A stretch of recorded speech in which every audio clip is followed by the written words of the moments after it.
What's up, everybody? Thank you for joining me. My name is Axfield, and we are having a look at the new release, the 1.0 release of Foundation. So the game has changed almost completely. The visuals are completely overhauled.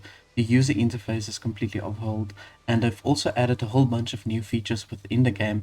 Now, I took the last day or two just to refresh my memory. I played the game a little bit, just to get used to everything and get familiar with everything, and with the new interface. Obviously, it's so much different, so I just needed to get a feel for that. But I'm really excited to jump into this. Now, if you're new to the channel and you would like to follow the series, please do remember to subscribe as well as press the bell notification button, then you can stay updated on everything that I do. So let's just go into a new game over here. And I'm gonna, ideally I would want like a coastal region. I want some form of ocean. And let's just see what we can generate here. I'm gonna randomize this and see what we can get. Let's check this out. Oh yeah, this looks very good. So all I'm going to do is I'm going to just increase this so that we've got a bay. So yeah, then in that way we can access the water. I think it would be nice to have like some sort of island as well. Let's increase the islands here. Okay, now I think I'm going to go for this map. This looks like a pretty interesting map.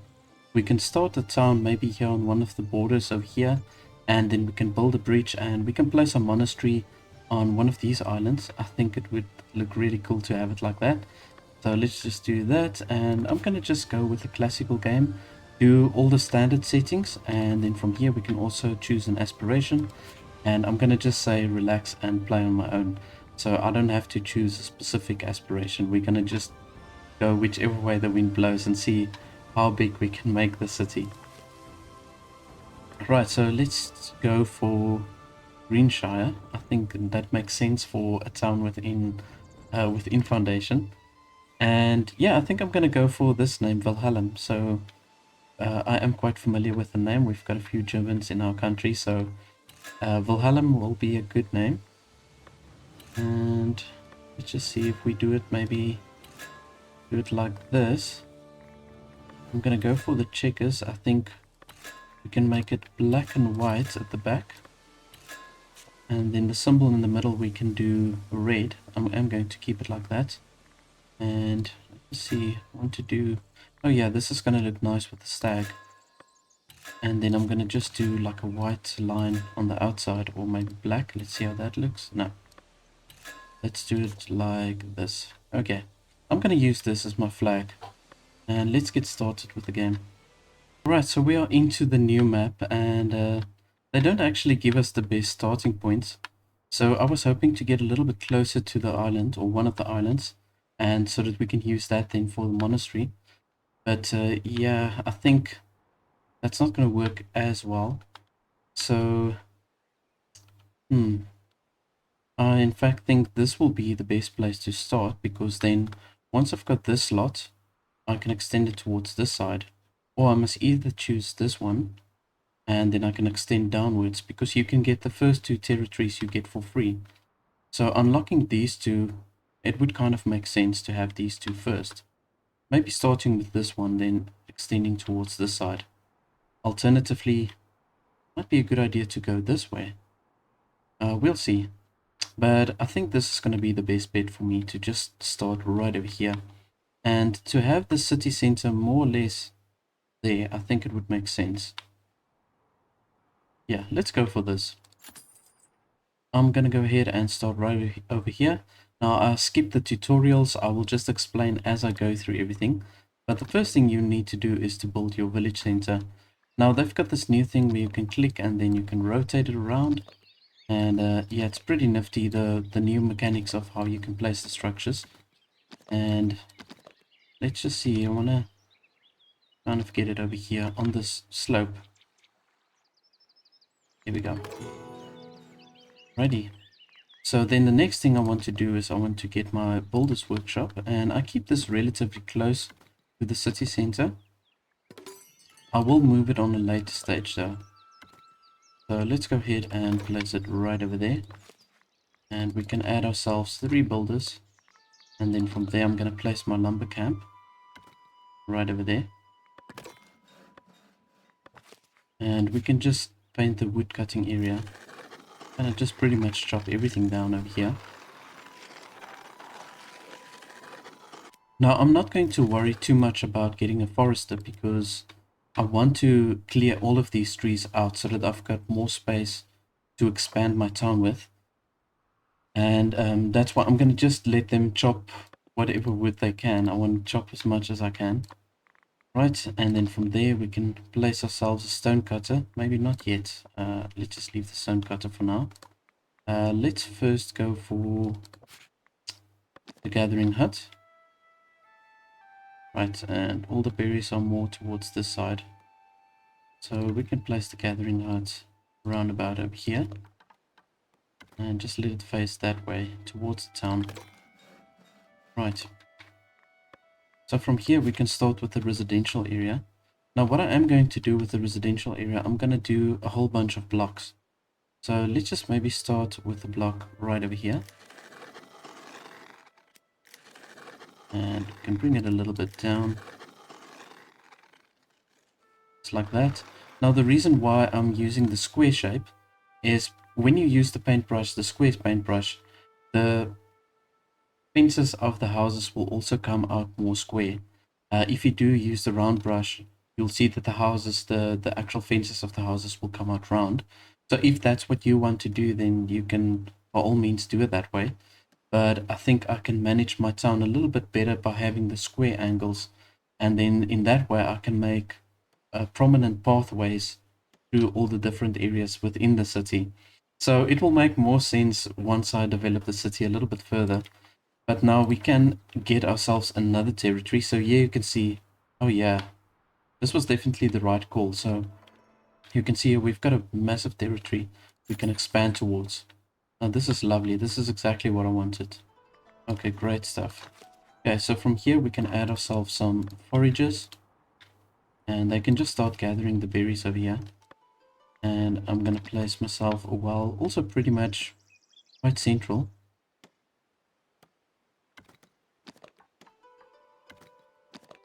Let's just do it like that, I would say. Pretty centered. Okay, we do need stone for that, so let's just leave the blueprint over there. And let's get ourselves the stone cutter's hut.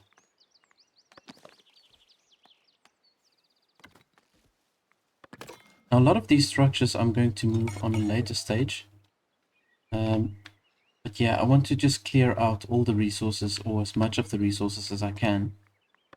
And then I pretty much plan my city as I open up the territory and as I cut the trees down. I plan it further from there. So we can just go ahead and do a small block over here.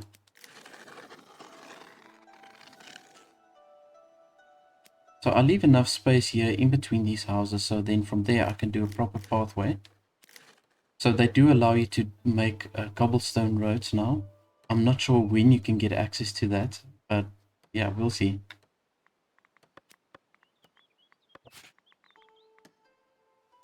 And then I also need to look at where I want to place the church. Would kind of make sense having a church more or less over here, or I can place it on this side. And maybe I can do my manor over here. And I can expand the city on a later stage. I can expand it towards this side. I'm not really quite sure which direction I want to go yet.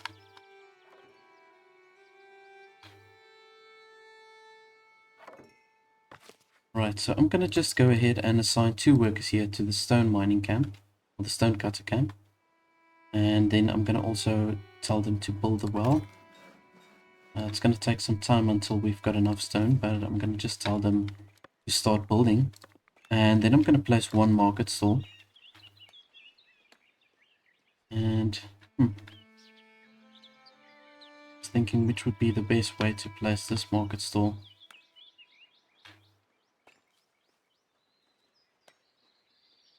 I suppose one way that we can do it is we can place the market stall, and then we can have 2 market stalls facing back to back. So if I, for example, place one like this, I want to just do like the tent as well. And now let's say we've got it placed like this, I can just do one at the back as well. Come on, come on. I want to move this whole thing. Come on. There we go. Alright, so yeah, my intention is to maybe place it like this, and then I do another one on the back opposite side. Yeah, so let's just go ahead and place this. Now what I like to do is I like to put a specific type of tent on top of my market stall.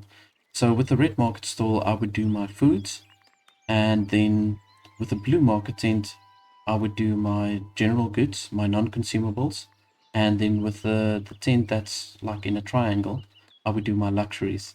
So that's generally what I like to do with Foundation, and it's worked very nicely for me just to help manage everything. So let's just go ahead and place that over there. Now, when we go on this button, I just want to quickly go back here. So you can press on this button over here that says that's where your prosperity level is. Once you open that, you can see all of the technologies that you can unlock.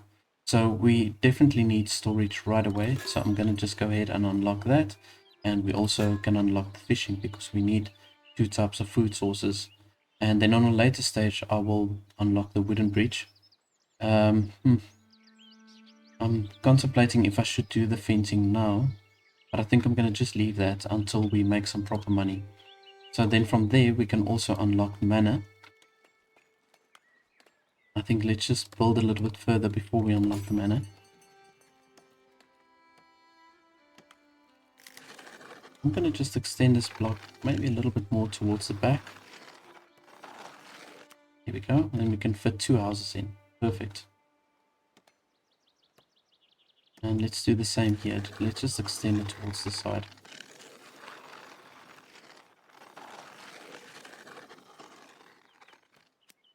Here we go.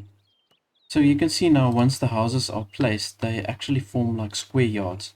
But when you do use the round brush, they will also bring the yards out in a circular shape. So I don't know, I just like the square yards much better. But you can see with the visuals, it just looks so much different from what it looked like when the game initially came out. Actually looks beautiful. And having the rolling hills with the trees and the water and everything, it's really so nice. I would have loved to see some sort of water effect here, maybe like waves. Maybe they'll bring it in on some later stage, but yeah, that would have been cool. But it's not really such a big deal. Okay, so let's just see. Granary, I can place the granary. And I want to do it maybe more towards this side. I'm going to have a pretty big town center. And my storage buildings are also going to be kind of like in the middle. Because it just needs to be easily accessible to all the residents. And I do want to kind of place it square, so let's put it there like so. There we go. Now we're getting some extra villages now, and I want to look at just getting another lumber camp. You do use a lot of wood at the beginning, so I want to try and get as many workers on the wood as I can right from the start. I'm going to only be able to add 1 additional worker for now to just help cutting down the trees. I'm going to place 1 worker here, market stall, and we're going to sell the berries at this market stall.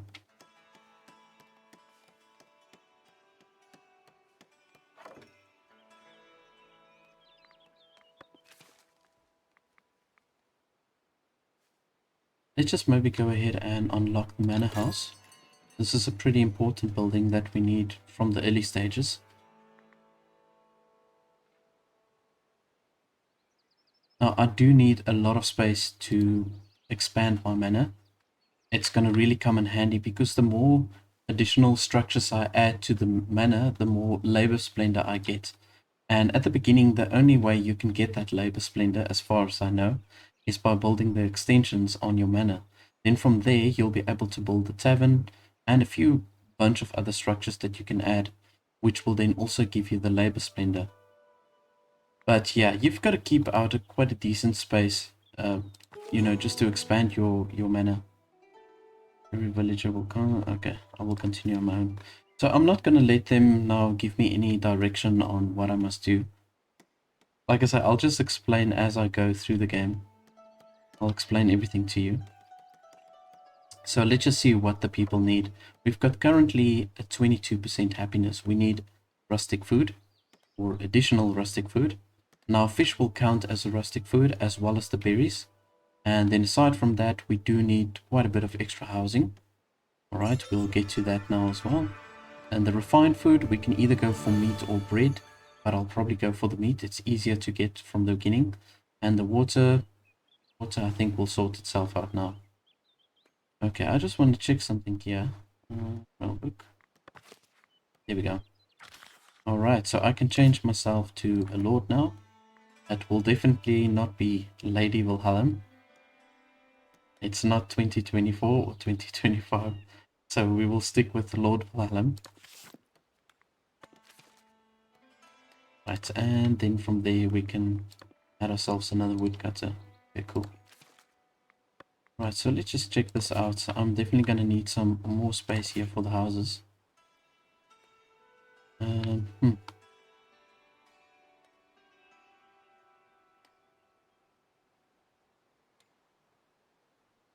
Okay, let's just extend it towards this side. I'm going to just do this.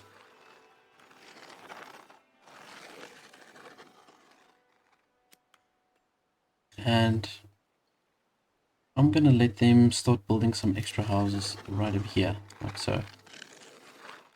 End it like that. And we're going to keep the small spaces open for pathways, just for easy maneuverability. And also it will look aesthetically a little bit more pleasing, just having this little small gaps in between.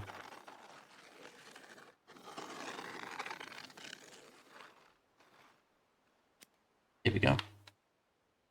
Now that actually looks very neat. Right. Now, in order for us to build the warehouse, I'm going to need a sawmill first. So let's just see. Just cancel that. Where's my sawmill? There we go. Right, and the sawmill I'm going to move quite a little bit further towards this side.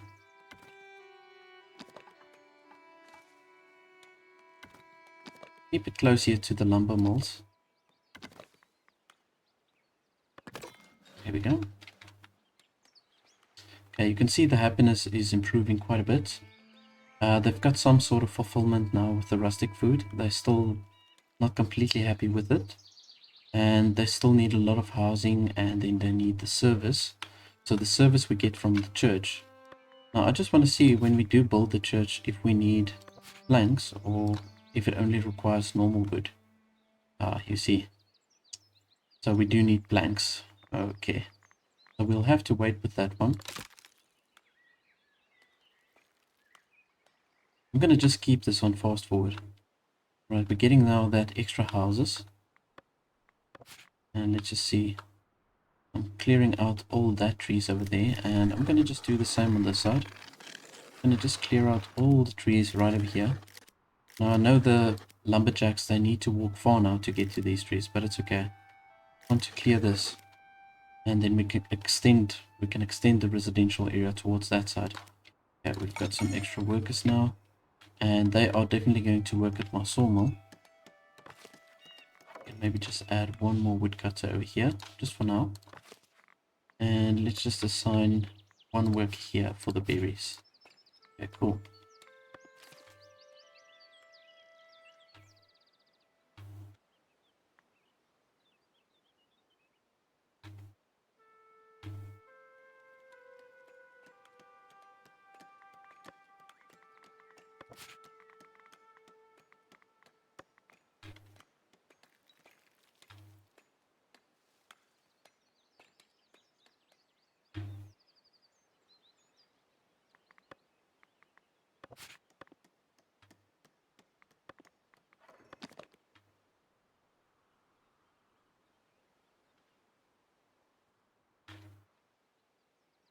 Yeah, so I'm thinking of placing the manor maybe over here, like so. Yeah, that might be a good idea, just to place the manor over here.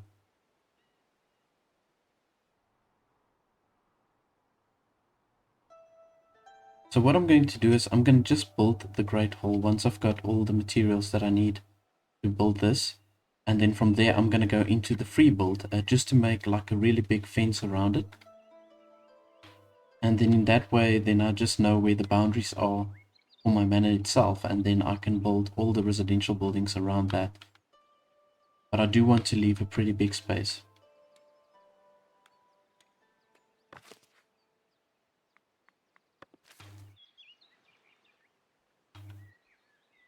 Here we go. Got some extra villagers coming over here. Ah, just looks like one. Oh no, there's two. Okay, great.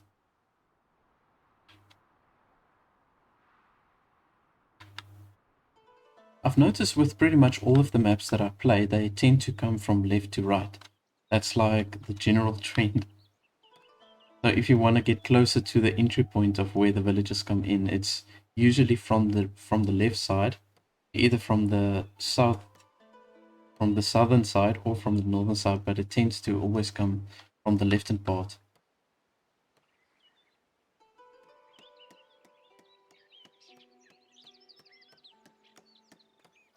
Okay, so it looks like our housing is also doing good. We've definitely got enough houses over here. This is a very strange yard over here. Anyways, I don't think you can change this. Not that I know of, no.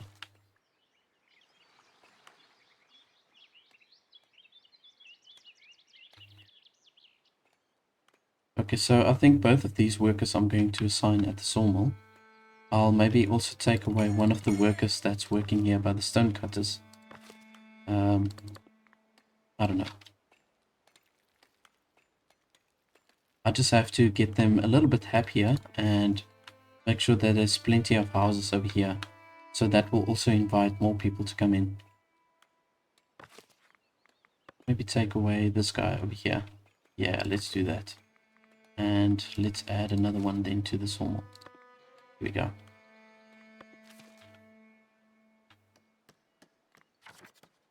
Okay, so now for us to get any more territories, it will cost us money and there will be a monthly upkeep. So I want to try and make do with what I've got at the moment before I extend it to any direction. See, now we do have a big piece on this side. I can utilize this space, but I think I want to leave it for my hunters once I do get the hunters, because I want to supply them when it comes to the refined food. I want to rather get the meat, as I said, rather than the bread, because with the bread it's going to cost us a lot to do the production, and I will have to do it either way on a later stage.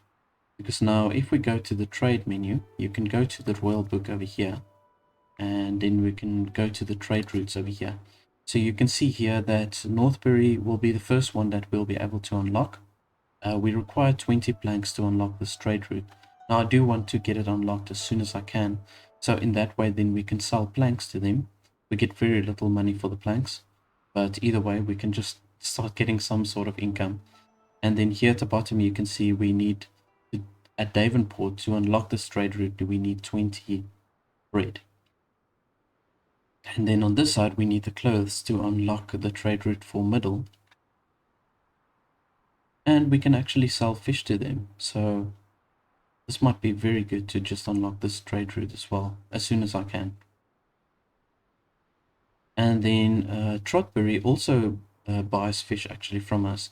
Now we need 15 of the labor influence to unlock that trade route. Well, that's really cool. Okay, we might be able to unlock this one pretty soon. So you can see this is a very neat way that they've done the layout now with the new user interface. You can see this is the town and with a few other details, and then here we've got the edicts and privileges, the trade routes, and then here's the resources. Now from the resources, this is also where we will do the actual trade, or where we set up the trade. And here we've got all our villages. You can look at each villager individually and see how happy they are. They're all currently standing at 60% except for this guy over here. Okay, so they are relatively happy. And this is for all the jobs. And here's the budget. So here's the overview of all the money that's been spent. And this is just all the general things going on. Okay, so that's really a really nice layout. And then you can press either on the prosperity, or you can press on the progression tab over here to get to this menu. Okay, so yeah, we'll just have to keep an eye on what we can unlock next. So obviously we have to get the prosperity up to 10 to unlock the second tab. Okay, right. Let's just keep this fast forwarded. Housing, we can do with a little bit more extra housing. Let's maybe just extend downwards. I think I'm going to just do that.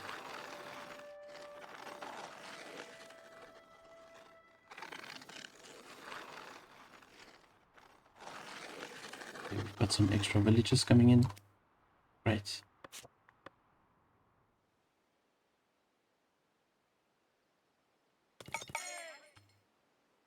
Okay, fantastic. Okay. So let's maybe do another woodcutter. We've got 3 people at the sawmill. And then I'll do another person here for the mining.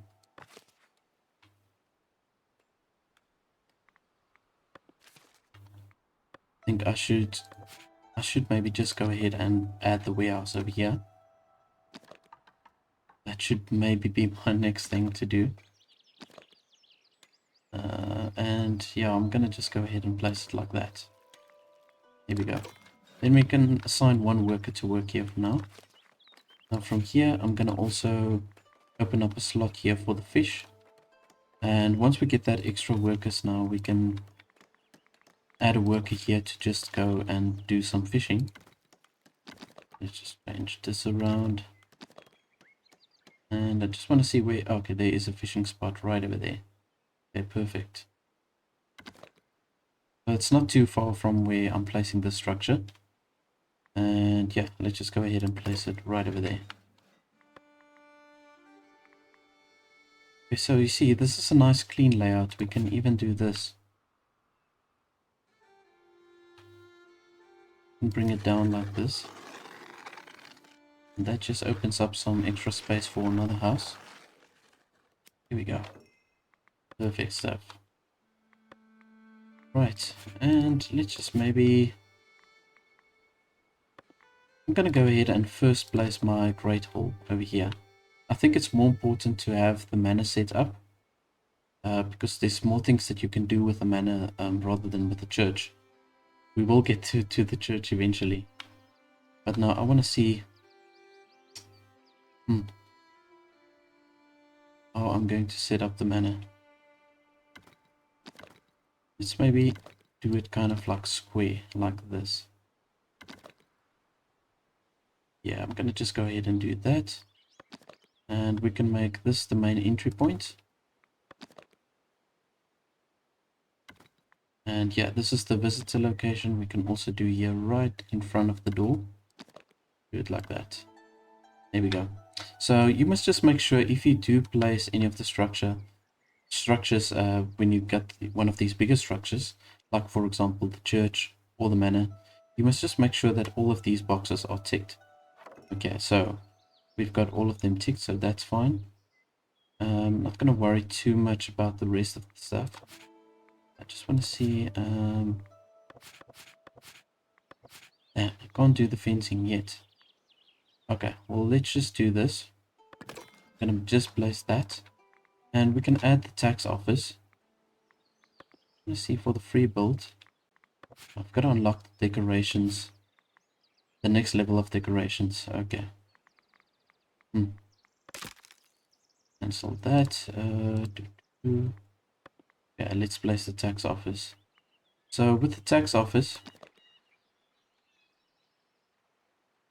I don't know if I should maybe just place like a tower, maybe. I think that would look pretty cool. Just to have a tower like that.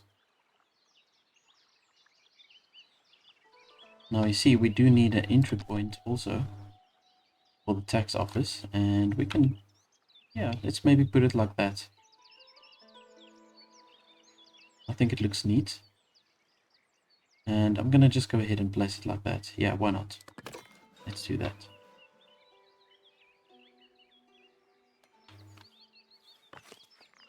Okay, now we've got 2 new villages over here, so I'm going to just assign one of them to work here at the warehouse, and we can place our planks, stone. First we can place the tools also in there, and then the normal wood. Okay, let's just do that now. We definitely need to get a second warehouse up pretty soon.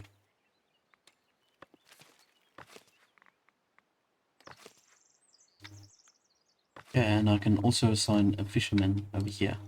Perfect. Right, and then we've got 1 unemployed villager left over here. So what I'm going to do with that villager, let's just set it up. I'm going to just place another market stall facing the opposite way.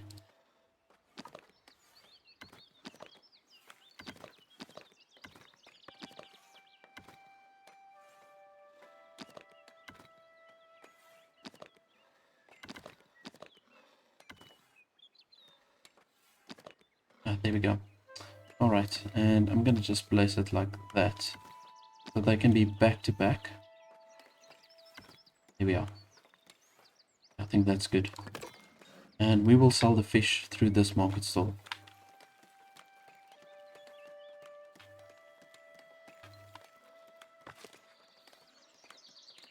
Missing raw materials. Okay, I see. Damn, okay. I'll probably have to place a forest here now.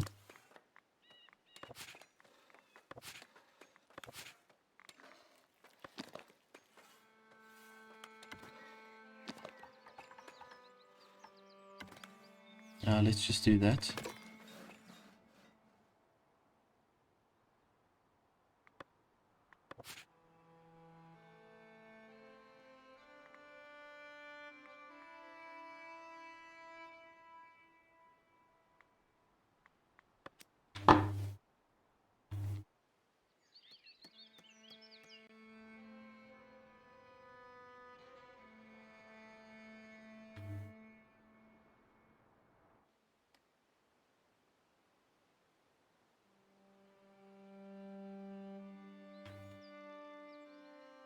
Now I'm just waiting for this labor influence to climb up to 15. And once we get to that 15 labor influence, then from there, we can at least unlock this 1 trade route. Now I do want to get that going. Rotberry, yeah. So I'd like to unlock this trade route over here, because then we can sell the fish. And we can also sell the polished stone, which we will do very soon, and the clothing even. So with Trotberry, there's a lot of things that you can sell with them. Okay, great stuff, yeah. So we'll just build up that labor influence over there.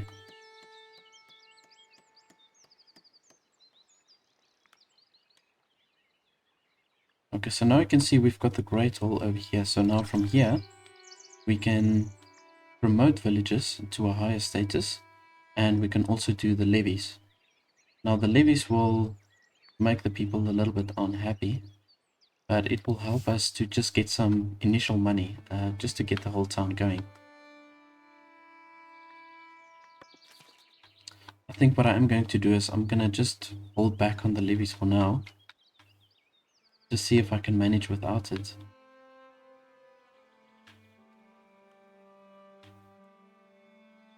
We've got a merchant arriving.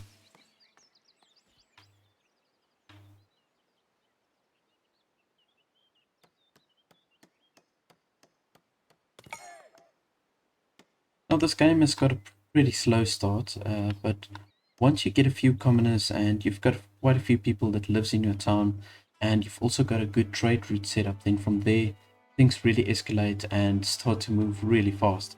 But then you've also got to really keep your head on your shoulders just to keep track of everything. But yeah, it's a slow start. Maybe a good thing though. Yeah, there we go. We're gonna start trading the fish also as well from the market stalls. Let's see if we do the levies. We only get 66. Yeah, you see, it's very little coin and it will also make your people unhappy. So we'll maybe just let the population grow a little bit more before we decide to add that levies. And I would really like to get this forester camp now up and running.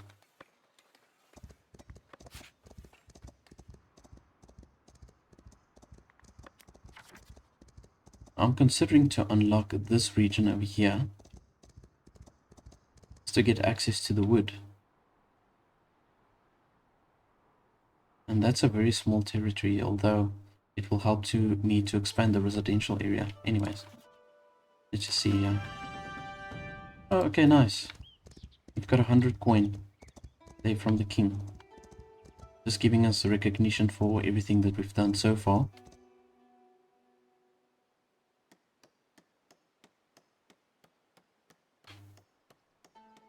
Okay, so you can see that everybody's walking through here, right? So what I am going to do is I'm gonna maybe fence it all out, and just to force them to go through these regions over here.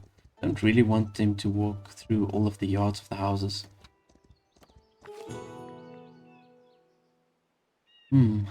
Accumulate. Discuss a better deal. Okay. Right, so I need 25 wood to fulfill this trade. I think I'm going to maybe have to unlock one of these territories. Let's do this. Let's do this. Let's do this. And I'm gonna just paint all of these trees in. I want to clear all of the space over here. And in fact, this forest camp I'm going to also move. I'm gonna move it a little bit further up. It's now really far from the town center, but in any case. So what I think I'm going to do is I'm going to keep this area colored in, and I'm going to also let the forester only reforest this area and maybe this area as well, because if we get more forest here, let's say for example we put the hunting camp on this side and we also add some extra forest, it's going to increase the spawning points for the wild boars, and then we'll have more easily access to all the different meats and stuff. Okay, so the forester, yeah, I'll just let them replant trees over here, and then also I'm going to color a big part in over here, and this will just be the space that I'm going to use specifically for getting all the lumber that we need. I will assign random lumberjacks all across the map just to clear it out. We can use this space then over here, maybe for the sheep farms and also to plant the wheat. But we've still got quite some time to go before we get there. Right. But I'm happy with the layout so far. I think we're progressing pretty well. And let's just see what we need. Okay, so the housing, I think the housing looks pretty good. We do need that refined food. And to unlock the refined food, we need to get to 10 prosperity. Then we can do the butchering. I think I'm gonna definitely go for that. And let's just see which towns will buy meat from us. Oops, wrong menu. Just want to see which of the towns will... Northbury. Okay, great stuff. So they will actually buy meat from us. And we can get 3 coin for the meat. Yeah, that's really cool.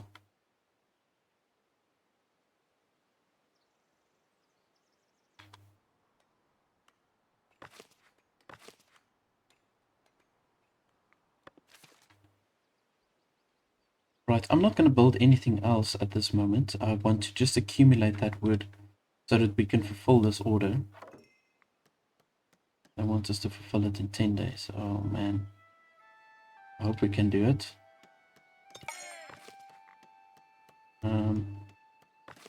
Let's see, let's just add another worker here to the lumberjack. And I think I'm going to take away one of the workers here by the stone cutters. And then I'll just add another worker here to the warehouse. so that they can just move everything to the warehouse itself, and then we can fulfill that trade.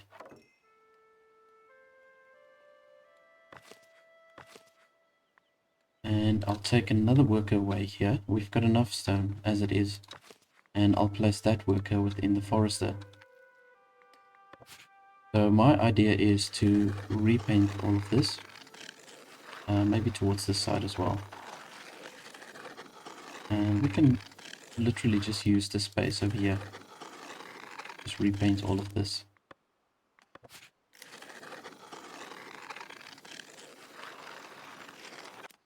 Here we go.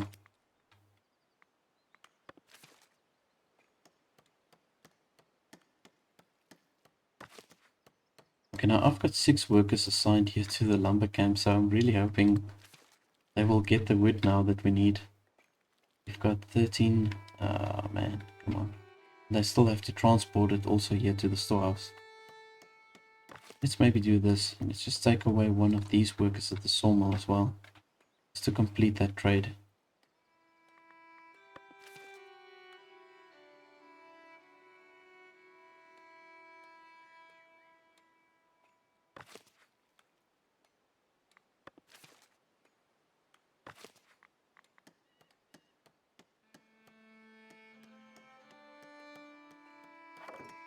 Okay, we should be able to do it.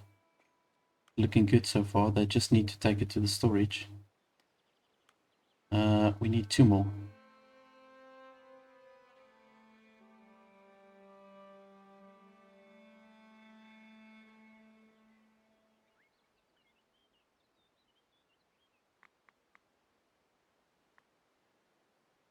Come on, man.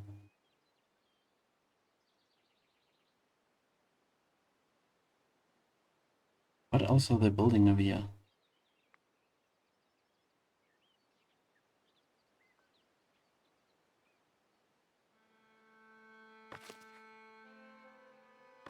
Let's just assign another worker here to the warehouse. Come on, come on, come on. Kind of sucks that the stuff needs to be in the storage. There we go. Oh, thank goodness. Here we go. Right, we got some extra coin from that. That's great. Right, and we've got a forester there. And we can also assign now somebody to just to collect the taxes. Awesome stuff. Got some labor influence over there. Just want to see, we've only got space for 1 tax collector. Now I can extend the building structure over here. Let's see. Edit the building. Yeah. Now I can extend it over here, and then I can get another position for a tax collector. Yeah, but I'm gonna just leave that for now.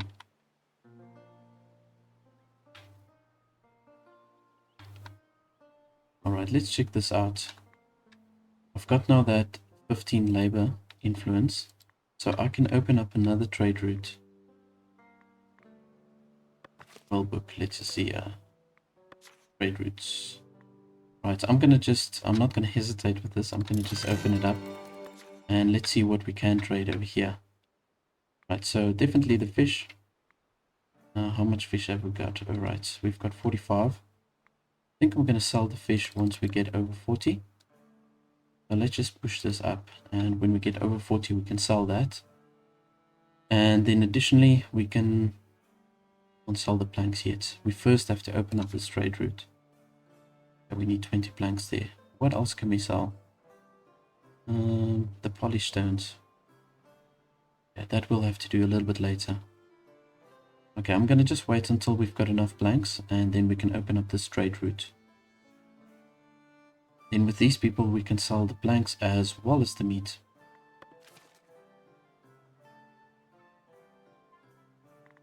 So let's do this. I'm gonna unlock the butchering. Yeah. So now from here we can do the hunting camp. Right.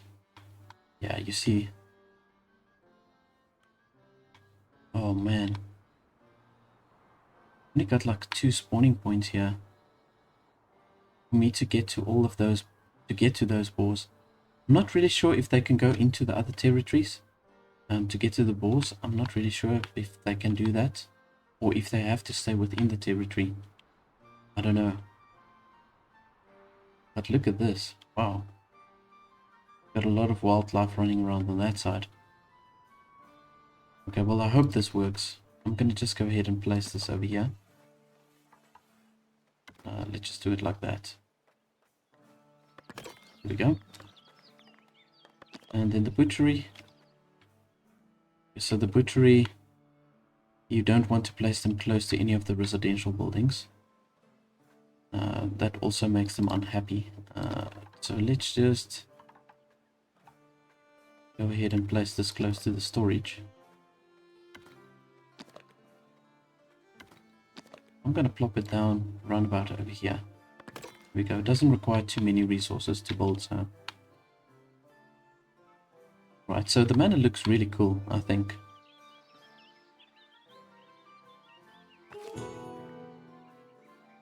Oh, we got some tools. The elders, the much respected leading men and women among the region laborers, heard of your village and wished to make themselves useful to your people. They brought welcoming gifts, mainly tools to ease your village's lot, then pledged their assistance. Okay, great stuff. Got some extra tool, and we've got the labor influence as well. That's going to really come in handy. Alright, we still need the hunting zones.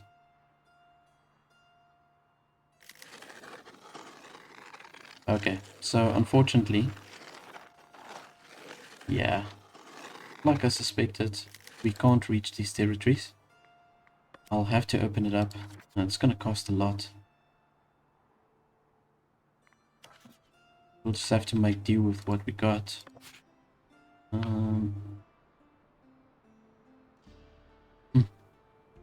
Can't reach any of these hunting zones.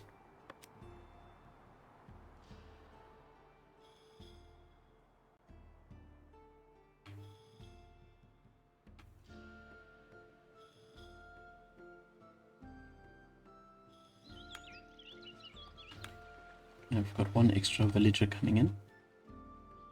Alright, so the only two things that we still need is the service and the refined food.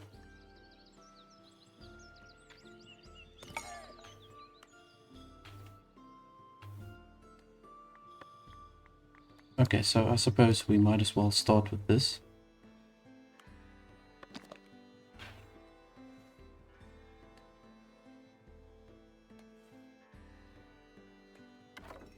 This is a very awkward piece that's coming out here.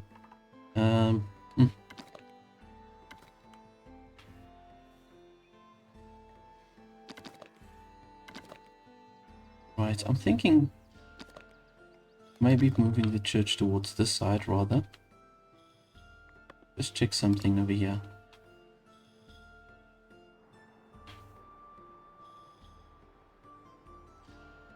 Yeah, you know what? I'm gonna place the church over here. Around about here. Let's do that. And we've got a capacity of 24 people that can come into the church. We've got currently a population of 26. I'm gonna just maybe raise the roof a little bit. There we go. We can place it like that. And we can also add a bell tower to the front. I'm gonna do like an old school design over here.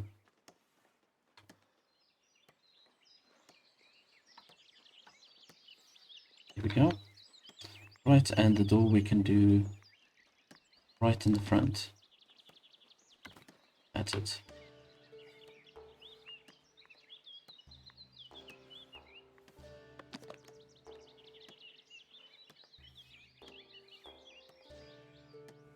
Yeah, we can do like a little cross at the top. I just want to see if there's a way to rotate this. Oh man. Oh, there we go. There we go. Okay, that looks better. Right, let's just go with that. Now I can also open up that additional trade route, so I want to just quickly do that.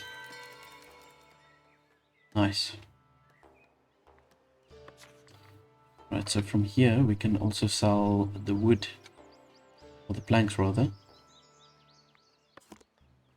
And I think I'll just say to sell that maybe when we get over 30.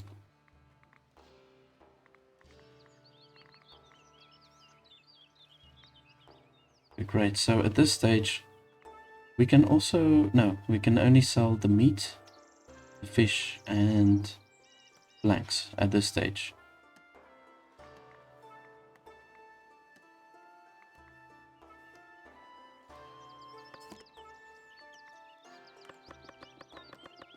I'm gonna tell them to also sell the meat, maybe if we get over 30, I would say.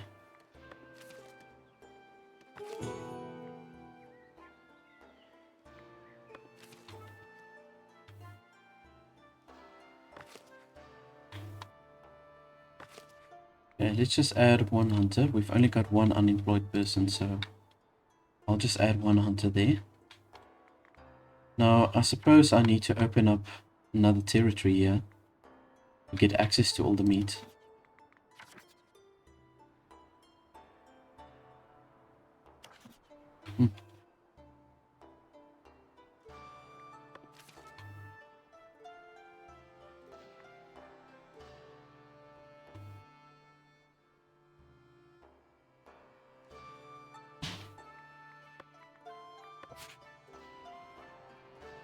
Yeah, this really sucks, but I'm probably gonna have to do this. Yeah, let's go. Let's open up this territory. And then I can just expand my hunting zone over here. Nice. See, I didn't have access to any of the meat. There we go. Now we're close to the spawning points. Nice, and look at all of these villagers coming in now. Because we've got the church also running. Now this is great.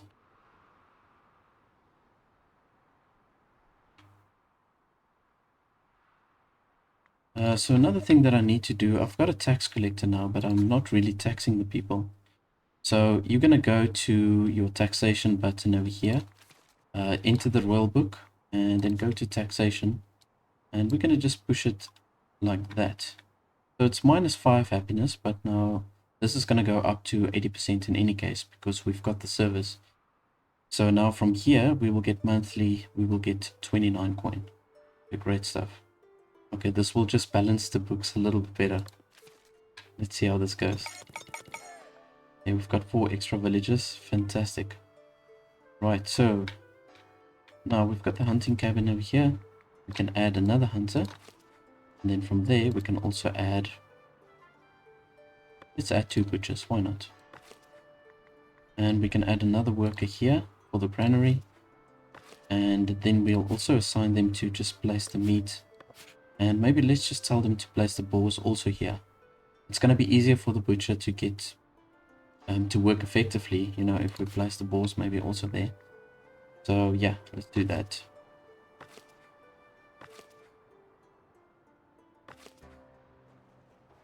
Okay, good. So I'm going to maybe add another worker. We've got one more unemployed worker, so I'm going to add them also to the granary. Villagers unemployed. Oh, okay. For some reason I can't place that one there. Housing insufficient. Alright. Okay, we've got some clergy influence. Alrighty. Let's take this a little bit further. We can add another house on this side.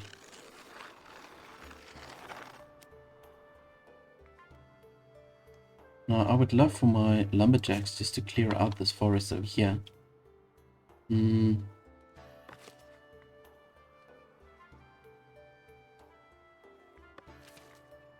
still need a worker here. Damn. Okay, right.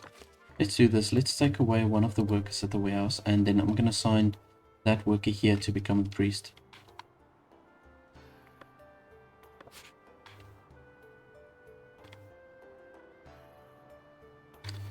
So what I'm going to do is, just to encourage the lumberjacks to clear this forest, I'm going to just take all of this away for now. Just temporarily. Let's do this. Here we go. Alrighty.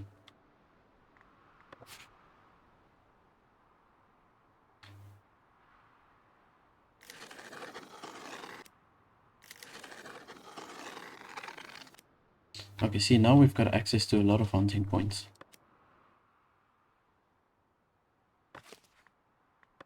Right, and we've got our priest now. Okay, this is great. So this is going to really boost the happiness now.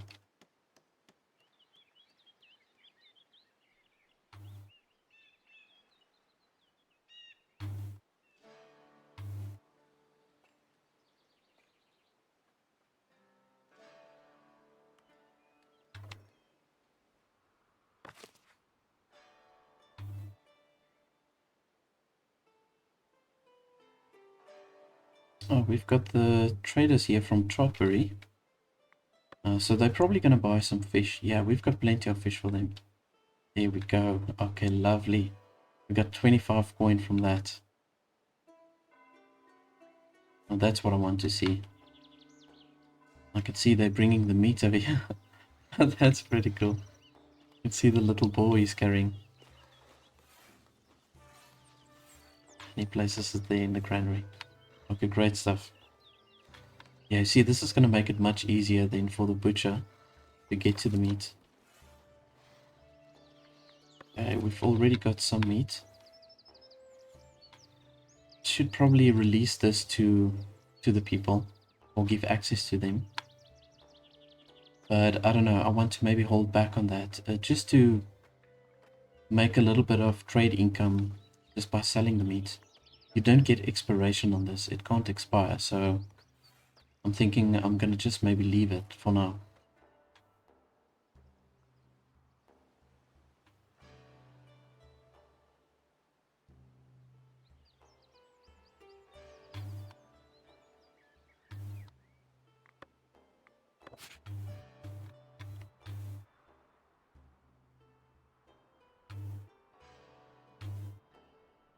So my intention is to extend the residential area up towards the side. I'm just really waiting for these lumberjacks to clear out the forest, but I suppose I can start just by extending the block over here upwards. Let's do this. Do it like that. Got another 2 villages. Now we've got 32 people in the town. Okay, great. So the town is coming along very nicely. Trading the meat now, that's exactly what I want to look at. So when we go onto the resources, we can see that I'm currently trading meat as well as fish, and then additionally to that, we've got the planks that we are trading. Now I would like to start trading polished stone as well, but in order for us to do that, I'm going to have to unlock the technology to get the stonemason hut, and then from there we can start crafting polished stone. Now I think I don't have a lot of coin, but you know what, I think let's unlock this. Let's get the stonemason hut up and running, because in this way we can just start crafting the polished stones, and we can use that also as a trading commodity. There we go. So I'm going to just place that right over there. Now our warehouse on this side is full at the moment, so I'm going to have to get myself another warehouse. And you know what, I think I'm going to go ahead and place it right over here. Why not? Let's place it right over here, like so, in line with the other buildings. Now, in order for us to increase the density of the houses, we are going to need a couple of things. Okay, so we do need light fortification, and then we also need patrol coverage. Now, in order to get that, we have to increase our splendor, our labor splendor, and I'm going to show you now how we're going to do that. But once we've got enough labor splendor, we can unlock this next level of the labor tab, which will then give us a tavern. Additionally, we also get upgrades for the manor house, and then from there you can see we've got the village fortification which we need to do the patrols, and which is going to be the main thing that is going to be required for us to increase the density of the houses. And there's a couple of other things that will pretty much focus on the manor itself. And we can then, of course, also increase our treasury to hold more coins. Not that that's a problem. We've got so little coin in any case at this stage. Right, so I need to really boost my splendor. So to boost the labor splendor at the beginning stages of the game, you are going to want to look at increasing or adding certain decorations at your market stalls, and you can also add decorations to your actual manor. Now I want to leave a pretty big space open around the manor because there's a lot of additional structures that we need to place onto the manor, and we need to make the manor really pretty big to cater for the whole city on a later stage. At this stage, we are good to go. We're covering everything that we need to. So let's just see here. I want to add a few decorations, right? So we can maybe put this weather vane, we can put up. Let's put it there. We're going to get 4 splendor just from that alone. So that's pretty cool. Let's just see what else we can get here to get some additional splendor. We can just build like a simple passageway. Okay. I'm going to just go ahead and place the weather vane. That's the only thing I'm going to focus at now. And let's add ourselves a stonemason over here. Now they say the best suited person for the job is a commoner. Now I will upgrade this worker to a commoner once we've got a little bit of extra coin. We are doing pretty good trade at the moment. Let's just set up this polished stone also to start trading with that. Now I will trade all of the polished stone as soon as we get more than 5 polished stone. Then I will trade that. We're not going to use any of the polished stone at the moment, so I'm not going to worry too much about that. Alrighty, so let's add some decorations over here by the market stalls. Now a simple thing to do is to just add like a food stall sign. We can do that. And place one over here like so. That's going to give us quite a bit of extra splendor. And we can do the same on this side. Let's see here. There we go.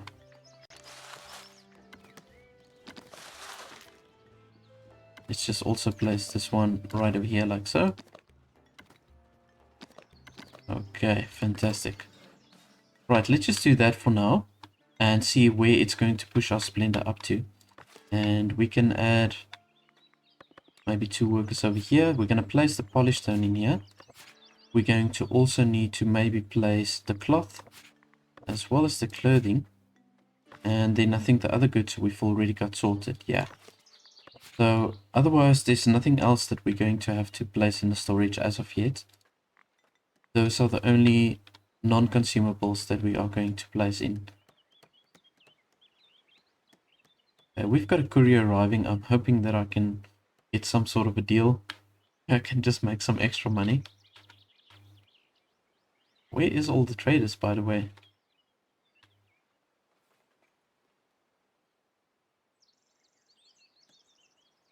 There's so little traders that comes past here.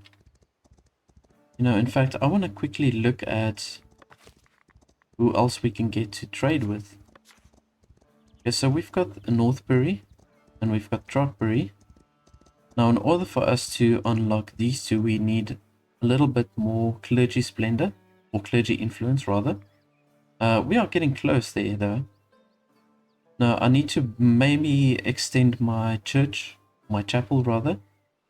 I'm not going to worry too much about adding a monastery at this stage, and then for the military, that's not really going to be something that I'm going to worry about now also at this stage. And then we need clothing. Okay. So I'm pretty stuck with the trading routes that I've got at the moment. Let's just see. Oh,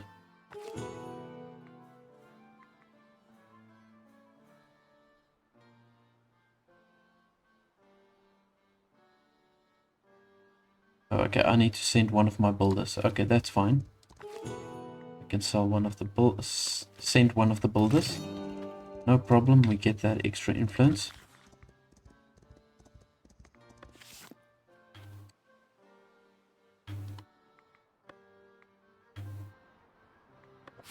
Okay, so I'm going to just further extend the residential area over here.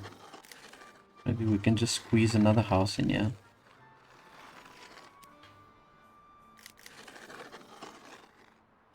There we go. I think there's enough space for one additional house. Yeah, I'll continue on my own. I'm not going to worry about increasing the taxes. Maybe I should actually. Let's just check here.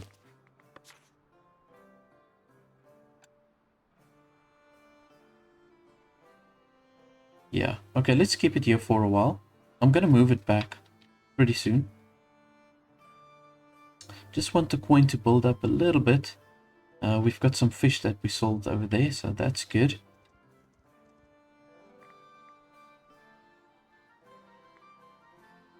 See, I need to unlock these decorations just to get some extra splendor. We've got currently 10 labor splendor.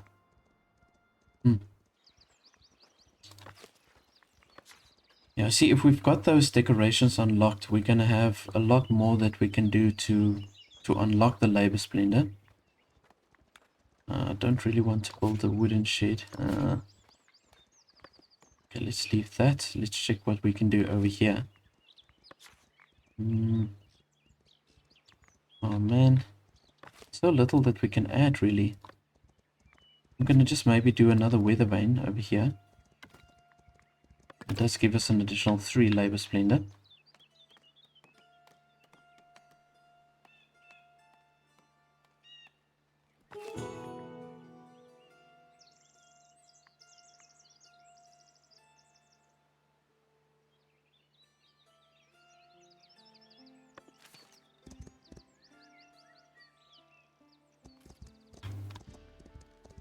Okay, so they say we can increase our trade with one of the towns, but I believe we need quite a bit of tools to increase that trade.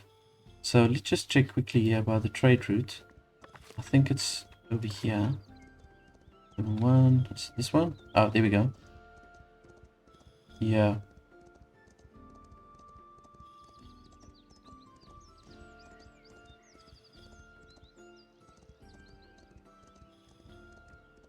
I don't remember where to increase the trade. I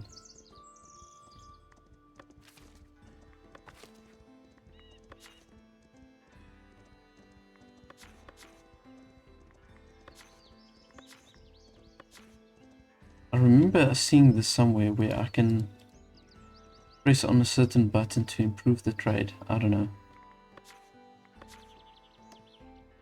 I'll figure it out on a later stage.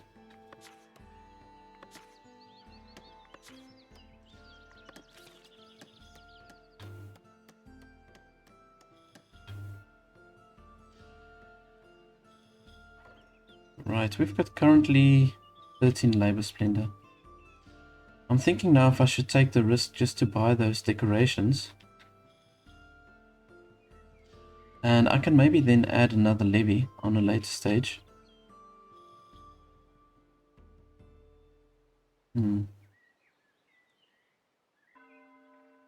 Okay, let's do this. I'm gonna just unlock these decorations.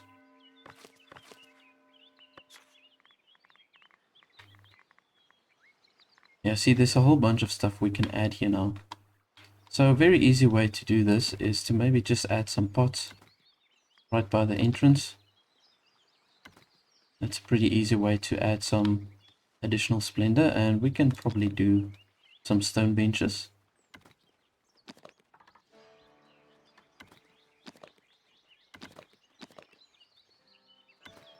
It's kind of funny that a stone bench will just add splendor to your town.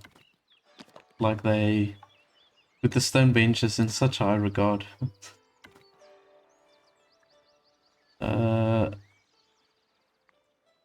Okay, what is the problem?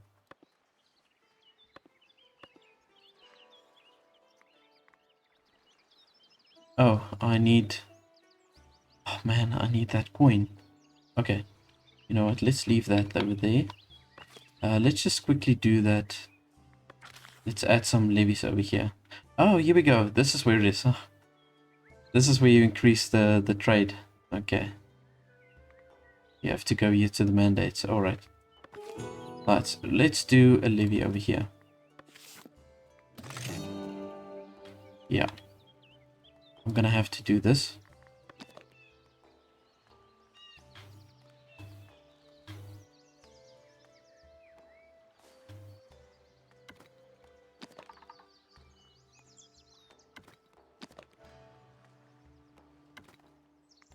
Alrighty. Got a decent amount of extra splendor that we got over there. We've got currently 19. We need to get to 25, I believe. Yeah, there we go. And then we only use our influence to unlock the fortifications. Okay, that's good. So let's just upgrade it even a little bit further. Let's just see here. I'm looking for something that's not costing too much.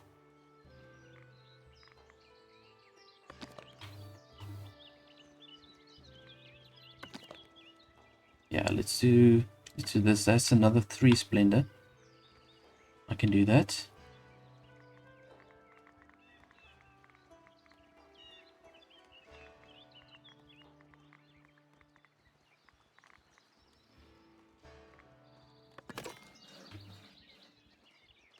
Okay, so maybe if I place one more of these trees, then that should do the trick. Oh, it's another 2.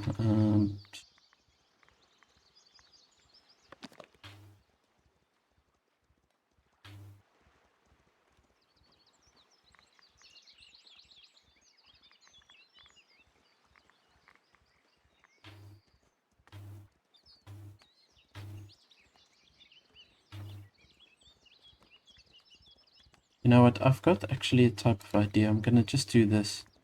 Let's add some rose bushes. They're very cheap. Get 1 influence per bush. Just do it like that. There we go. I'm gonna just do that for now. We can adjust it on a later stage.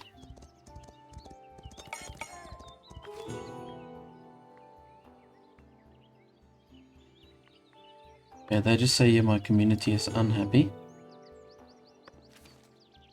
But we're gonna change that soon.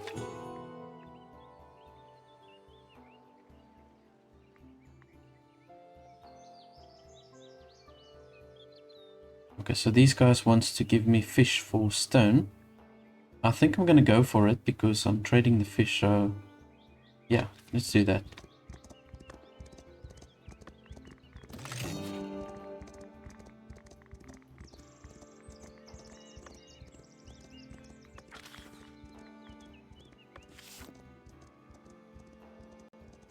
Oh wow, people are really unhappy. That levy mandate really pushed the happiness down. Share it. Okay, you know what? Let's just add another market stall over here. I need to get going here with the refined food. That will definitely make them much happier.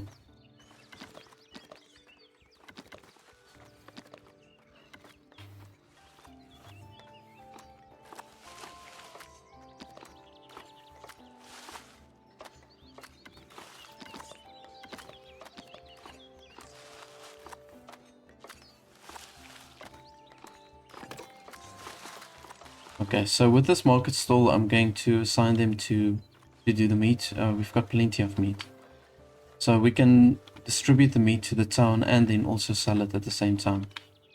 No problem there. We actually did a very good trade at the moment.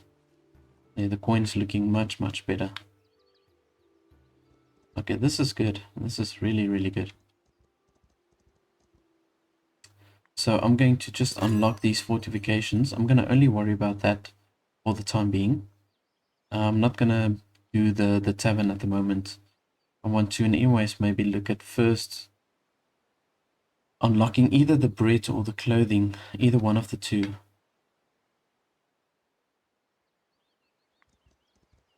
Okay, any case. Alright, so how we are going to do this, you need to go down to your monument structures and you are going to select the manor house. From there, you will see that you can now select a new option for the manor house, and that is a watch post. So I want to make it pretty big. I want to make sure that we've got plenty of guards here for the town.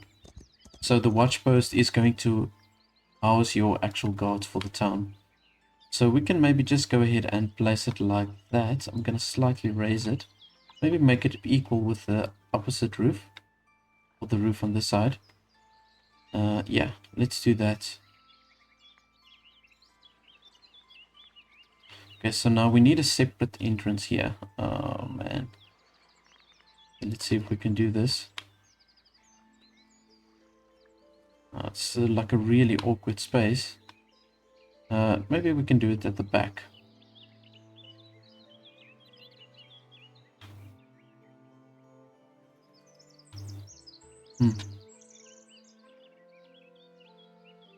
Alternatively, let's just see. I can maybe move it towards this side. I'll have to move the door. Wait.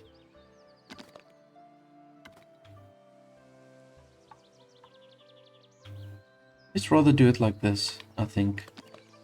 This is gonna be odd location. Or okay, let's just do this. Visitor location.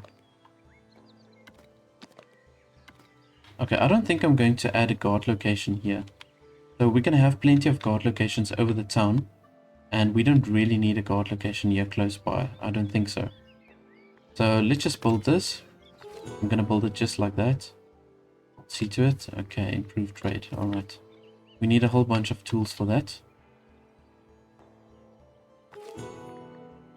We need more wood. Okay, I will continue my own. Right, let's just check this out. So I'm still clearing the wood on this side. Okay. The wood is...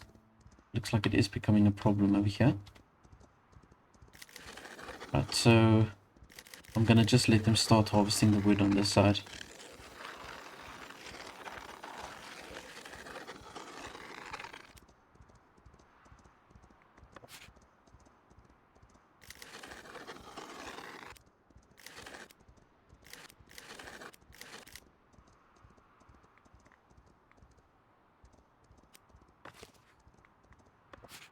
I'm gonna just take this away. Yeah, we're gonna keep that as a hunting zone. I'm not gonna chop any wood there in any case. Here we go. And we can just color that in. Alrighty.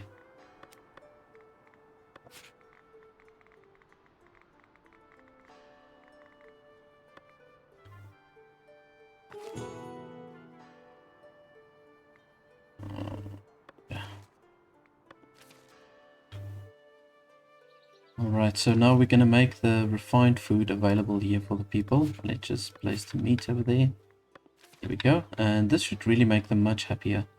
We should boost the happiness now with 20%. Okay, great.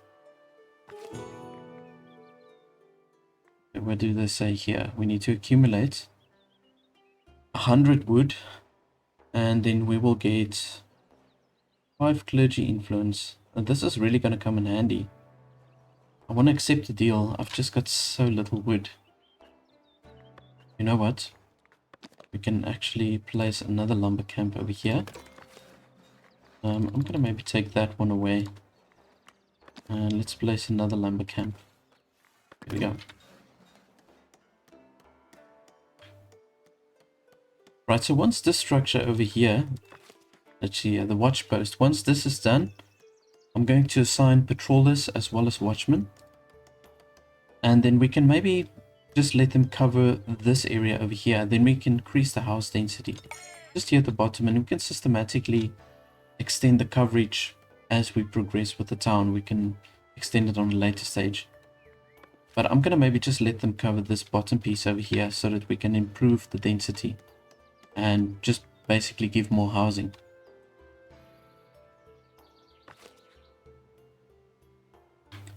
We might need to look at increasing the size here of the church. We are now eligible to upgrade the villages to commoners. Though this is going to come really much in handy here for the stonemasons particularly. Let's just upgrade him to a commoner. And I think we also need this for the butchers. There we go. Let's just do one for now, seeing that we don't have so much money. There we go, 3 woodcutters. And we can destroy this. There we go. Okay, so you can imagine this manor is going to end up being a really huge structure. We still need to add the treasury. We also need to add a place for the bailiff. Let's just see here. What else is there? Yeah, so we still need to add the bailiff office, and then we need to add the treasury as well. And then on top of that, we need to extend or expand on the tax office as well as the Great Hall. You can see here we get multiplication on splendor if we increase this, the Great Hall. So that is something to consider. I think we will come right with the wood though. I've got plenty of woodcutters now, and yeah, we've got quite some time left, and we're going to get a good amount of coin through that already. So let's see here. We've got 1, 2, 3, 4, 5 spots for the watchmen and 5 spots for the patrollers. Now ideally I want to maybe assign one in each, one watchman and one patroller. And I think what we can do, I'm going to just tell them to patrol this area over here. We do little bits at a time. I don't want to be too ambitious right from the start, so let's just cover that area. And ooh, there we go. Fortifications. Right, so this will count as a light fortification. If you've got a watchtower that can look over these houses, you can build a wall that will count as a light fortification as well. I think I'm not gonna bother with a wall for now, but let's do this. I'm gonna place one watchtower. Alright, so in this way we can extend the density of these houses.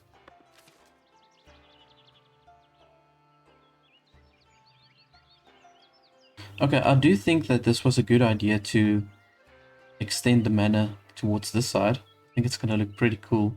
Then we can maybe do another tower on this side, and we can extend it down towards the water here. Yeah, I think it's going to be a very cool looking structure. Now, I am kind of running out of time here to accumulate the wood.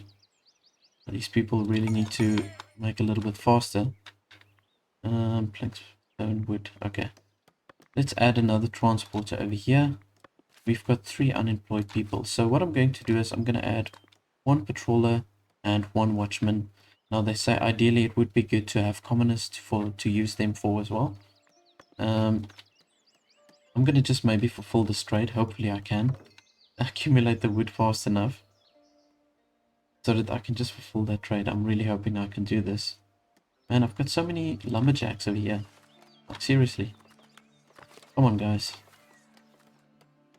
Bring me my wood. Alright, so we've got this village watchtower, and we've got 1 person patrolling this area. It's a pretty small area, so I think we should be fine in covering it. It says here, not enough guardsmen. Current guard coverage. Guard location.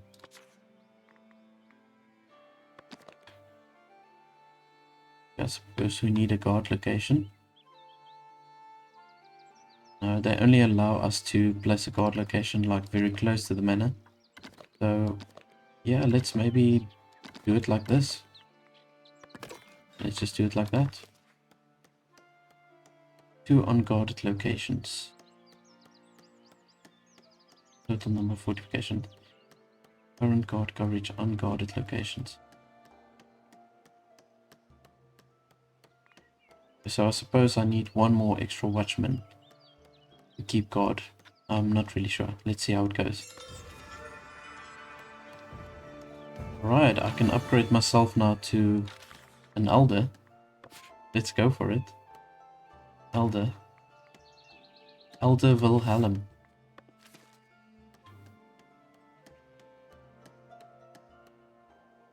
Oh man, still short of wood. We've got 2 days left. Come on, man, come on.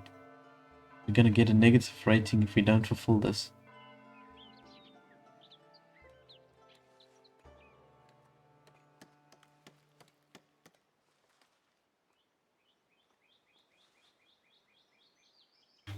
So you can see all these houses are upgrading now.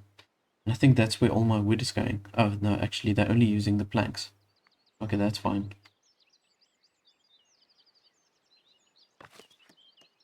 They're only using planks. Okay, cool.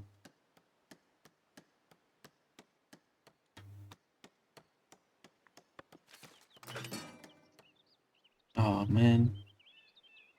Merchant did not appreciate that. Oh, well. It's just one of those things, you know, so... In any case, let's just destroy this lumber mill.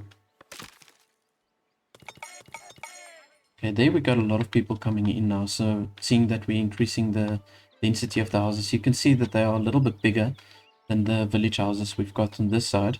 And I mean, these ones you can only place literally 2 people in. But with these ones, you've got 1, 2, 3, 4, 5, 6. You've got 6 spots here. Now that's great. So ultimately, we want to do that for all of the town. Now we're going to do the stone pathways on a later stage. We're going to let it go through here from the different directions. Let me just assign some extra watchmen over here. Partial guard coverage. Extended guard coverage. Okay, that's good. Okay, that's what we really want.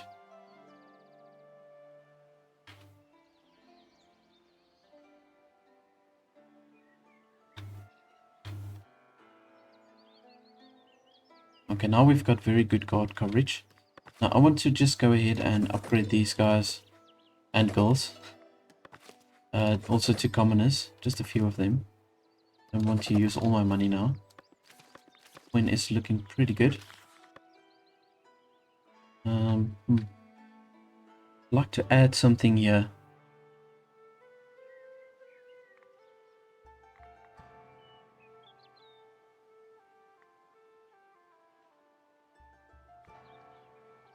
Oh yeah, you know what?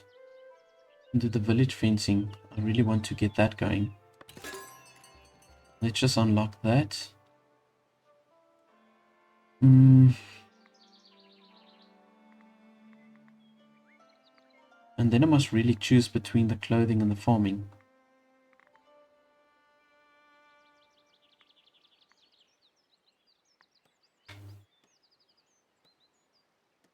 See, bread is going to be much more valuable commodity.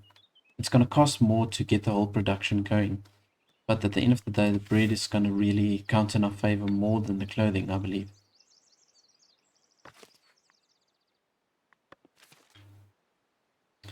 Okay, so you know what? Let's unlock farming. And we can start with the wheat farming.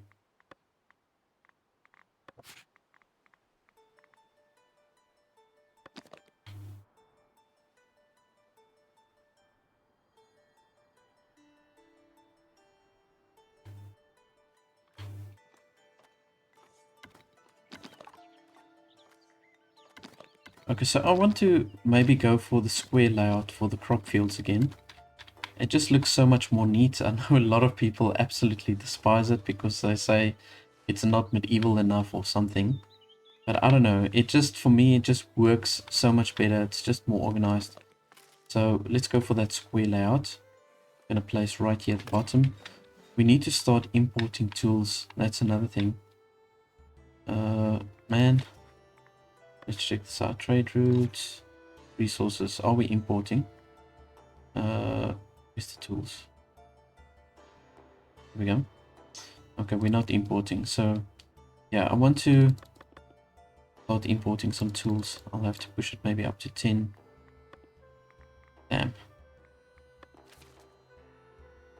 Okay, now it's gonna really cost me. But I have to do this. We've got the stone that we can sell now as well, the polished stone, and we've got plenty of meat, plenty of fish. So we've got 3 very, very valuable trading commodities that we can sell.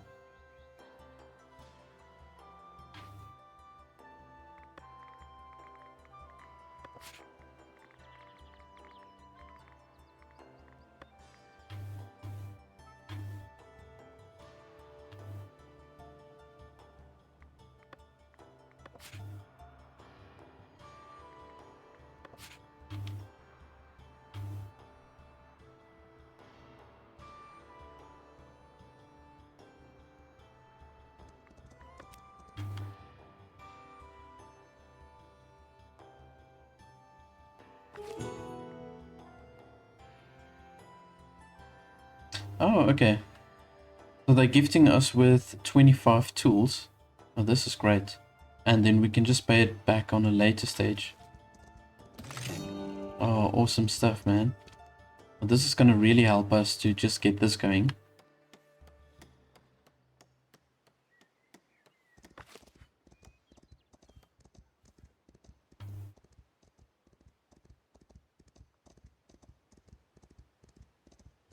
I'm going to probably have to rearrange a whole bunch of things on a later stage.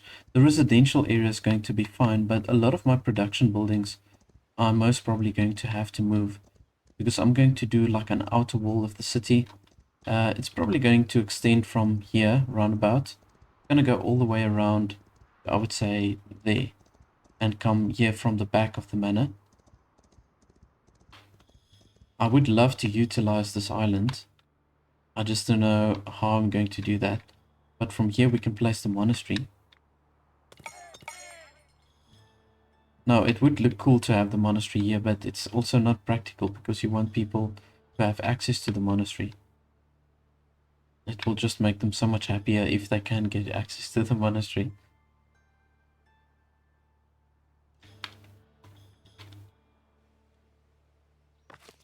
Okay, we're still waiting for a whole bunch of these houses to upgrade itself. We need some extra planks. Now I'm thinking of maybe adding another sawmill. But maybe we should do that in any case. We're using so many planks. No, the granary. There we go.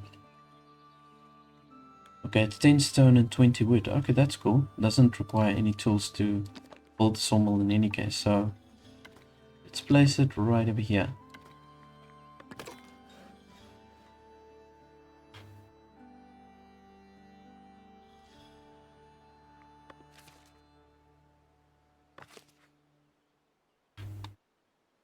And I think it's also time to just add another builder's hut. The building is taking pretty long. I want to get a few more extra people that can work here, just to build all the different structures. Let's see, add another 2, I think, just for now.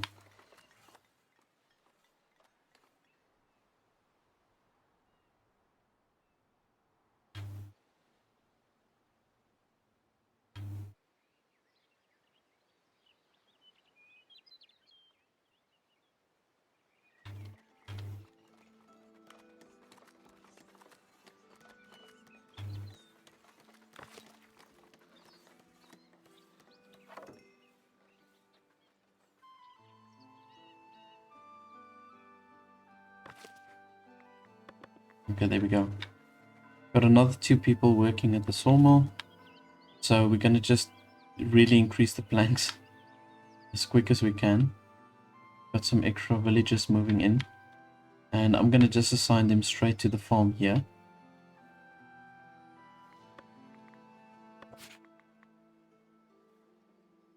Okay, we require 50 coin to build the windmill.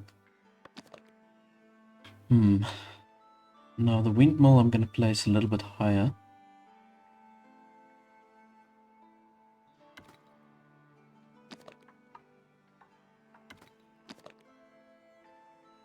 Let's just go ahead and place it like so. And then I want to see for the bakery. The bakery doesn't have a negative effect on the village, so we can probably move it more towards the side, I think. Or here by the market square. It's just this lousy territory that's coming in here.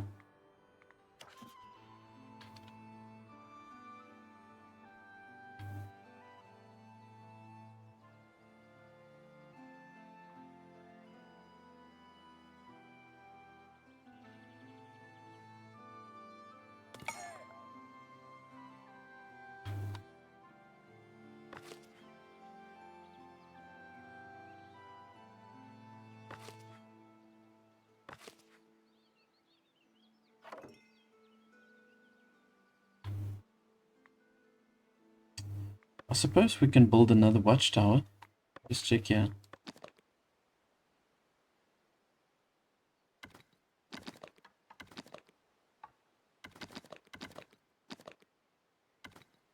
if I place another watchtower over here, we can at least upgrade these houses as well.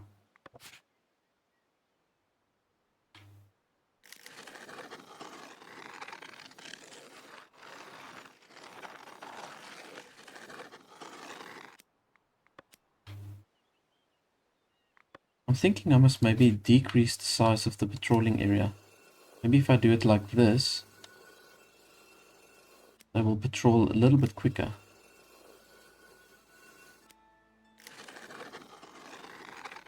Yeah, just like that.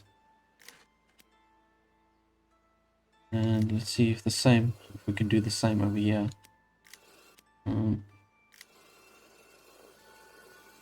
Yeah, let's just do that. So they've got a lot smaller area that they need to patrol. I think that's going to work better. So I can only assign one worker at this stage.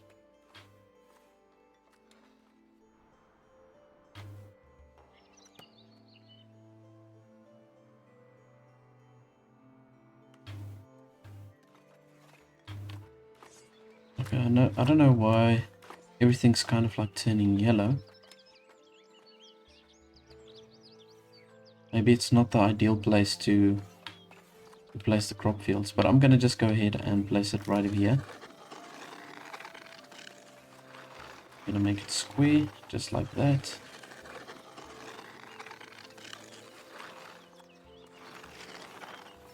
I think I'm gonna just take some workers from the lumber camps and assign them here.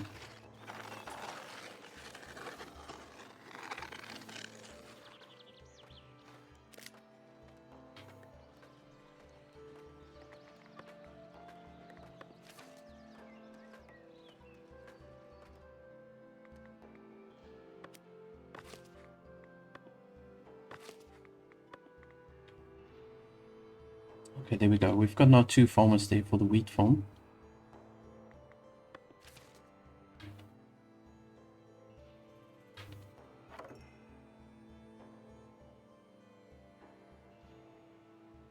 You can see the immigration is high at the moment. That's good. Housing, still a little bit short on the housing.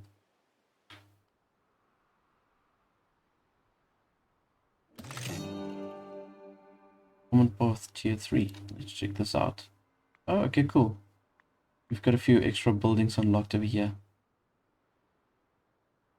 So when we come to get to 75 labor splendor, we can also unlock the paved roads, which I probably want to try and do within the next episode. We're going to see if we can get there. Just want to see what else we get additionally here. We've got the beer production that we can also do then. And we've got some further decorations. And we can extend the stonemason's hut. So we can then assign a few more extra workers at the same hut. That's pretty cool. And we can craft the commonwares. But that we will do at a much later stage. Okay, so everything seems to be looking good here for just for guarding the whole town, really.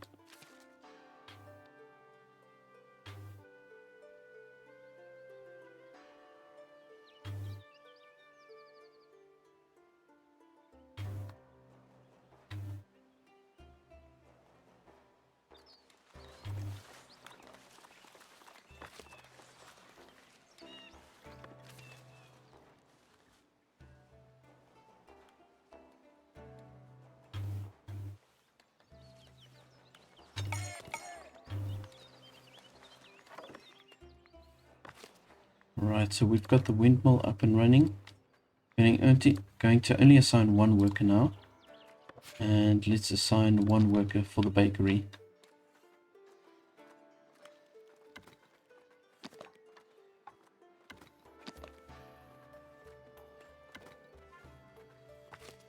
I just feel like I want to unlock this territory over here. It's such a pain at the moment.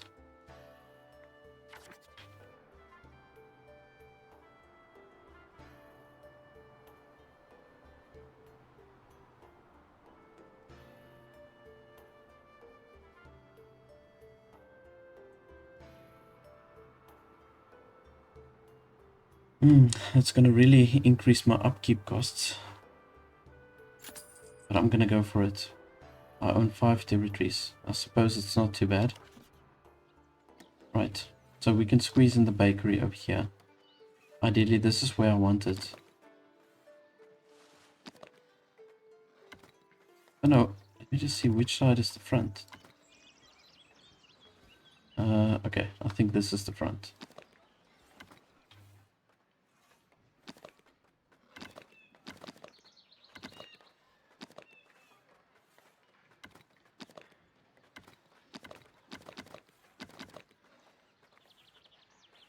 Okay, so I've got to just accumulate that boy now to build the bakery, really. And let's add a third farmer, and we can now just extend the crops over here.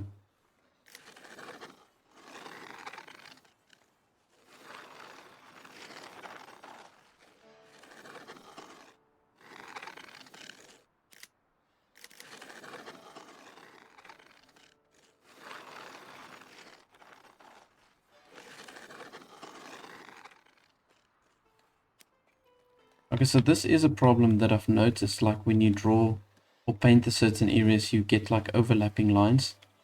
It's a little bit confusing. In fact, let's just do this. Maybe this will help a little bit.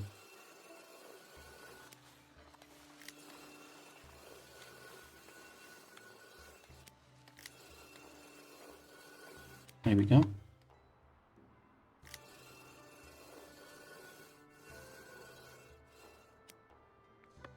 Alright, now we've got that extra money.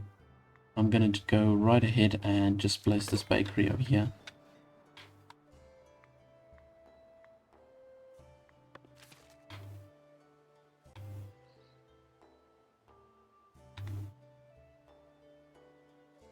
Looks like we're getting 3 extra villages over here.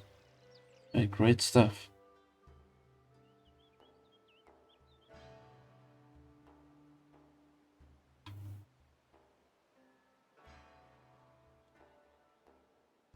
Now, once I get the bread, I've already got like a refined food, so I don't have to worry about providing the people with the actual bread.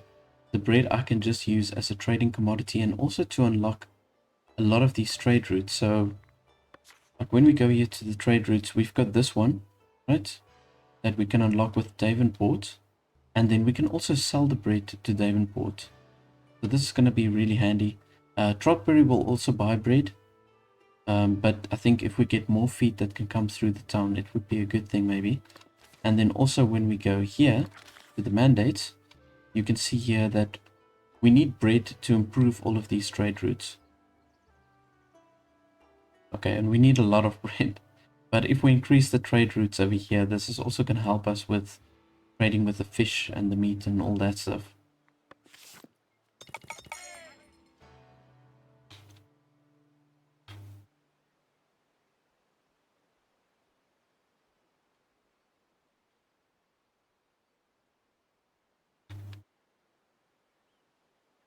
And we can open up a space here. We'll have to maybe build another granary. Yeah, I think we are going to definitely need to do that.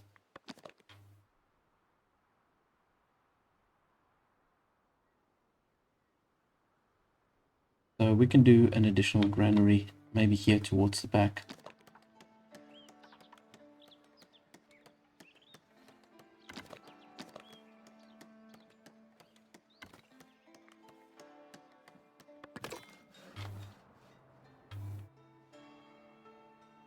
Yeah, I've got pretty much all of my storages full now.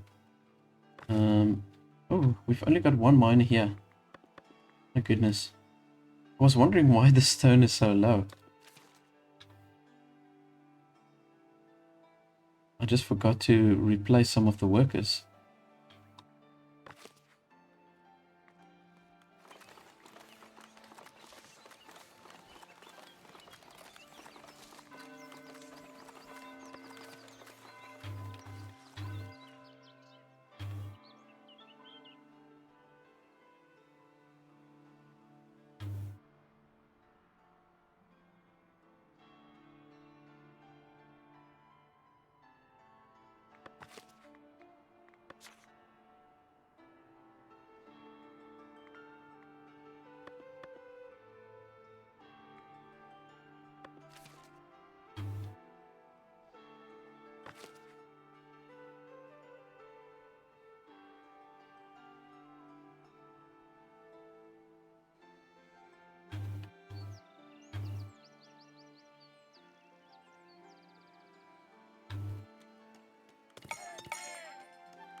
Okay, nice. There we got 75 point for just selling the meat. That's awesome. Right, and we can also assign another worker here to the miller. And let's get one baker over here. We can upgrade this one to a commoner, and I'm gonna just go ahead and upgrade one of these workers also. Oh, actually they can stay, they can remain serfs. Alright, never mind. So I've got my baker that I've upgraded now to a commoner, and we're gonna just leave it like that.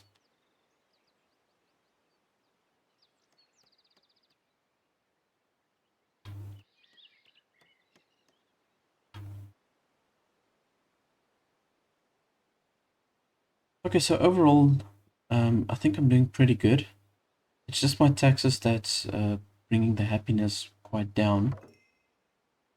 But I do want to leave it like that because my trade is not going as smooth as I want it to go. I want to try and boost my coins still a little bit more.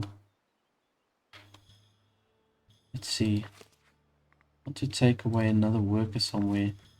Actually, let's maybe do this. Let's take away a worker here from the sawmill. And we can add one worker here to this granary. We're going to place the bread in there. And I suppose we can add flour as well.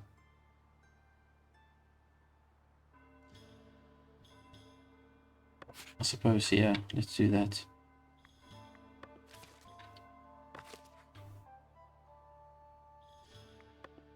And I'm going to just go ahead and add another miller. Okay, cool. So we are getting all of the wheat now. And then from here we've got one baker. Yes, quite a few people coming in. So I'll then definitely just assign another baker over here. And then once we've got a decent amount of bread, I need to prioritize what I want to do. I think the first thing I want to do is just to open the trade route with another town. So we're going to open up the trade route for Davenport. Now, with Davenport, we can sell boars if we'd like to. I suppose that is an option.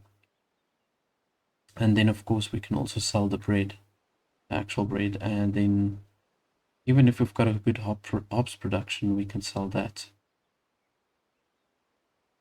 But what's nice about the bread, and now we've got 2 towns that's willing to buy the bread. So, yeah, that's going to be great.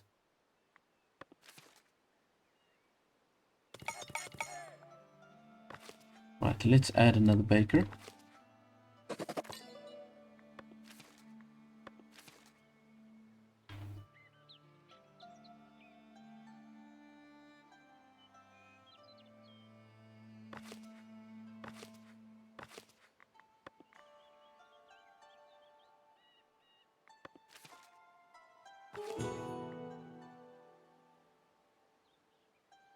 Oh, the people are very happy about the bakery.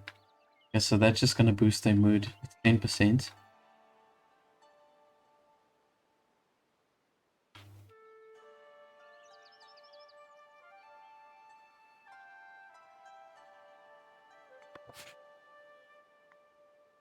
Okay, we've got currently 10 bread. I'm going to just let it keep on building up until 20. Then we can open up that other trade route. And let's just see here. For the mandates, we need 50 bread. Ah, yeah.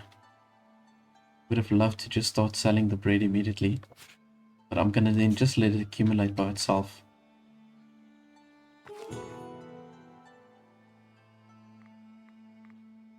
Okay, they want to trade wheat. Yeah, that's not gonna work.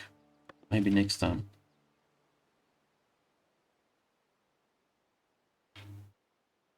So see, we've got quite a few houses upgraded here. We've got the increased density now. So ideally what we want to do next is we want to now upgrade these houses to common houses.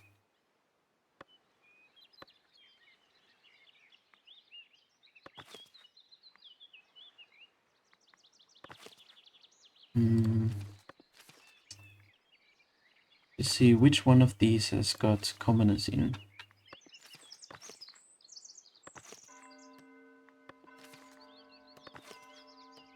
These are all serfs.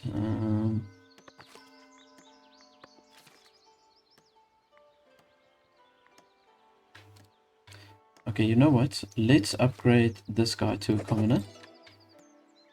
Yeah, and then all we can do is we can maybe just add one decoration over here to upgrade this house. Do maybe like a nice tree.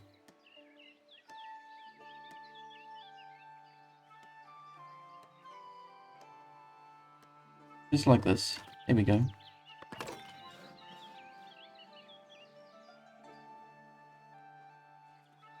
Alright, there we go. You can see this house is upgrading now because we do have one commoner staying here. And what resources do we need for this house to upgrade?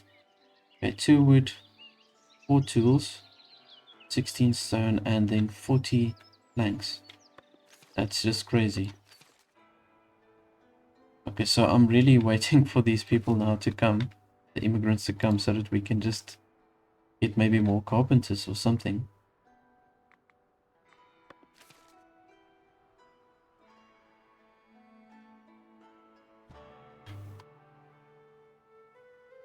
I don't know if I should just build another sawmill. We're going through the planks like crazy.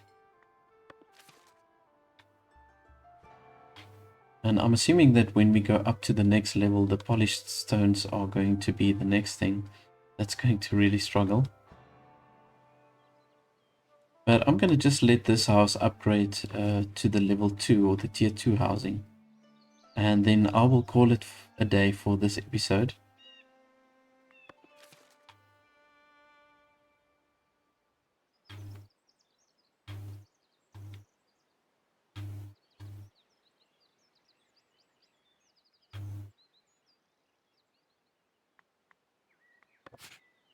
Alrighty, we've got 35 bread, so let's go ahead and open up another trade route.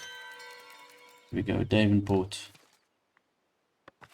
Now we will tell them to sell if we get over 50 bread. Let's just push this up to 50.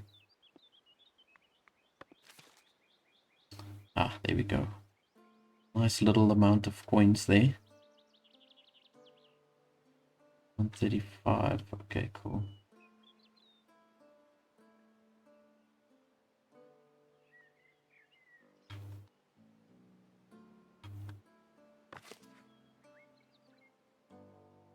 So the only thing we really need is the planks.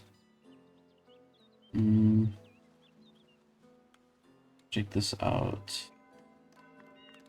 Okay, I know it's probably going to be overkill, but I'm going to build myself another sawmill.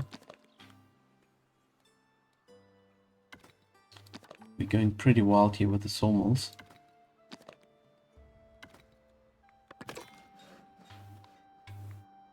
But I mean, ultimately I do want to trade with the planks as well. So if we can just push that up a bit.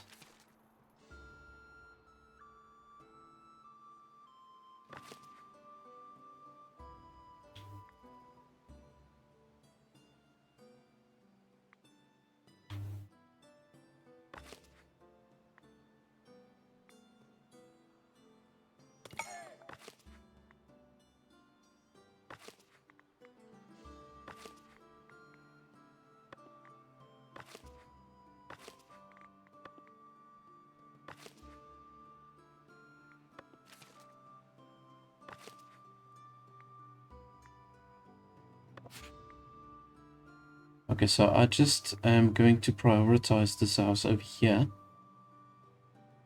so that we can just have a look at the second tier of housing.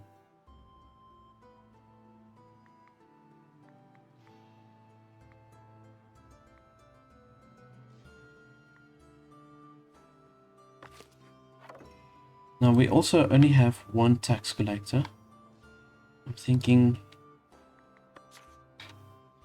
should probably expand it towards the side, just to get ourselves another tax collector.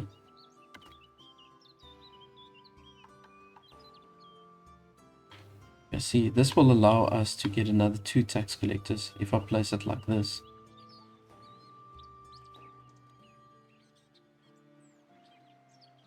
Yeah, why not? Let's do this.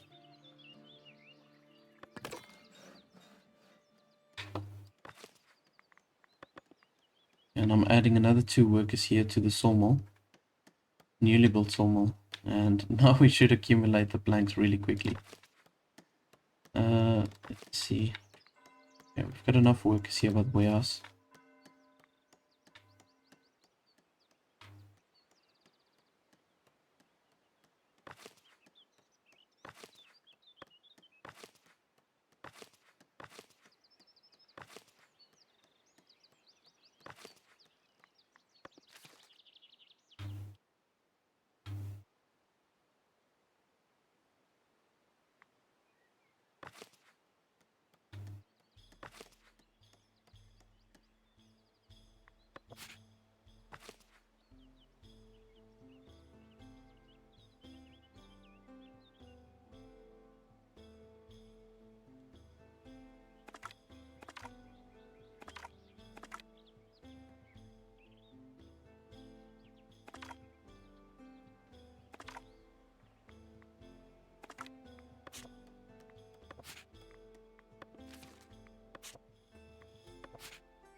Right, we are currently standing on 30 bread. Once I get to that 50, I'm going to just extend the trade route with one of these towns.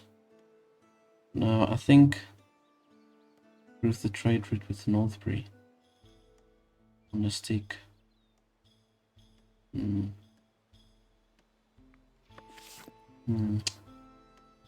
Just see what Northbury. I can't remember what they trade. Are we selling the meat to them? Oh, that's actually good, the meat and the plank. Yeah, so we can increase the trade with them then.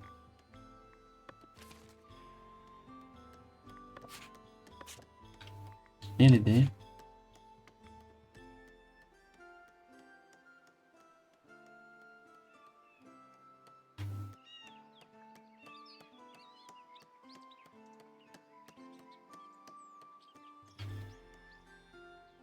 And there we go. Right. So we've got our first level 2 houses up here. Looks pretty nice. See here. Oh, that's cool.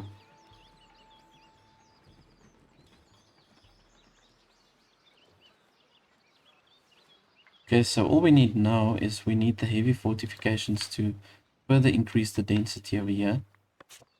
Now to get the high fortification, we have to get 150 labor splendor and 100 prosperity. Now we're not far from the prosperity, but I'm gonna have to build a lot of structures to get to that amount of splendor. Oh my goodness. Placed my tax office over here, or extended my tax office, so we can now place ourselves 3 tax collectors. Now I think 1 might still be okay for the current number of people that we've got in the village, but I'm gonna just to give the benefit of the doubt, I'm gonna add another tax collector to this whole setup that we've got over here. Now what I also want to do additionally, I want to place another stonemason's camp. Yeah, I just want to push the production really for the polished stones. We're not using the polished stones at the moment, but it's going to be a nice way of how we can just get some extra trade income. So I'm going to build another stonemason's hut right over here. I'm not going to worry too much about building an outer wall or extreme fortifications for the town until we can get to the point where we can place the heavy fortifications, so like a proper stone wall. Otherwise I'm going to just waste a lot of resources and time building a wall around. We're not in war or anything, so yeah, I'm not going to focus on that. Now you'll also see here that when I go to my watch post, you'll see I've got my patrollers and then I've also got the watchman. Now you'll see here with the watchman, it shows that there's only partial guard coverage. So I most definitely need to add myself another watchman over here. Now even with the added watchman, it still looks like we've only got partial guard coverage. Okay, well, you know what, that's fine. I will extend the watch post a little bit, add another structure over here. We can maybe do 1 additional structure next to this one, and that will give us another 5 slots, you know, for workers to go in there. Right, so we are now going to produce that extra polished stone. I'm very tempted to expand my territory because we need to add some more wheat fields over here. To have at least two farms, two wheat farms, I think will work for us. And I then also need to assign the wheat to the granary. So let's just do that. Because the wheat, obviously it's on and off, it's seasonal, so we're not going to have wheat available all the time unless we just get like a whole bunch of wheat once every season. We've got harvesting season, and then we've got a lot of that wheat in the storage. So then in that way, the windmill and the bakery, they can just continue to produce. Now, I want to also see if I can make one of my commoners level up to a citizen level. So let's just see. I do have commoners here. Oh yeah, there we go. Yeah, okay, so this is a commoner actually. So from here we can promote them to citizens. Now in order to promote them to citizens, we are going to need two different types of refined foods. So you'll see there that the refined foods that we can get is meat, bread, and cheese. Now obviously I've already got bread available. I just don't have a market stall placed in the town yet that can sell that to the people. So I'm going to do that soon once I've got another wheat farm set up. And then we need entertainment, so we are going to need the tavern, and then aside from that we also need the goods, so namely clothes. Right, there we go. We've got some extra villagers that came in. And immigration, it shows that it's high. It says that we've got an average happiness, although it's 72% happy. So I think that's pretty happy. I mean, it's above, it's more than half, so they should be kind of happy. Right, so I'm thinking I can add myself a treasury. I've got enough labor points. You see, I need the labor influence to upgrade a lot of these things. 35. Okay, let's do that. So we can do the sub building, so just to increase the treasury, and labor to privilege for your village. I'm not really sure what that is. We can check it out in a little while. Now the bailiff is very important because there's certain mandates that the bailiff can complete, but what the bailiff also does is he goes out and look for more rare resources. So for example, he'll go to this piece of rock over here and he might find iron or quartz or gold or whatever. So we are going to have to look at adding a bailiff also to the town. And we've only got this one rock formation on this side. Okay.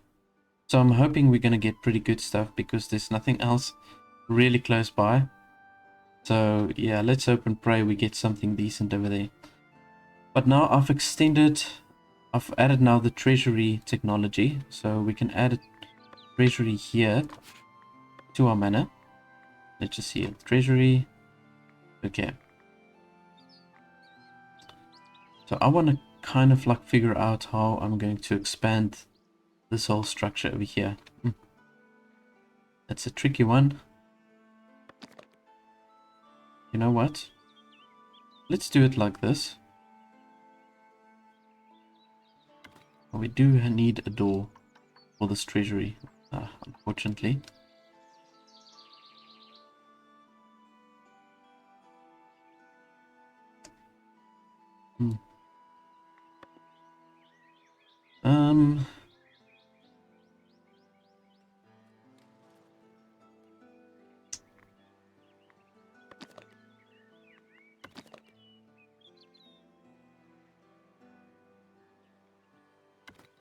I want it to look really nice, so I'm gonna maybe do it like this. Let's make this part of the treasury, and I want to keep the towers kind of at the same height, and we can place ourselves an entry point right over here, and also like the visitors location. I don't even know if that's necessary. And we can place another weather vane. It's going to just give us some additional splendor, which we are going to need to be able to unlock those paved roads. Okay, so With this tower that we've got placed, it's going to increase our treasury capacity to with 240, which I think is pretty good. So you can see here we've got 223 coins now out of 500. So I don't really want my money to cap at some point. So let's just increase the treasury like this tower. I'm gonna just do that for now.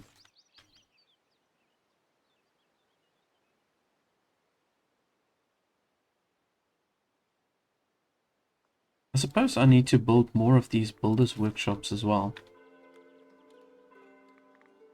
That's maybe not a bad idea. Let's do that. Let's just add one builder's workshop over here, and I'm gonna go ahead and just add 2 workers there. Okay, so the money is looking pretty decent. You can see that we're in a positive at the moment. So I think I should just take the leap of faith and extend my territory over here, because I do need additional wheat, and I also need to start with my clothing production really soon. So if we've got this territory, I think it would do good. So let's unlock that. We've got now 6 territories, and I'm gonna just say we might as well take this wood cutting away. I'm gonna just tell them to remove all of these resources, not the stone though. We can still use the stone. But I'm going to open up all of this territory here, and then we can use the space here at the top. We can place our sheep farms right over here. And then on this side, of course, we're going to use this for the wheat farms. So they're going to be pretty busy taking out all of this forest. So if you feel like there's any resources that's in your way, you can just use the resource removal tool and just color all of it in like I'm doing now. And if you want to cancel it, you can just click on the right mouse button. Same as with all the other coloring tools that you've got. Right, we've got 2 extra villages. I almost missed them. Didn't even see them. Alright, so let's see what we do need. We are lacking service. I think it's just because the church is a little bit too small. Let's see, a maximum capacity per worker, 24. You know what? Let's extend it. Let's extend it towards the back.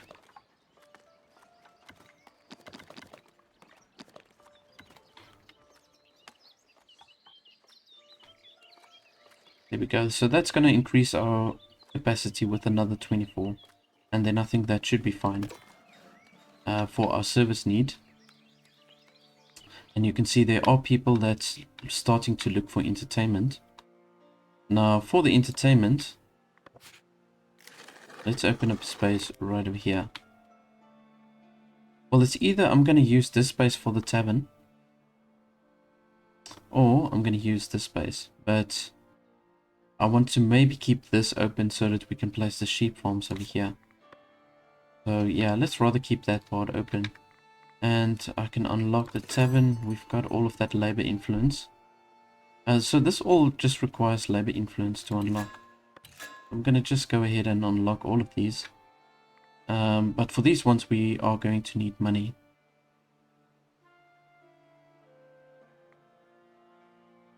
Uh, 244 coin. Okay.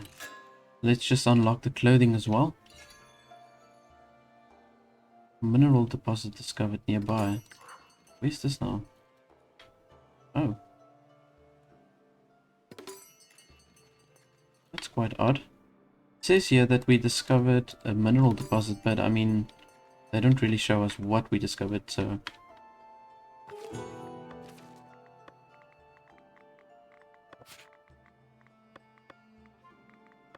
Alright, so for the next part that I need to build is the bailiff's office.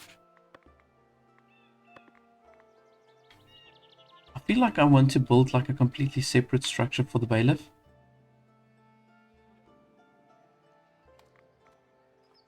Yeah, I think I want to do that.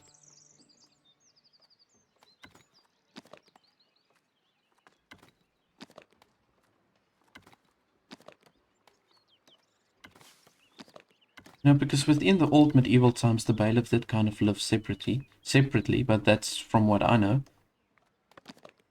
And I think we're gonna just place him right over here. Just want to make sure there's enough space to extend. Let's put a small chimney for him in.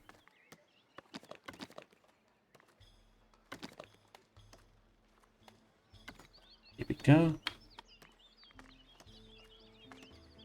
I don't really know if the chimney is necessary. I mean, but in any case. I'm kind of thinking of placing this manor gate over here, because we're going to get splendor points by placing that one. So let's remove that and move this one in like so.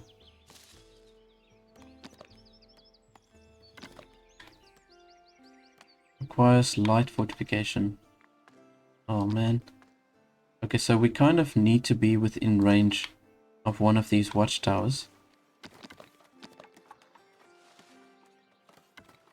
So I'm going to move it around just like that. There we go. Then we fall in range with the light fortifications on this side. Okay, so let's just go with this. Hope the structure is big enough. Well, for at least one bailiff to move in.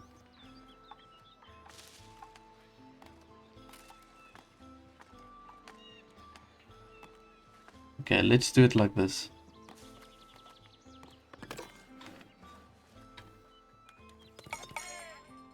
Got another 2 workers over here. Now I'm just waiting for them to obviously just clear out all of this forest. I think it's the people here from the builder's workshop that clears everything out, so I'm gonna just add another worker over there.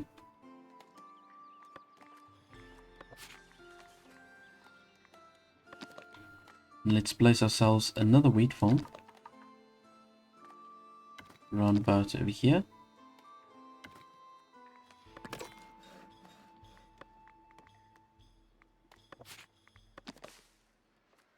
And I'm gonna place the sheep farm on this side.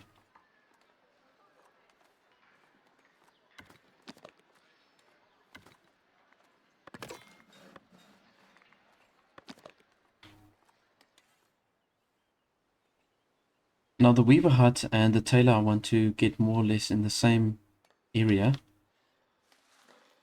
I want to see, this is our bakery. Okay, I suppose we can place the weaver and the tailor together. Let's maybe move the tailor towards here.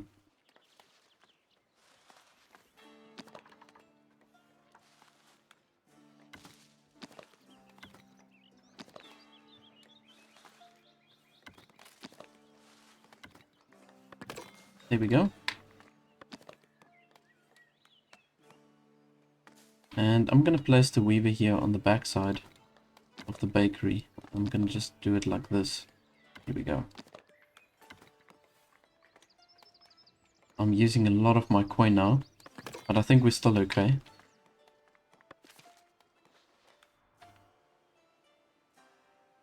I've got now currently 6 workers that are assigned to be builders.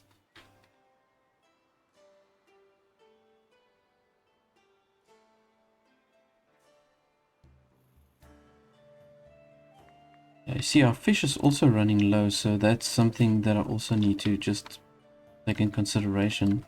Need another one of these fishing huts.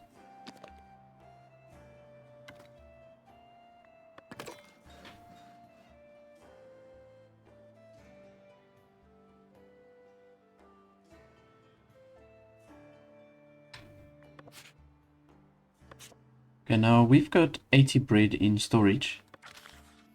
Now I want to use that bread to open up our trade route, or to improve the trade route.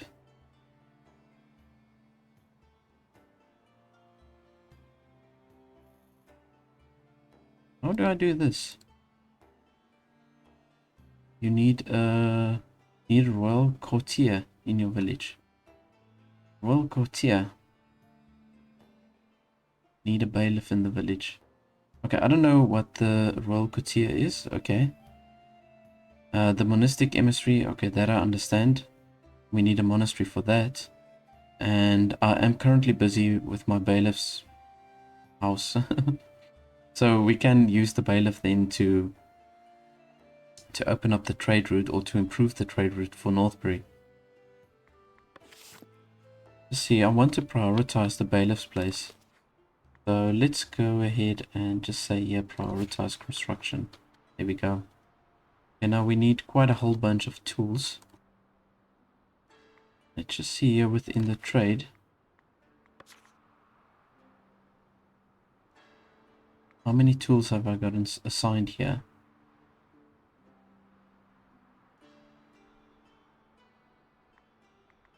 Let's push this up to 10. Yeah. There we go. And with the bread over 50. Okay, cool.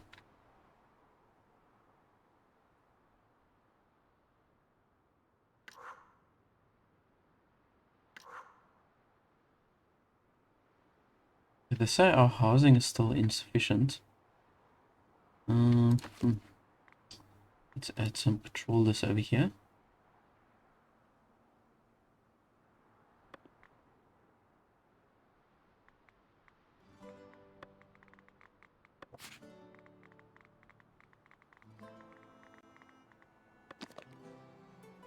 Now what I'm going to do is I'm going to set up a watchtower on this side as well. And then in this way we can then just increase the density of these houses. Let's pop it down just like that. And then from here we can also use this as a patrolling area. There we go. And just do it like that.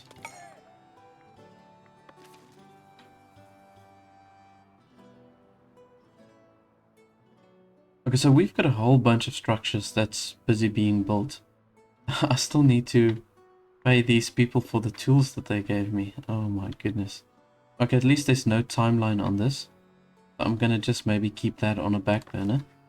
And let's see. There we go. You see the church is doing much better. We've got a capacity of 48. And you can see there the weekly attendance is 24. So that was an issue with our service providing. Yeah, that looks much better. So you can see now the service is only -2. Okay, so that's much better. Aside from that, let's say we've got housing shortage. And then they're also starting to look for some entertainment. Okay, now I did say I want to place my tavern. Public lounge.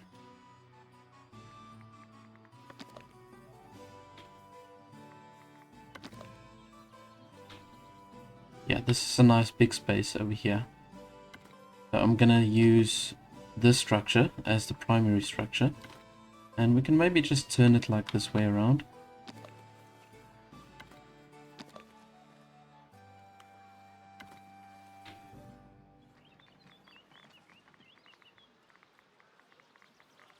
Okay, now this is cool. There's a whole bunch of decorations we can place here on the tavern, which is going to give us labor splendor. Now we've got currently 28 labor splendor and we need to push this up to 75. So yeah, there's a lot of things that we can add to the tavern just to push that up. So let's just see here. I want a very basic door here. So we can do that. And it's like the visitor's location. I'm going to place also here in the front. Only makes sense. Tavern. Patched. Yeah, you see this looks really cool. It costs 10 planks and 2 tools.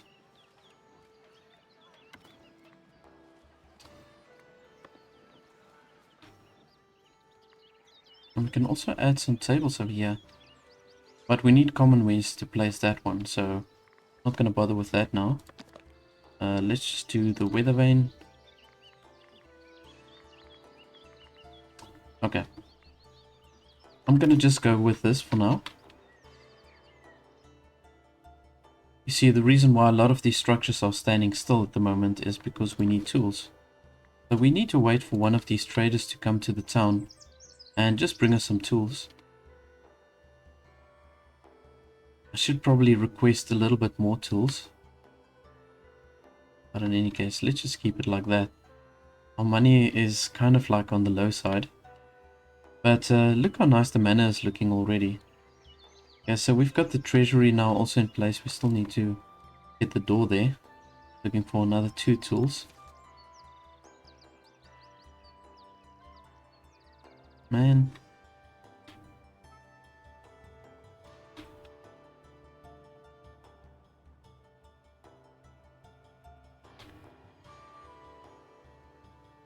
Okay, so we've got 2 traders coming in. Let's see what we get with them.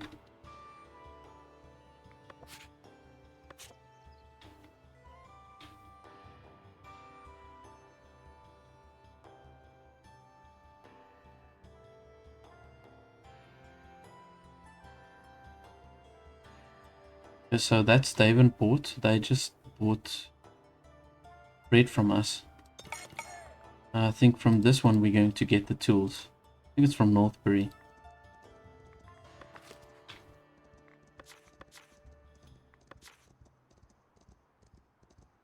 Yeah, okay, so they're the ones that sells the tools.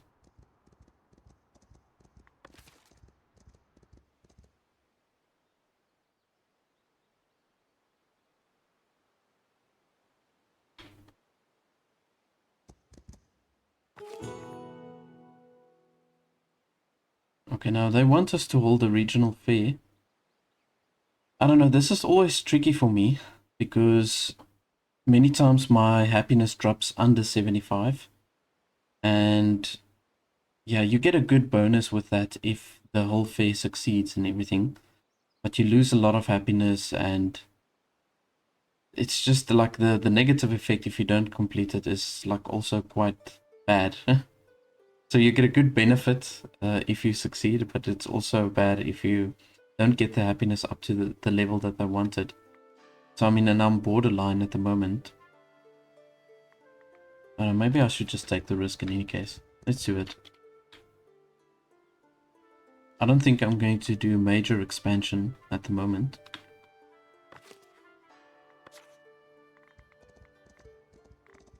Okay, so our tavern has got the public lounge now. Now, aside from the public lounge, we need a service counter, and then we need a berry brewery also.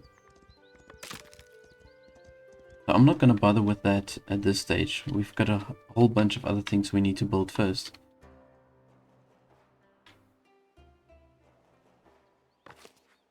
Now you can see they've already used all the tools that we ordered from Northbury. Ah, it kind of sucks, man. We're still short of 2 tools on this side. Okay, I'll have to order a little bit more.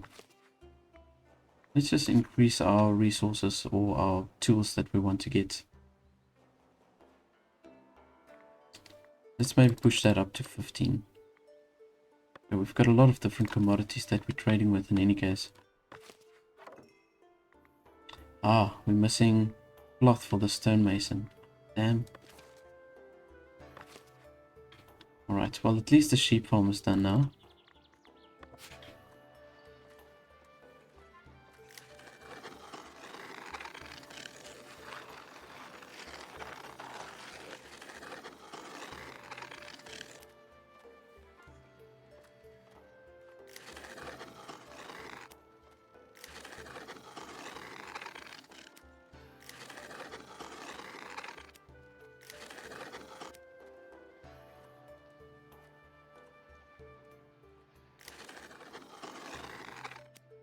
We go.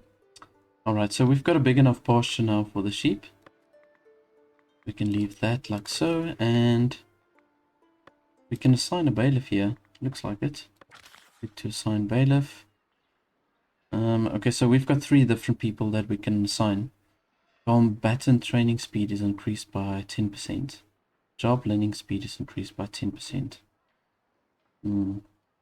I don't really use the combatants at this stage, so let's go for this person. And we're getting extra happiness because we've got a bailiff. That's pretty cool. Okay, now that's going to help us with the fair. So, now that we've got the bailiff, let's quickly check this out Invest. Okay. So we need to improve the trade route here for Northbury. There we go. Okay, now this is going to come very much in handy. Seeing that Northbury is also the one that provides us with the tools.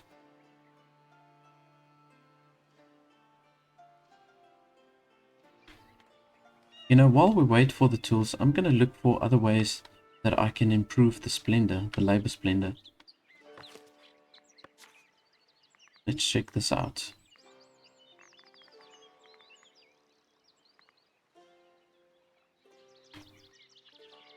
What structures can I add here to improve?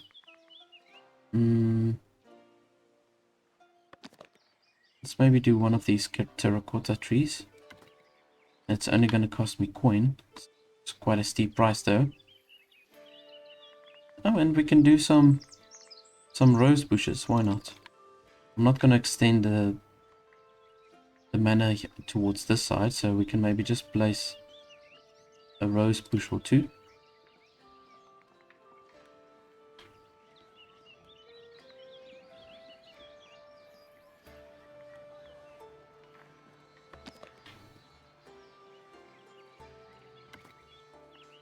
There's more of these terracotta pots. There we go.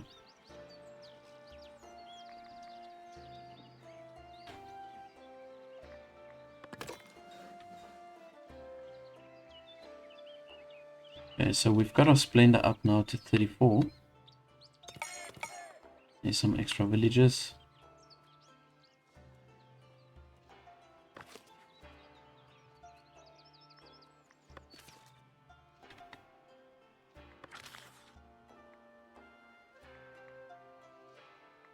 Right, so I've only got the one bailiff. I need to wait for that one to come back before I can access any of these other things. But there's a whole lot of minerals that I can prospect. Way more than I thought. In fact, these ones are obviously these ones that's 200 meters away is this piece over here, and then a little bit further up. Okay, we do have rock formations on that side. So it might be a good idea to extend the town just inland, maybe towards the lake, I would say. We've got a nice big open stretch here also for farming land.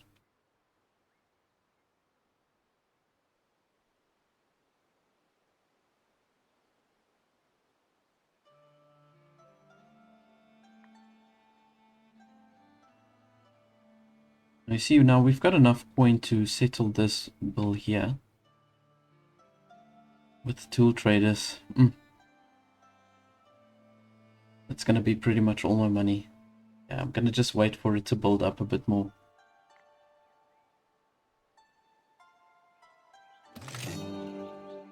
Delighted visitors. Okay, that's good. Delighted visitors. Okay, so that's pushing our happiness even further up. Yeah, that's a good thing. I think we must take advantage of this. Maybe. If we can push the taxes a bit. Yeah, there we go. Yeah, so I'm only pushing the taxes up now for the commoners.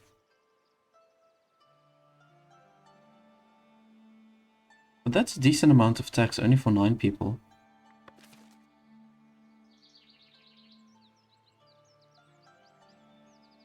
And the fair is lasting for another 8 days.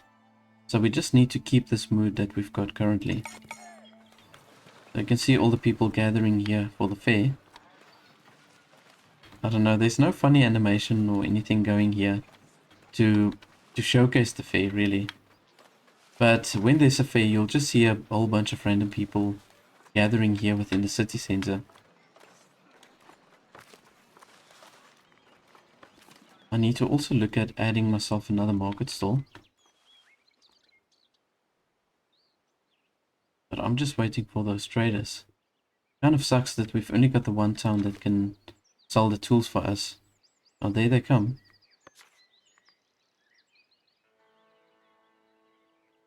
Thinking maybe I should just order some more tools. Let's do 20.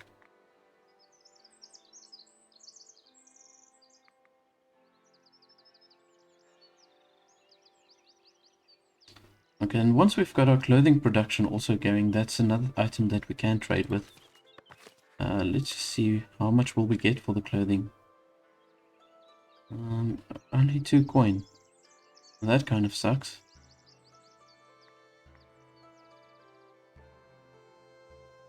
I want to improve my clergy influence. It's so many things that I've got to think of. But when I get another 5 clergy influence, I can use that to open up the trade route here with Kinstone Abbey. There's not a lot of different things that we can sell to them. I mean, they will buy veggies, which I don't even know how to produce this. Because prior to the 1.0 update, you couldn't produce veggies, not that I'm aware of. But we can sell berries to them. And herbs we can produce also from the monastery. All these stuff, or most of these things, are monastery items.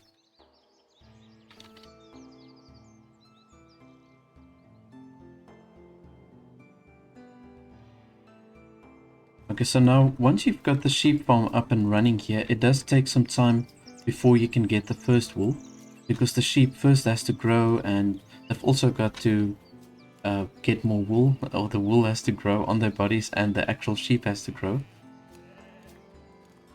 So that does take some time. You can see here, it says here, missing mature livestock. So that will go on its own. Like prior to the 1.0 update, we had to manually add the sheep to the sheep farm, but now they work it out, the computer works it out by itself, how many sheep must be on the sheep farm. Right, so we've got those extra tools now. Pretty much used everything already for the current structures.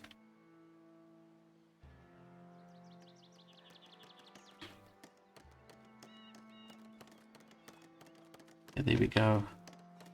This is good to see. So they're building both the weaver huts, as well as the tailor workshop and the wheat farm. Okay, great stuff.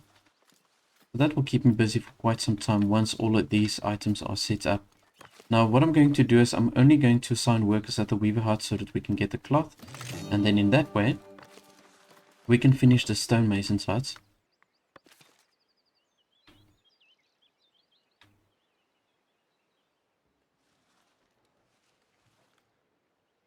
Okay, so the people are very happy. So we're going to get some additional labor influence, and that's just going to give another additional happiness to the people of the town once this fair has completed.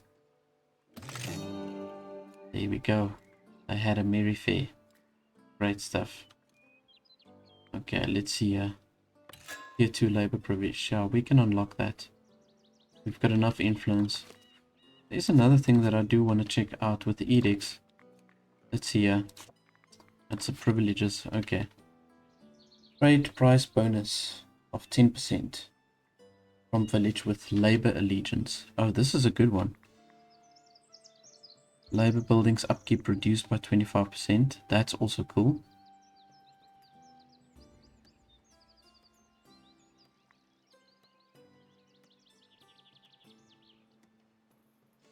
The taxation happiness effect is decreased by 25%. Every time you trade a village in one influence with the state. Man, I'm like really thinking what would be the best. Either to take the upkeep, to reduce the upkeep, or to increase the trade. But I'm thinking I should do the civic chores just to reduce the upkeep. Yeah, I'm gonna just go with that. Okay, so our money should be accumulating much more now. Right. Let's assign 2 weavers over here. And I've got to just upgrade them also to commoners, because then they'll work so much more effectively. And then we need our 3 farmers here for the wheat.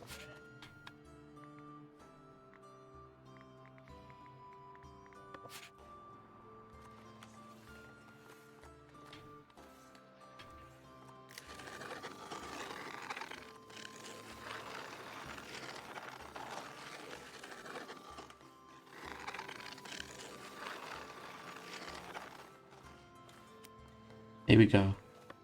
So yeah, that's just a way to perfectly utilize the space. That's why I wanted to make it square, so now I can clearly see where the wheat farms are. And I think I am using the space in the best of my capacity.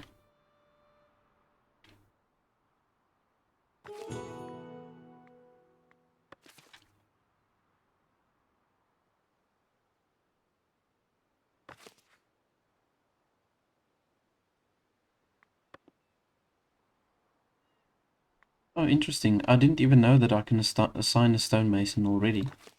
But there we go. And it has to be a commoner, so I'm going to just upgrade this guy as well. You can see the money, the income is looking so much better now.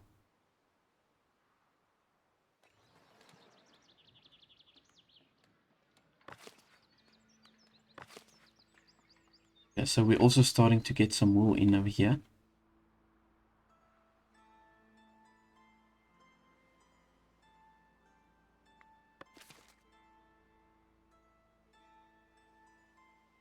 Oh, we've got a whole bunch of extra villagers coming in. It's like 3 or 4.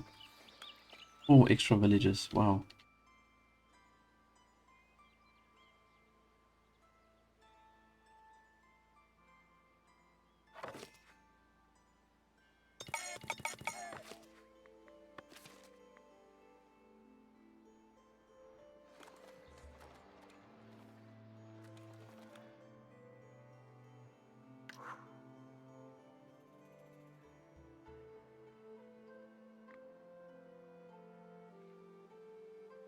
So you can see our bank balance is definitely improving over here.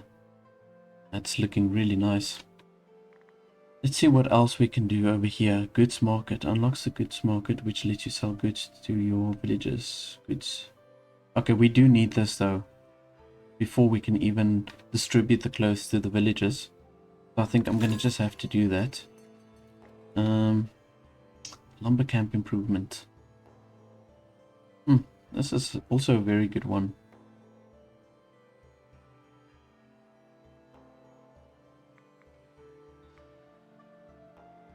Extended village edicts. I'm gonna go for that one. I just want to check something out here quickly. Extended village edicts, so... Ah, okay. Every mandate. Upkeep of production buildings. Parts are decreased.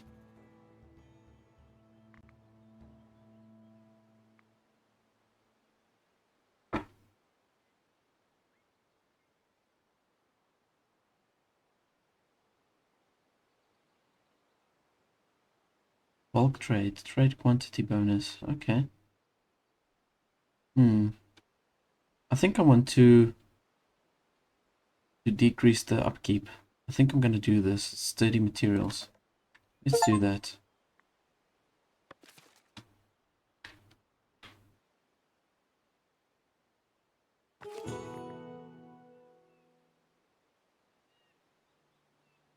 Ooh, this is a nice one.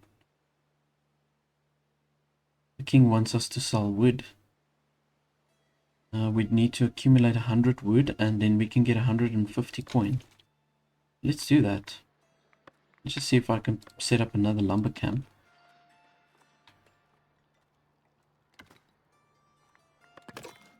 Oh. I can definitely assign some extra woodcutters over here.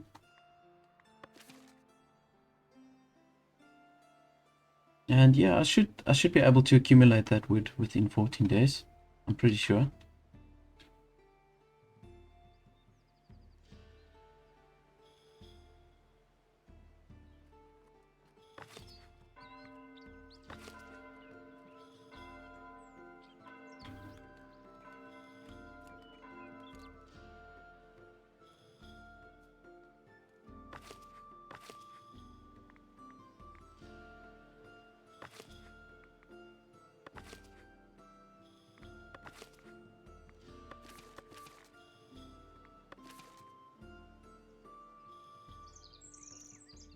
We're getting so many people coming in now.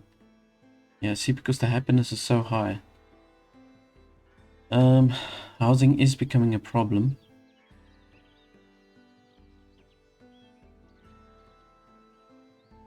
Okay, well, I'll have to just carry on like I'm doing now until we get some extra tools.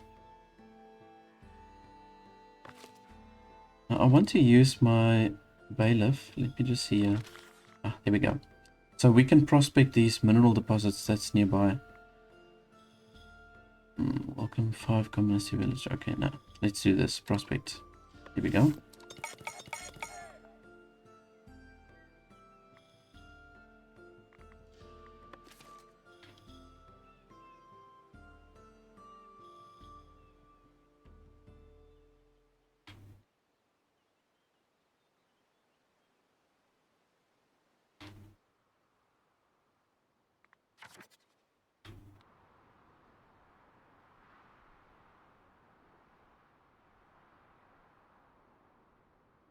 I'm thinking of opening up more territory over here. We definitely need some more space for the sheep farms.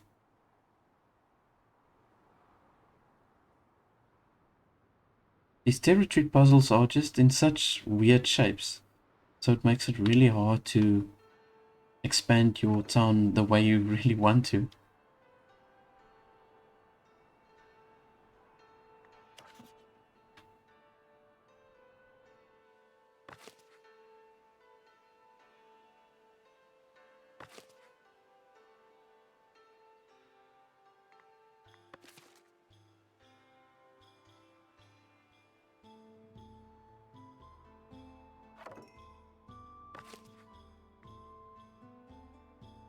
Alright, I think I'm considering of placing one tailor in here.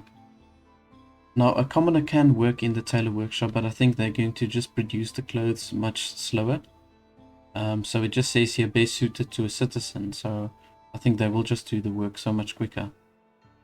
But obviously we're not even eligible to get the citizens yet, so I'll have to assign a commoner. And just do one at the moment because we need that additional cloth. So I'm gonna just let the cloth accumulate for some time. And it does look like we are going to have enough wood just to fulfill this order, which is great. So there we go. Perfect stuff. And I think I'm gonna just pay these people also. I just need to get it done. There we go. Good stuff. Loan paid. Right, so we're busy setting up the tavern over here. At least that's going to provide some sort of entertainment. And we've got now this extra lumber camp. I don't even know if it's necessary to assign anybody there now. But I'll leave this open just for now. Until we run out of wood again or need to do a big order again.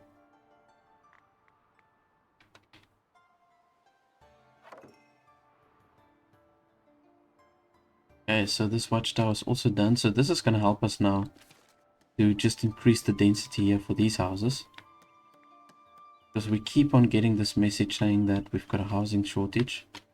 So there we go. Got a whole bunch of these houses being upgraded. And this is going to open up a lot of space. And we've got currently now 89 villagers living in the town.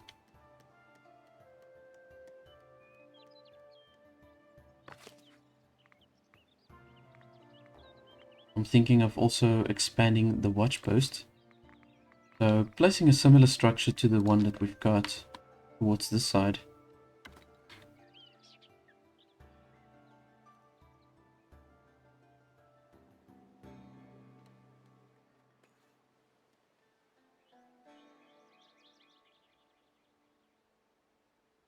Yeah, I think I'm going to do that. I'm going to get basically double the capacity. It doesn't take too many resources. So let's do that. Okay, cool. Now we've got the increased space here for the houses. Now we shouldn't have any problem with the housing now. I'm gonna be really upset if they still tell me there's a housing shortage. Still showing -2. Really don't understand that. You know what? I should maybe look into just upgrading more of these houses. Also to the commoner house. Let's see what we need here. Beautification and commoner residence. Okay. Well, let's add some beautification. We've got plenty of oi now. I like to place these terracotta trees. They're quite cost effective. Here we go. Let's do that. Nice. We've got a few commoners in the town already, so even if there's just 1 or 2 commoners staying in a house, it will upgrade the house.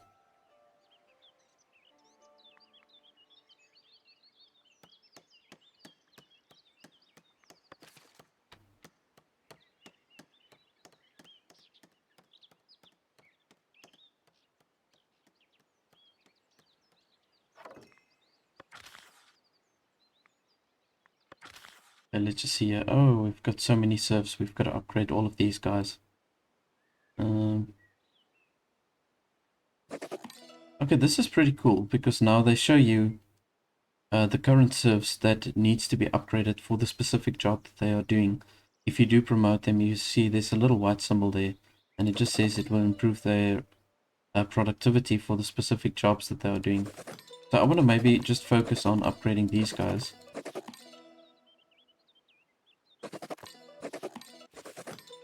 Here we go. Alright. Include promotions. Yeah. Okay. Now we've got a lot of commoners in the town. Let's just see how that affects our tax at the moment. Okay, good. Okay, it's so much better.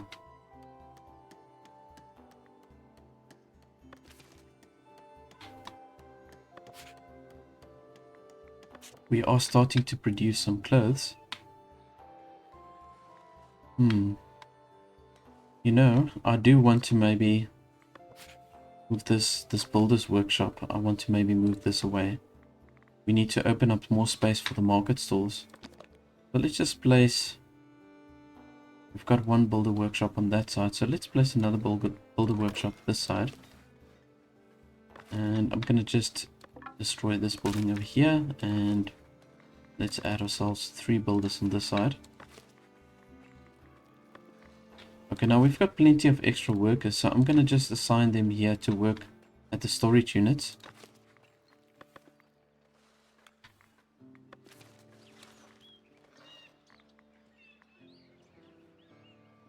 And then we can now set up a market stall to do the common wares, or the non-consumables. Let's see here. The good stall, as they call it, okay.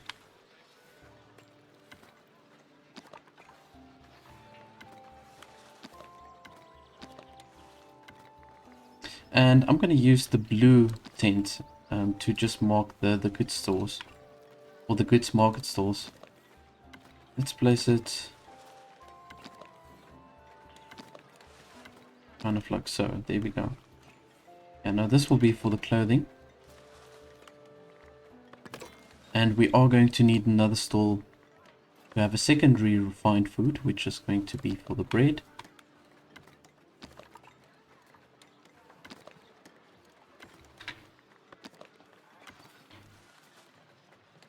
Let's keep it all together. Back it out nice and neat. Here we go. Okay, great. Right, so now once we provide the clothes and also an additional refined food, we will definitely get more tax from the people, and they will be more happy in general. And we might be able to upgrade then some of the people to citizens. Now we've got the first part done here for the tavern. Okay, that does provide some entertainment. We can only have 10 people in here. So what I am going to do is I'm going to extend the public lounge to the back to increase the space. And then next to this public lounge, we're going to set up the brewery. And then on the opposite side, we can do the service counter.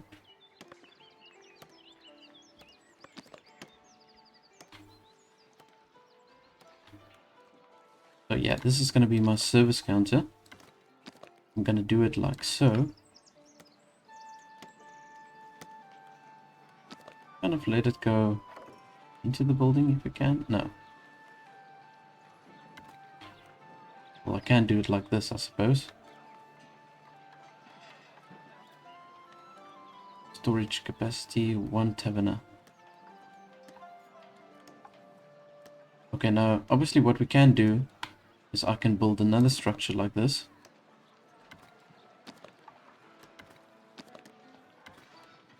And we can also increase it like that. Okay, now from here we can assign 3 taverners. And I'm going to do the same here. Just add like a simple door entrance on this side. There we go. Let's place another weather vane. Just to get that extra splendor. And we can do the visitor location just like so.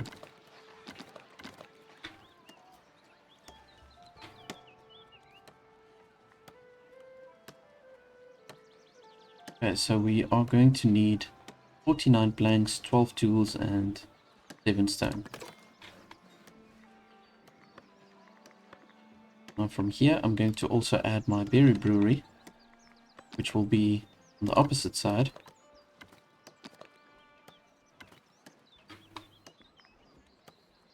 Requires 1 chimney. Okay, fair enough.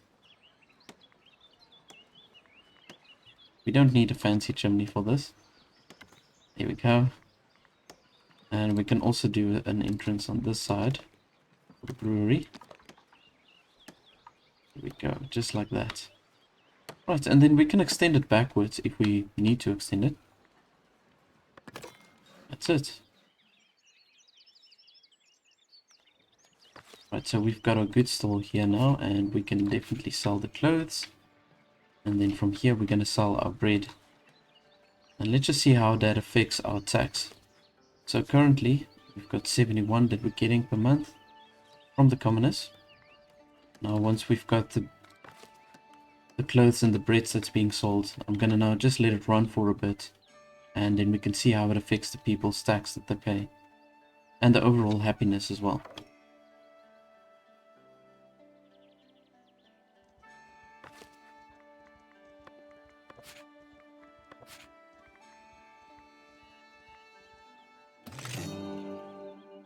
Alright. So this actually allowed us to go to the tier 4 of the common path. Let's see here. So now we can access jewelry, dairy farming, sculpture workshop, glass working. So there's a whole bunch of stuff that we've got access to now.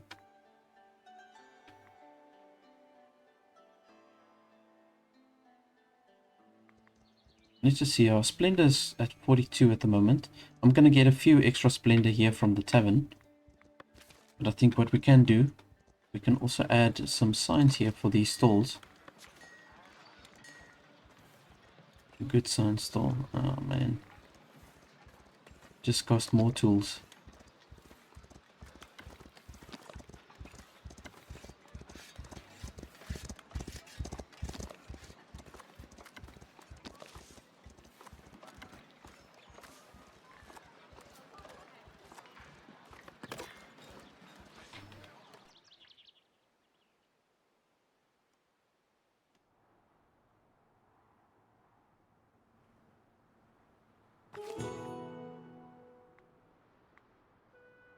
Davenport is praising your mutual business. They are planning to build a bridge to help increase the volume of merchandise moving into the village, and they hope you will contribute. I will see to it. Okay. Well, let's check this out. Okay, the bailiff is still busy just prospecting this mineral deposit. Davenport, here we go. Oh, interesting. Okay, so to improve this, we are going to need... Oh, actually, no, we can use the bailiff to do that. But we need 150 planks. My goodness, okay. Okay, so we need to push the planks up a bit.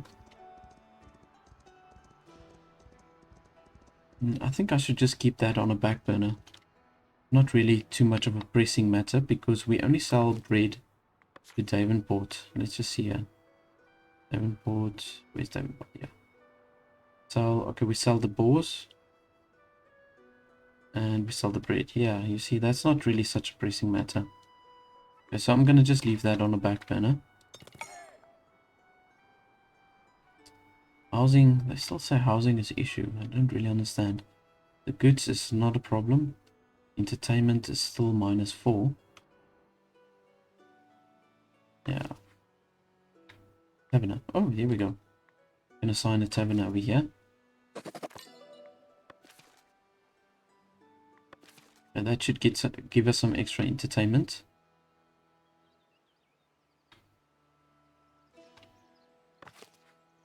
Right, I must say these houses look very nice.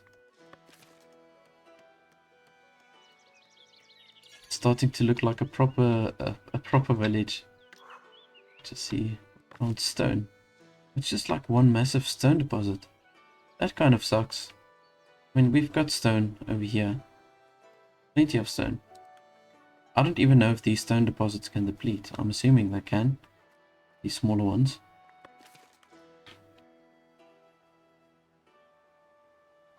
I keep on getting these buttons that says no access to housing, but I mean, couldn't have laid out this town better than what I did. I really don't think so. Housing insufficient. Come on, man.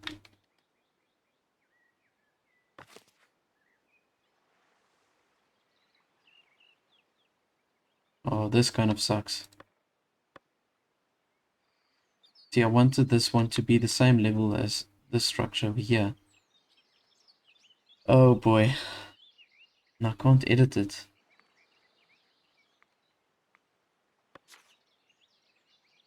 Can I? Oh, I can. Yes. Yes, yes, yes. Oh, thank goodness. Light changes. Thank goodness. I just thought to myself, I don't want to destroy the structure again.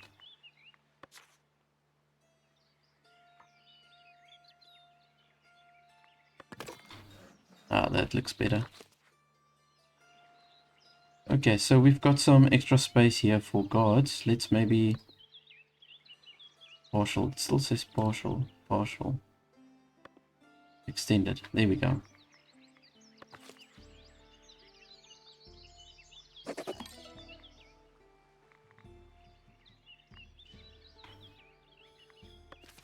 Okay, that's looking better.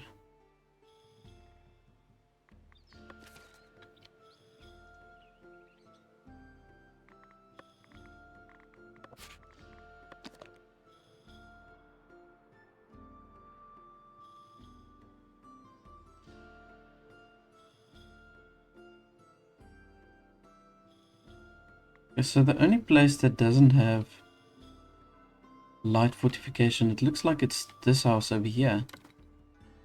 It's just this one. Okay.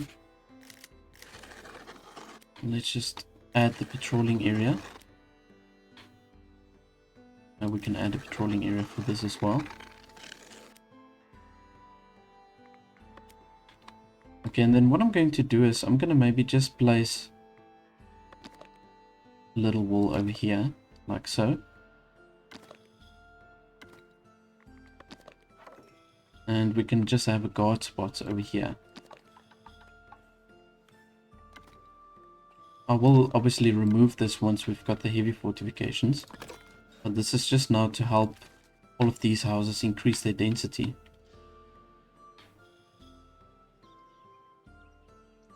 Okay, but it is all coming together very nicely. Now I'm going to use 1 or 2 of these new villagers coming in to just help with the patrols of the town. We do need some extra patrollers.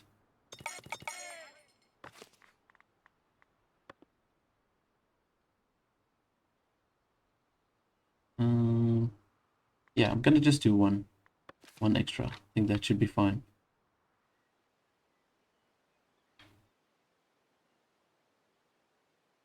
Okay, so we can see these houses are starting to upgrade now. That's very good. Okay, awesome stuff. And we've got just under 100 people now in the town. That's really cool.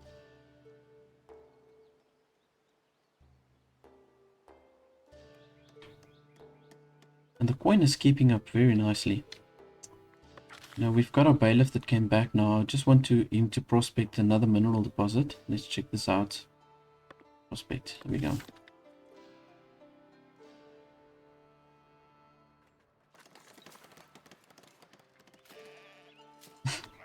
The bailiff's house looks quite cute. It's with this massive door and then the tiny house.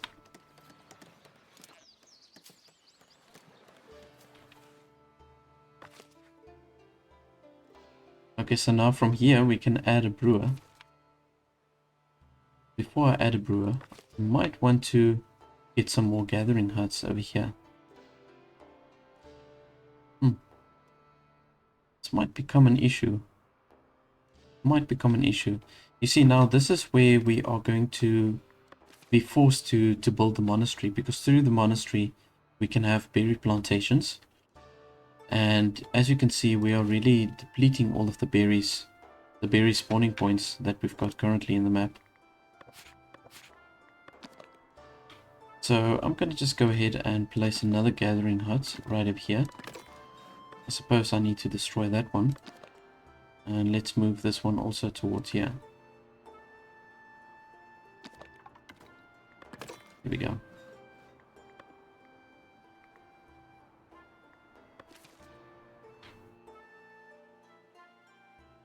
Anyways, everybody, that's it from me for today's episode. I think I did everything that I wanted to do. The town is coming along very nicely. It's starting to look like a proper town, and our income has improved a lot. Now, I did want to build the paved roads, but you know what? I'm pretty happy with what we've got. We've got 47 splendor. I had a few new people that came into town. So we've got some workers available that we can utilize. Now, I want to assign a brewer over here. So we're gonna do like a berry brew. And we've got some extra workers here now that's gathering berries. So we've got plenty of berry deposits all around. I've got one gatherer over here, and then I've got another 3 on this side. So I think that's going to be enough for us to also kind of compensate for the berry brew that we're going to do now. Let's go ahead and maybe only assign one person over here. Now they say ideally, you can see here that we need a citizen. There we go. Very suited for the citizen. So obviously we can't unlock the citizen yet, but we can upgrade them to a commoner, so at least they will do slightly better. Now we've got 2 different refined foods. We do need goods as well. That's another thing that we need. I just want to see something here. I mean, I'm sure some of the people have got everything that they need.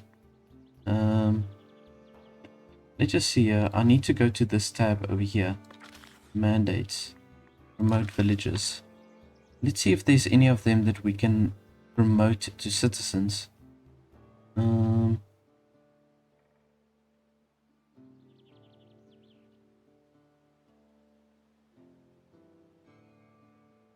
Okay, it doesn't look like any of them are eligible to be promoted to citizens yet. Okay.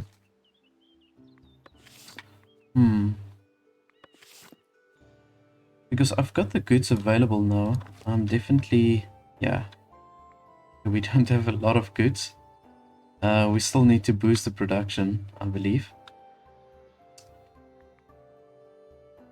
I'm probably going to have to build another sheep farm.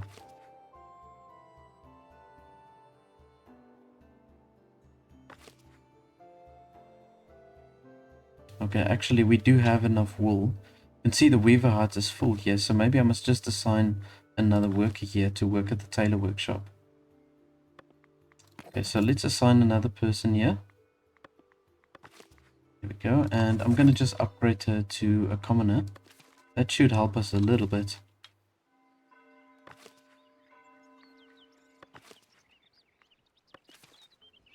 Right, so we also need to open up the storage here for the berry brew.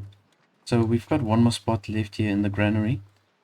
So let's just add the berry brew right over there. So currently I've only got 47 labor splendor. Oh yeah, so we need to really push the labor splendor quite a bit to unlock the paved roads. And then additionally, if we want to add the city fortifications, I'm gonna have to add so much more. Now, my income is doing pretty well at this stage, so I'm happy about that at least. We've got a lot of things that we are trading. But my intention is to open up this territory over here. I want to definitely place the monastery here on the edge. That is my intention at least. So let's see if we can add some decorations here to the tavern, just to get some extra labor splendor. Now this is pretty cool. We get 4 labor splendor from building this dormer.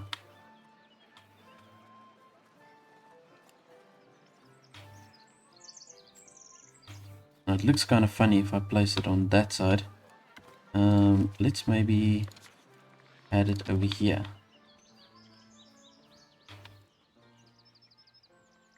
Yeah, it will definitely work on this side. Okay, let's do that. We've got enough blanks and we've got enough tools. So we can get 4 splendor over there, and I'm going to do this also. Like so, and let's maybe just do a 1 on the opposite side like that. There we go. So right there we get another 12 splendor. So that's really a good step in the right direction. And let's see if we can do something here with the watch post over here, if we can get some extra splendor on this side.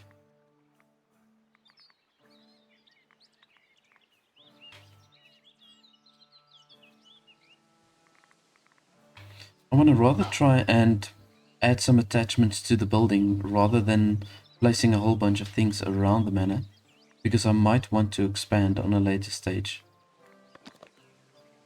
Ah, and we can also place some dormers over here. Doesn't cost too much.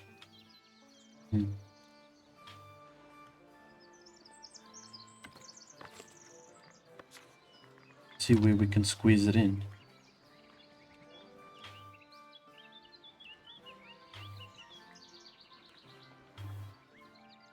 Will look a little bit funny squeezing it in behind this structure over here.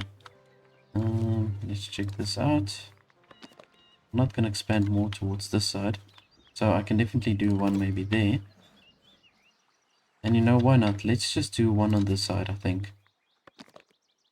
I don't think I'm going to expand more than that, so let's do one like that. Yeah, I think the only way I'm going to expand is towards this side. I've got an idea in my head of what I want to do. Oh no, we've got a commoner that left over here.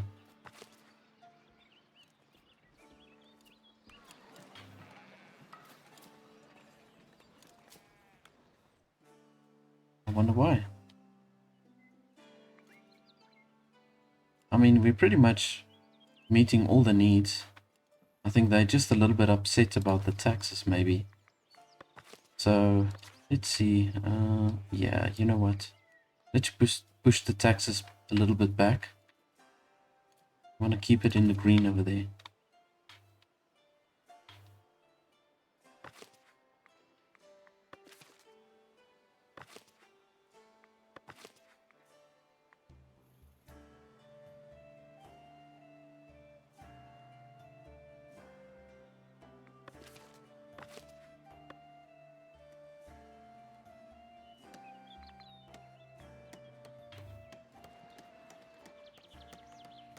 I wonder why they're not making the berry brew. Like, that's kind of odd.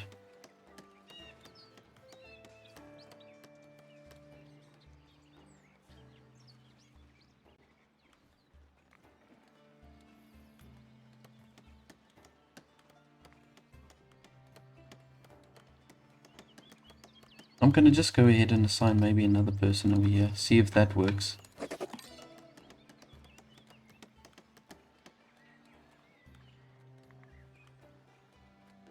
You see now, they need this berry brew for the entertainment. Let's see, a public lounge, taverner. Maybe if I add another taverner, that will also help maybe.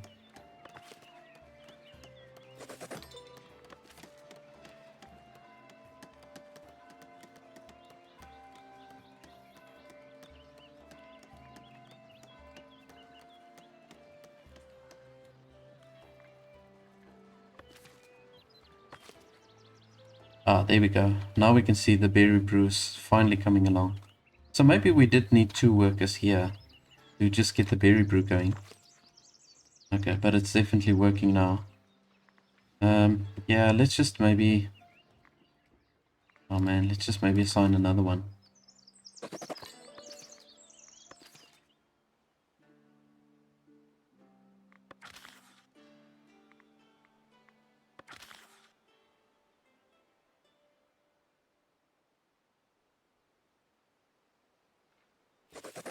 And just upgrade all of these with a little symbol next to it.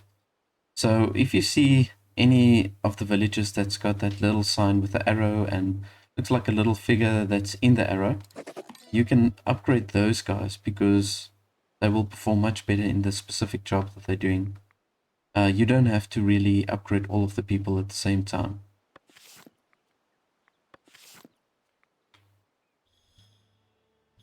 Got some more villagers coming in over here. Just one.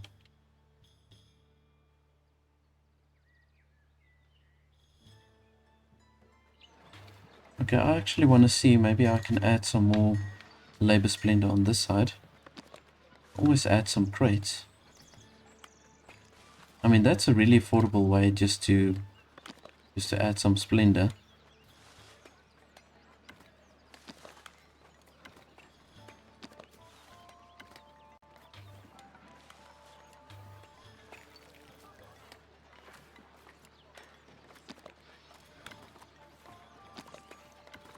Let's just stack the crates, or the barrels, sorry. Let's just stack the barrels right next to it like so.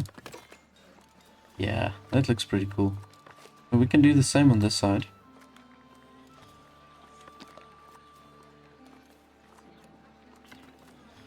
Yeah, this is like a nice and cheap way just to get that extra labor splendor. You can actually let them overlap, doesn't matter. Here we go. Currently on 73 labor splendor, so very close. I just need 2 more.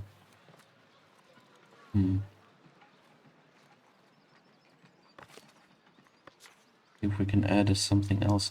Oh, you know what we can add? It's an affordable way to do this. Just add some of these flower pots right by the entry. There we go. Nice. Okay, so now we've got those other elements unlocked. Let's check this out. So, yeah, from here we can do now the paved roads. It's cheap actually.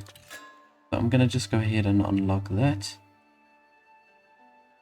And now I've never done the paved roads before, so I don't really know how that works. Let's just check this out.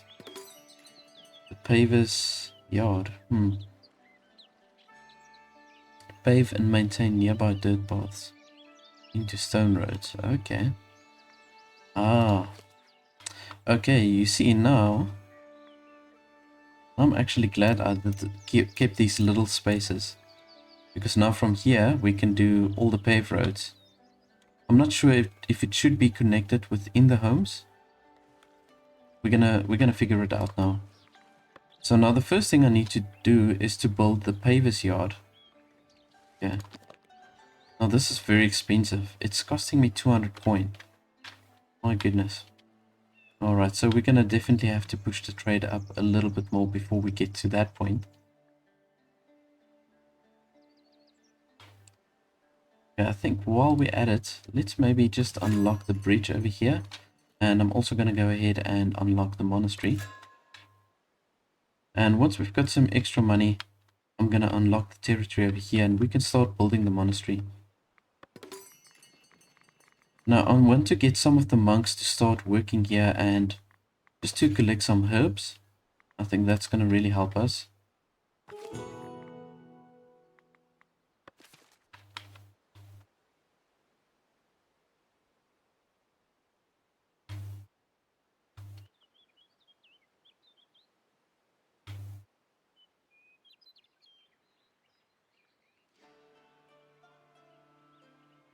We should get a good amount of money from 100 people over here from Northbury. Oh, you know what? Must just change this here with the polished stones. We're going to use more of that now, building the monastery. So let's go ahead and just change this up a little bit. I'm going to let them only trade the polished stones when we've got maybe, let's say, over 20. I'm going to just keep it like that. Here we go.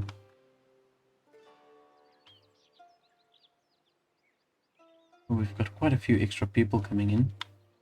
Like 3 or 4 people? 4 people. And then we're going to have over 100 people within the town.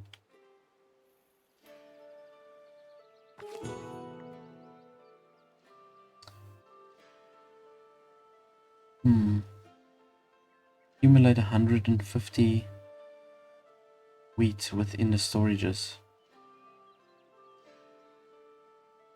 I don't know if we'll be able to do this, but I'm gonna try.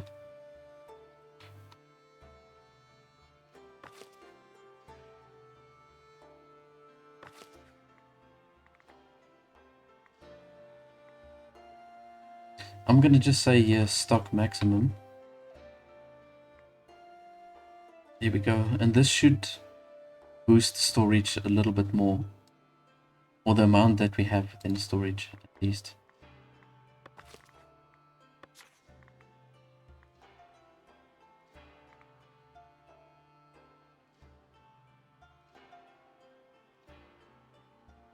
Oh yes, and someone did mention that I can use the stockpile option, so I think I am going to do that. I'm gonna just say stockpile it. So I'm gonna just prevent them from using that for some time. How much do I have at the moment in any case? Oh, there's nothing. E, okay. Ah, there we go. Okay, so this is already in production. They took literally everything out now and placed it within the windmill. But yeah, let's see if that works. If we can get everything on time.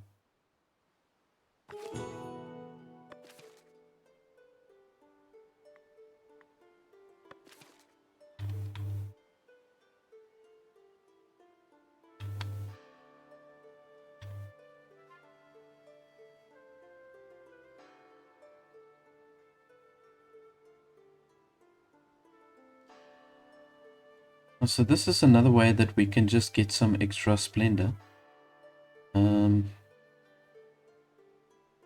So we need, let's check here, we need the labor influence to purchase this.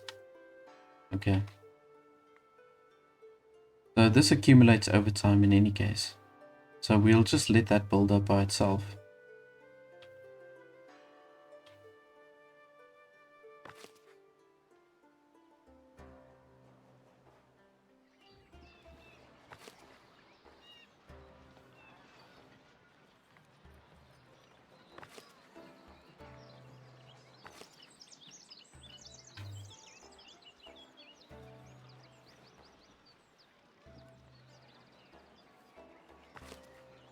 You can see some of the people are still upset about housing over here. Yeah, I can see that's starting to build up now.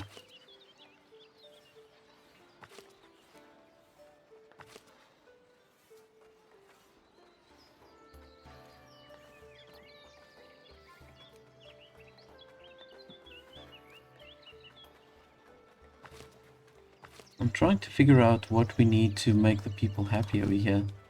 Just so that we can upgrade some of them to citizen.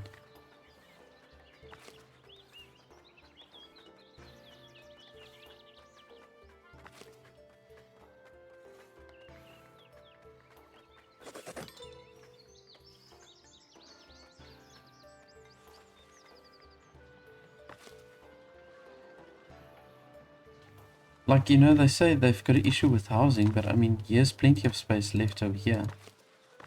I don't know. And even over here. Got plenty of space left, so I don't know why the people don't have housing.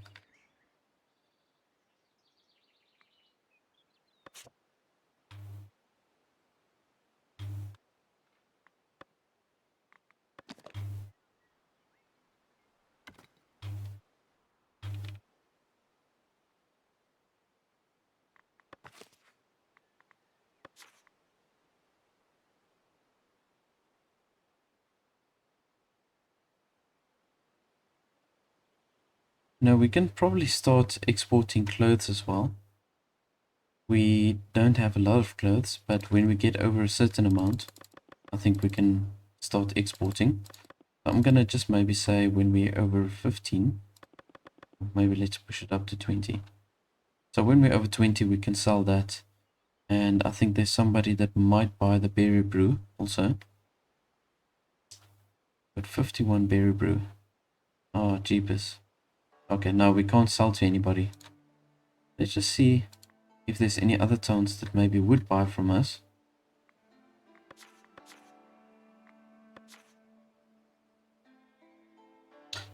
Ah, okay. So Middle, the town of Middle, they will actually buy the berry brew from us. And they will also buy fish and clothing. So maybe I should just push my clothing production a little bit more. Add another tailor. And upgrade them also to a commoner.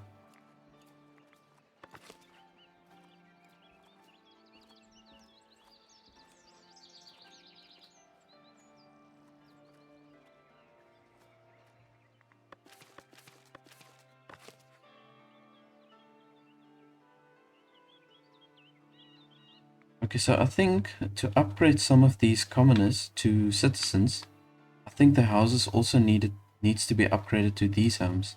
I think that is actually the problem. So what we can do is let's do some extra decorations over here. Looking for some affordable decorations. We can just do a really simple beautification. I'll change it on a later stage. I'll add some other stuff. But for now, we just do some small beautifications. Just so that the homes can upgrade.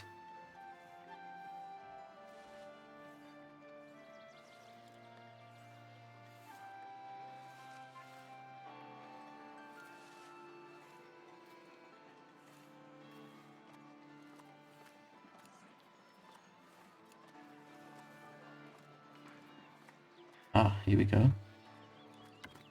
There's a nice spot for it. Now these pruned hedges, they don't cost me a lot, so I'm gonna just kind of squeeze them in wherever I can. Just so that these houses can upgrade.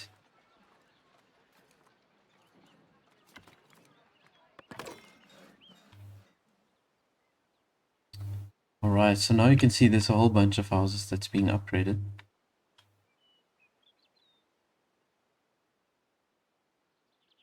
Now, I believe the commoners won't stay in these houses. I think that's the problem. That's why they don't move into these places. I'm not really sure. Actually, you do need a commoner in order to upgrade this, so... It's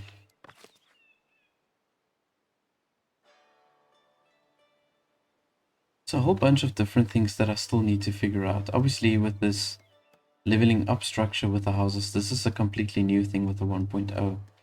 I'm still kind of like trying to figure that out.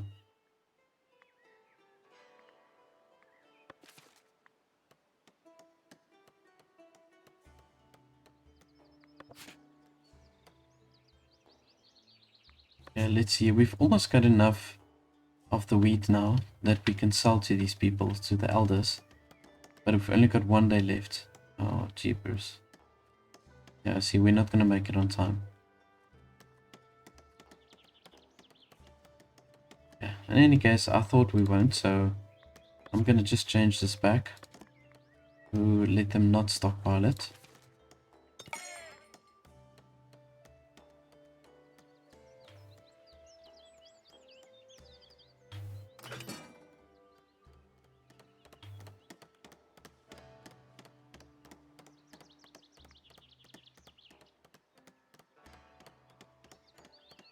I was really hoping to make that sale. Because we need that extra money now to build this other structure over here. The paver's yard. I'm gonna probably just plop it down right over here like so. Now we just need to get 200 coin from somewhere.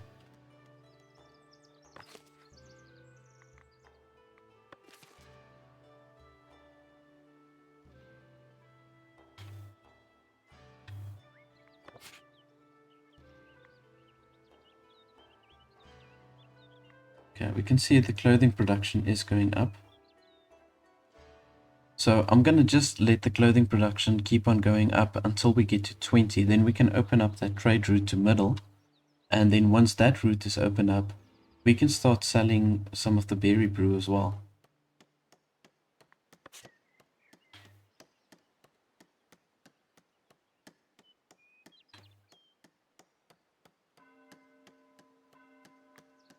Now I should be getting in a little bit more taxes now with all the commoners that's here. Let's see here. 84. Yeah, it's a pretty decent amount of coin that we get for only 32 commoners, if you compare it to the serfs.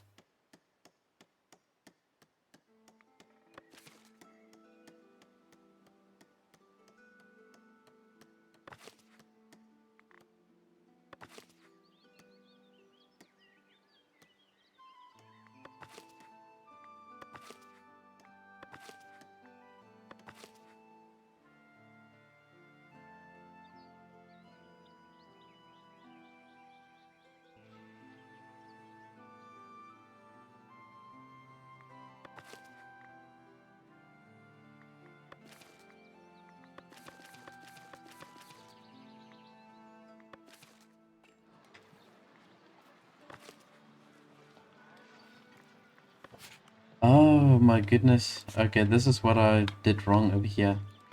I was supposed to assign a resource here.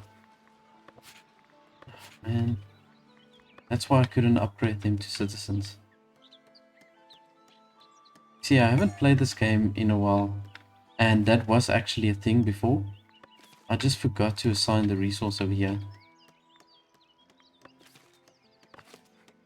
Okay, so now they're going to get a little bit of entertainment. And that should give us some extra tax also. Yeah, I can see it's growing a little bit.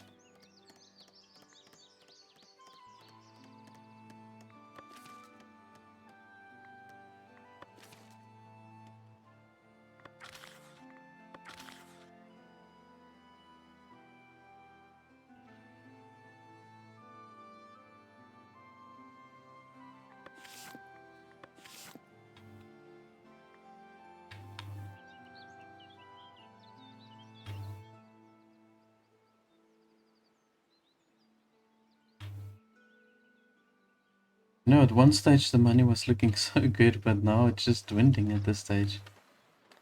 What shall we do? Got so many woodworkers as well. Let's maybe just assign another carpenter. And I'll assign some extra people here by the logging camp.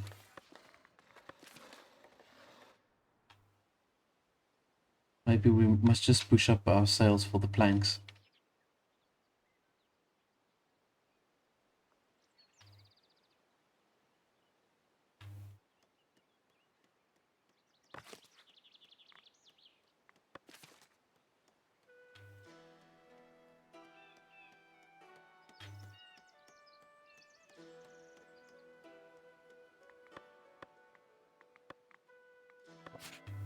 So I'm going to just color in the areas that I want to pave. I'm going to do it like this.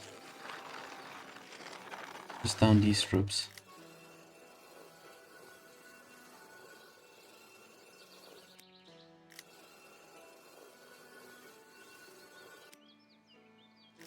And I'm going to just see if it's going to be enough to satisfy these houses. If we do the paved road like in between.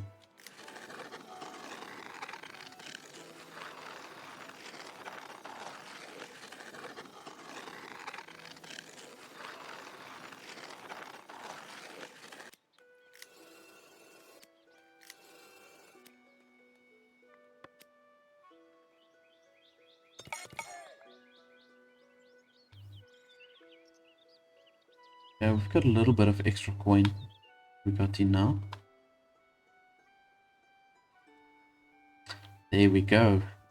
Okay, so this is what I wanted to see. So now we're eligible to upgrade the people to citizens. Yes, so then we can get the highest of tiers of housing.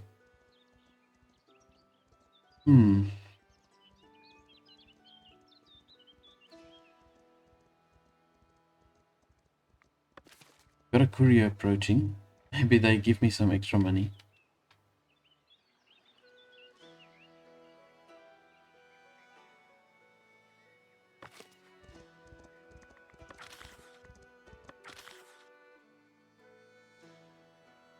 Okay, yeah, so we've got plenty of people now that we can promote. We actually just need money, that's the only thing.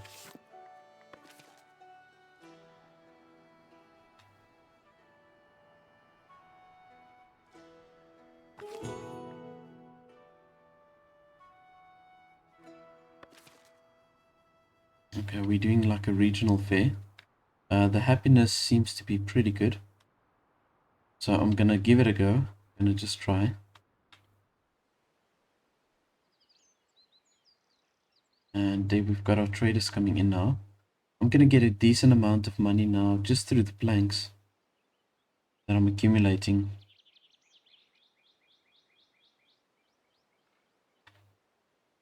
So I must actually decide if I either want to go this route of opening up the territory on this side so that we can get started with the monastery, or I must use that money then to place this pavis yard.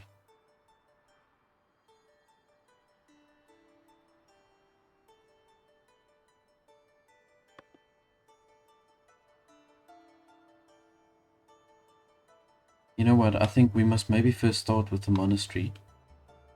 And the reason why I say that is because we can produce certain goods from the monastery which will possibly give us some extra income through trade. And as you can see, that is definitely something that I need. So yeah, I think I must go that route. Let's just go ahead and open up this area over here so that we can place the monastery. See, how much clothing have I got? 21. Okay, perfect stuff. Okay, this is really good. Because now I can open up that extra trade route. Okay, I'm pretty sure I did see 20 clothing. Oh, it dropped again. But you know what? I need citizens to produce the clothing, but it costs so much to upgrade them.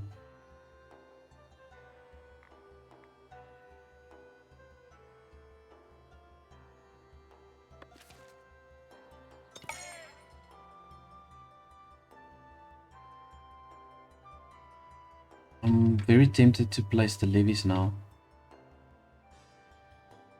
But that's going to really stuff this regional fair. I'm going to just go for it. Let's do the levy. Then we're going to get a decent amount of money. Okay, this is good. I think it's good. Because now we can place this structure, the pavis yard. Right, and we can open up this territory. There we go. And from there we can also now build the bridge.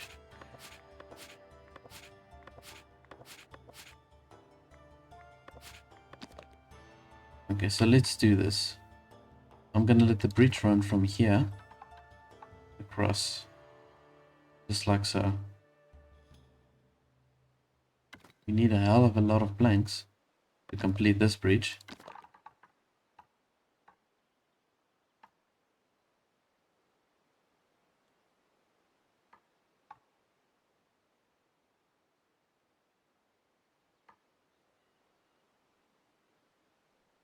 Okay, so if I do place it like this, we're going to use 85 planks. I'm thinking I'm going to do that. And this is going to give us some beautification as well. Not that it's really needed. I mean, you can see that the beautification, it's only for a very small area. Okay. Well, let's just go ahead and place this like so. And then from there we can also place the first structure for our monastery. So now you can see here there's so many things that we can place within the monastery. It's pretty much going to be like one compact town that's going to come right over here. And the first thing that we are going to need is the monk dorms. That is the first thing we're going to need. And we can go maybe with the rustic hall. It's the base structure.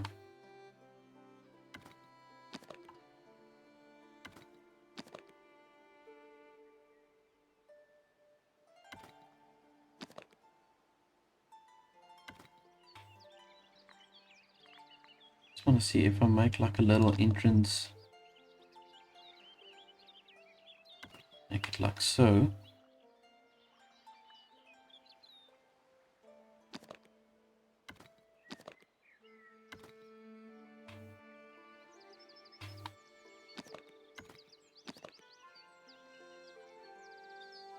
I'm gonna build right on top of that stone. That's okay. I don't think I'm gonna use that.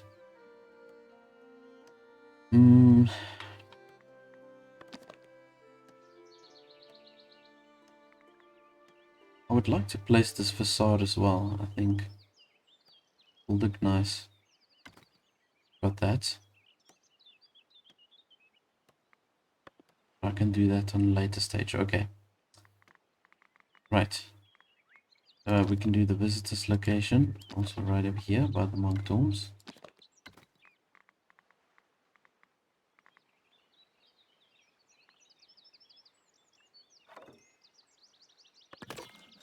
Let's just go with that.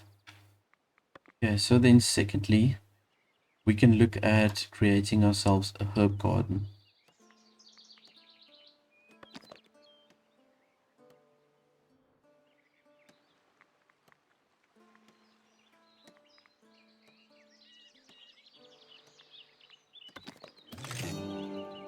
I'm not quite too sure where I'm going to place this. I think I'm going to end up needing a pretty big space.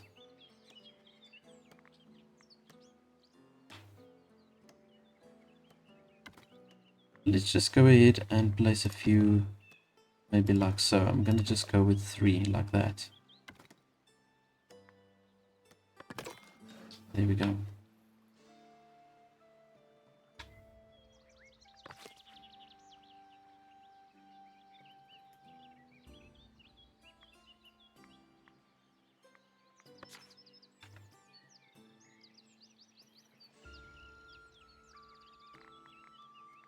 Okay, it says here that we need a resource depot. Well,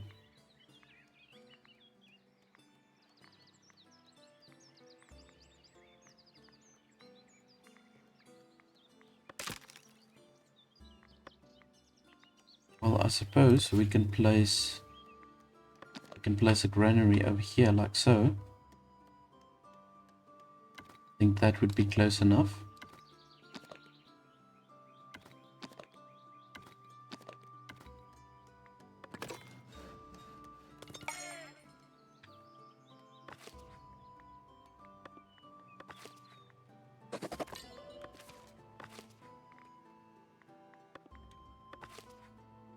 Alright, so we've got our pavers now. And it looks like we require 50 stone to do the first part of the paving.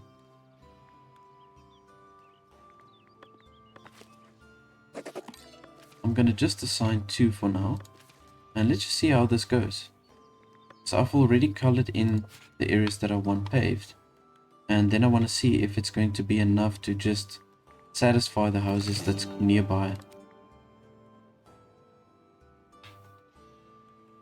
Okay, at least my guests are having a good time, so we might get the required happiness that we need to be successful with this fair. Oh yeah, there we go. Looking so much better.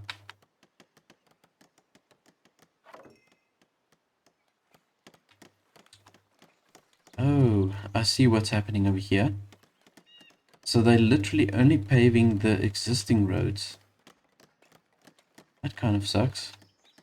Okay, so my idea that I had about placing these open spaces is maybe not going to work as well.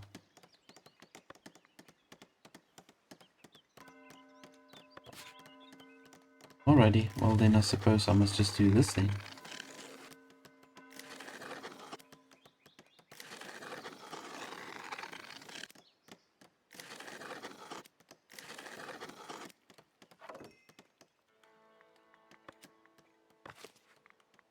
Right, so we've got this granary now. I'm gonna maybe just assign 2 people, and we can also place the herbs within that.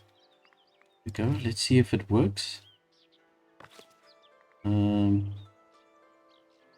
Still says requires a resource depot. You know what? I think this structure needs to be built first before it can work.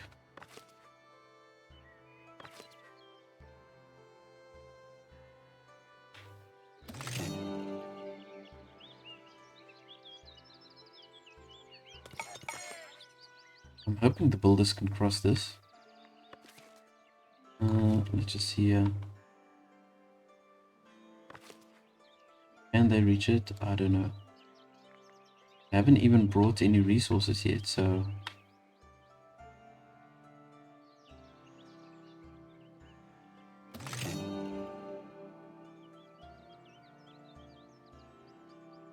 I'm not so sure this is gonna work. I probably placed this breach wrong. I'm not really sure.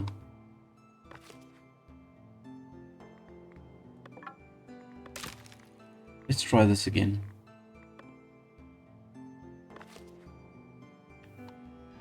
I'm gonna have to try this again.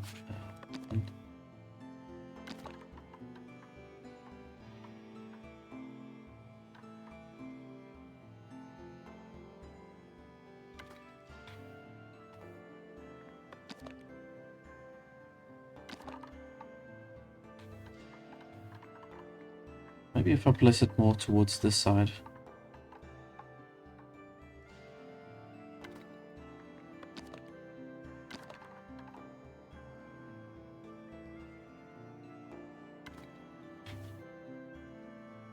This can work, right? Let's see.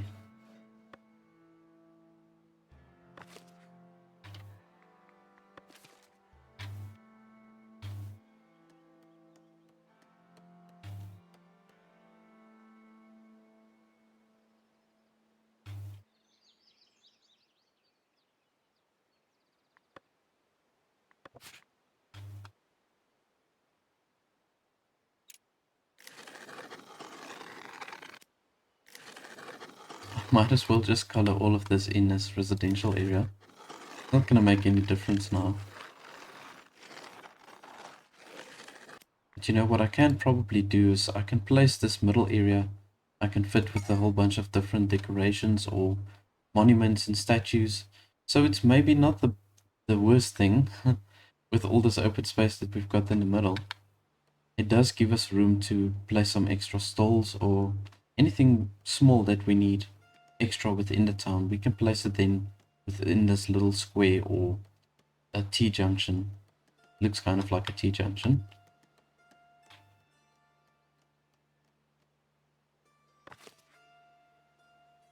I want to see if this bridge is built here at the top. Maybe it's going to work now. We place it like this.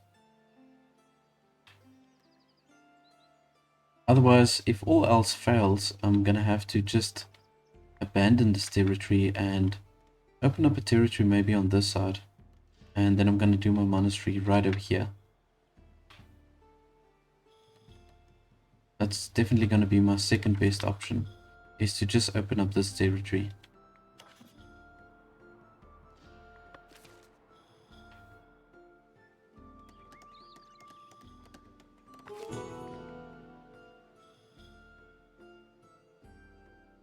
Okay, here's another opportunity for us to just earn some extra money.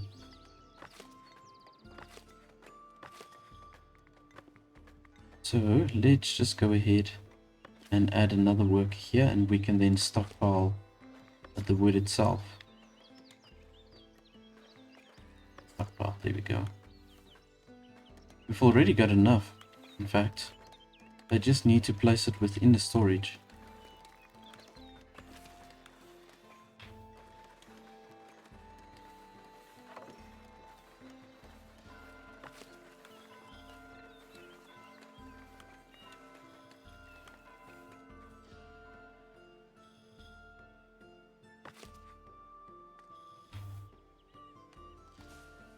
Alrighty, so now it looks like there's a little bit of movement here. So the bridge was just in the wrong position. I think it's gonna work now. Still, however, says that we need a resource depot. Is the required number for it categorized as resource depot?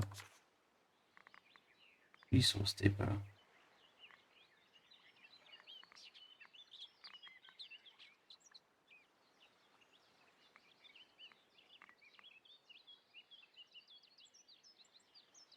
Ah, I think we need this hut over here, I suppose. Ah, there we go. It's a little bit confusing because they say it's a depot, but it's a garden hut. It's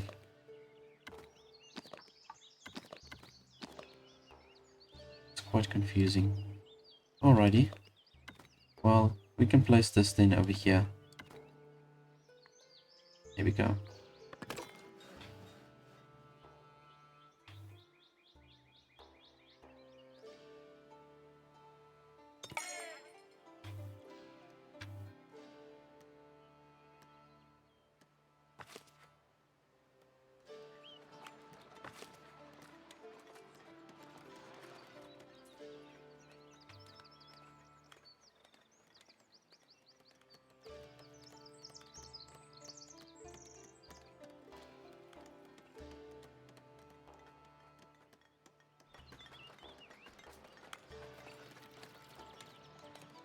Yeah, I just want these guys to carry the wood to the storage. Like they're collecting all the storage on this side. But they're not taking it to our actual stockpile or warehouse. That's one thing I really want them to change within the game. It's just the fact that, you know, they're storing everything here with the lumber camp, but we can't get access to it. It's a little bit frustrating.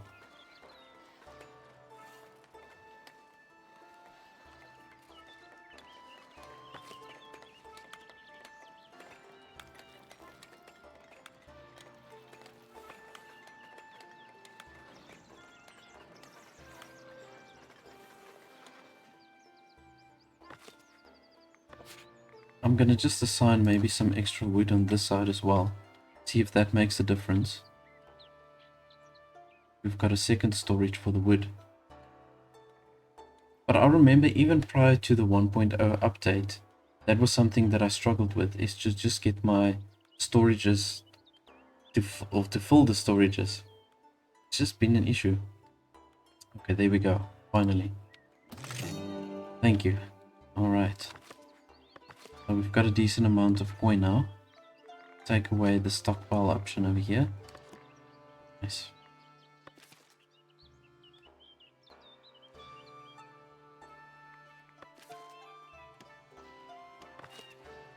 Right, and what I can do now, I can upgrade the tailors, or at least one of the tailors. I'm gonna upgrade to a citizen.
Alright, so we've got now the dorms here. And from here we can devote some of the villages, the male villages now, we can devote to become monks. And I'm gonna let's maybe devote 3 of them, just for now.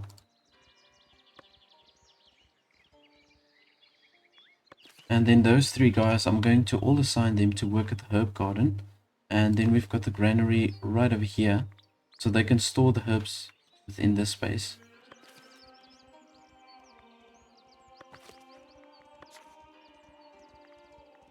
And now the herbs is something we can trade with Northbury.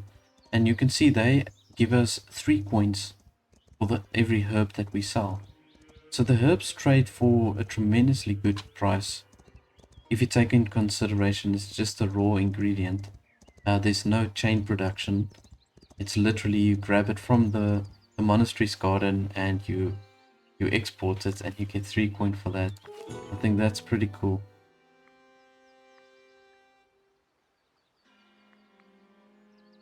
Okay.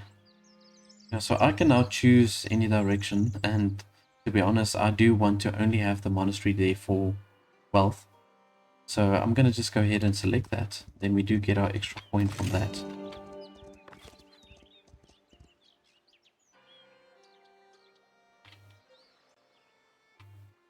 But it is pretty cool that we've got this bridge also set up now. I think if we upgrade this bridge on a later stage to a stone bridge, and we also increase the size of the manor and the monastery, it's gonna just look really cool having the 2 next to each other like that. Okay, here we go.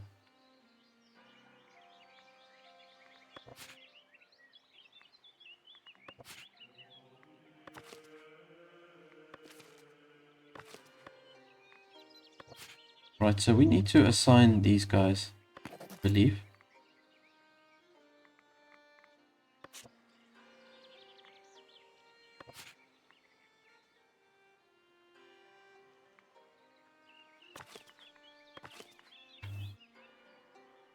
Okay, so now,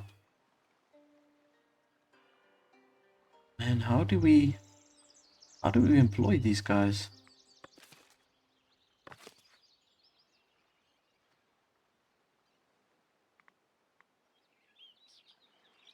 Oh crap. Okay, you see, so now I see what needs to happen over here. So the people that we've devoted now, the monks, we need to upgrade them from a novice. They need to be upgraded to a brother. Now in order to do that, I already know what needs to happen over here. We need the monastic scriptorium. Okay, so the easiest way to do that, maybe just extend the structure to the back.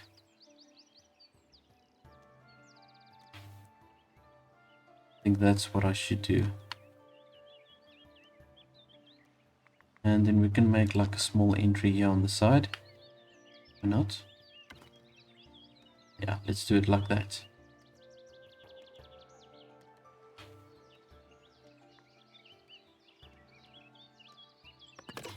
Okay, so it's still going to take some time for me to be able to harvest any of the herbs. Because now we've got to first build up this points that you get. What do you call it? The manuscript points. So once we've got a certain amount of manuscripts, then we can upgrade them to brothers, and then only once they're brother, they can harvest the herbs. For some reason, they are completely inept and incapable of harvesting the herbs at the stage that they are at now. So now they're just really hanging out here. So it's kind of a waste, but it's okay.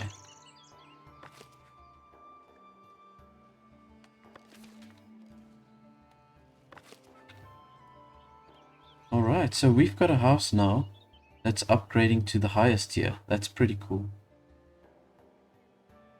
I want to just see how this looks now. And now from here, we just need the heavy fortifications to further increase the density of the houses and to also allow more people to come in. But currently, Yeah, refined food is a problem. We don't have a lot of bread.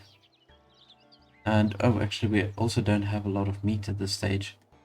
So I'm gonna maybe have to look at adding myself another butchery. The coin's looking good at this stage, so at least that's good.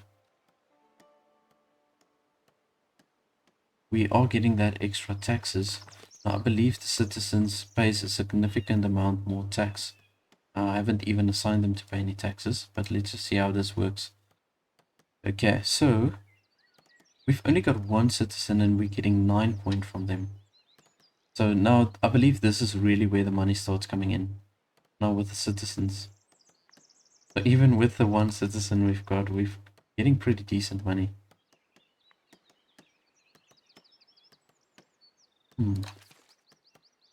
Right, so let's see how we can just get some extra labor splendor over here.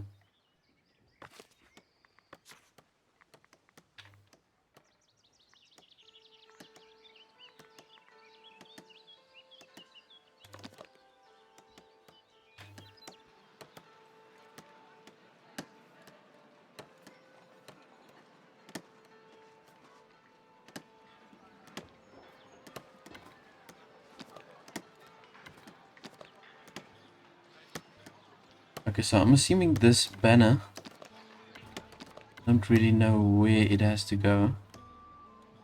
Let's just go ahead and place it like that. I don't know if it's right to place it like that, but I'm gonna give it a go. And let's see where else we can get some extra splendor.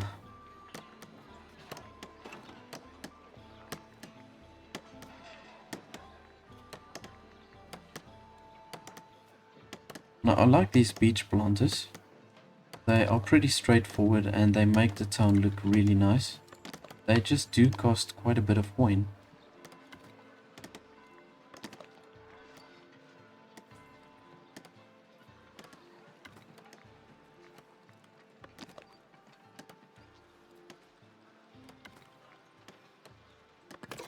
There we go. I'm gonna just do those 4 trees like that, so that is actually looking really nice.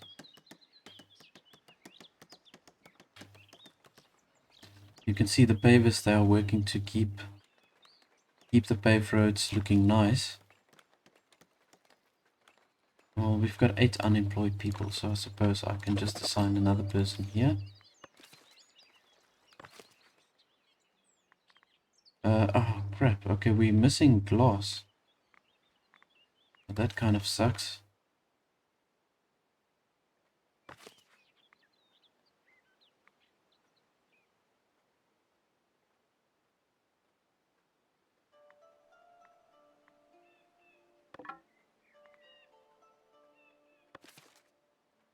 Okay, now I'm just unassigning the wood over there.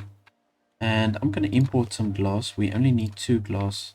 So I'm assuming it costs a lot of money, but let's just check it out here.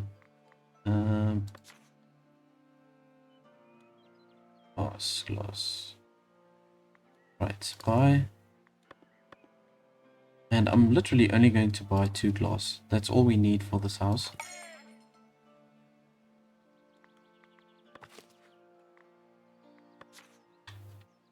Sell 3. Okay, that's not too bad. It costs 3 coin per piece of glass. I can live with that.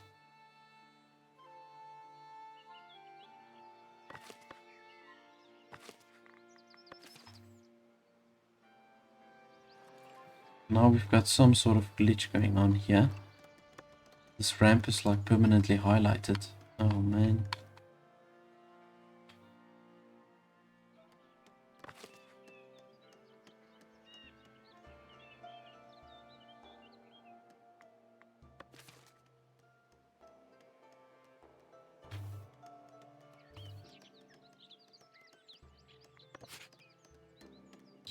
I just want to see us get that extra pieces of glass in.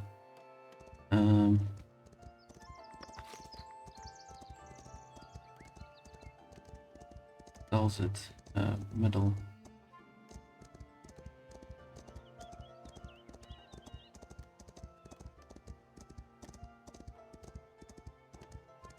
Oh, actually it's Davenport that sells the glass. They sell it for 7. I just read wrong. I can sell it to them for 3. They sell it for 7. Okay. I just read wrong.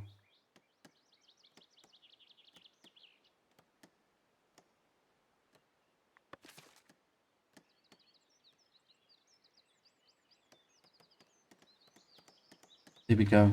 Okay, so we've got the glass. Now we can finish this house as well.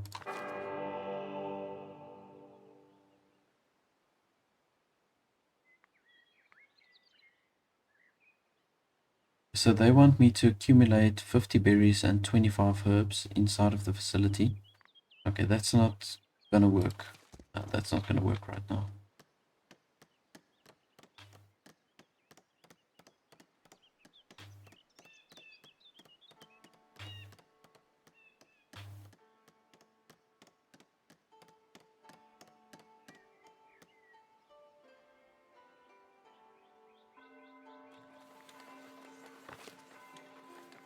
I'm gonna also assign some more gatherers over here. Our berries is kind of running a little bit low. And I definitely need to look at getting another butchery.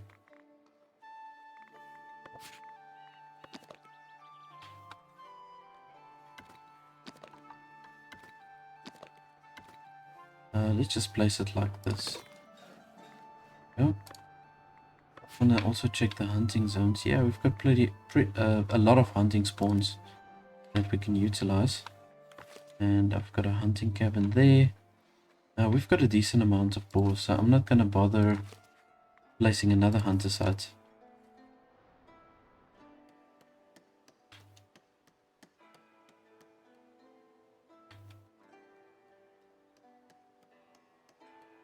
So we're currently standing on 85 splendor points. So we still need another 75 in order to unlock the city fortifications, and then if we want to unlock that, we need to use 50 of our labor influence, which we've got plenty of now. In fact, I think let's unlock the tier 3 labor privilege.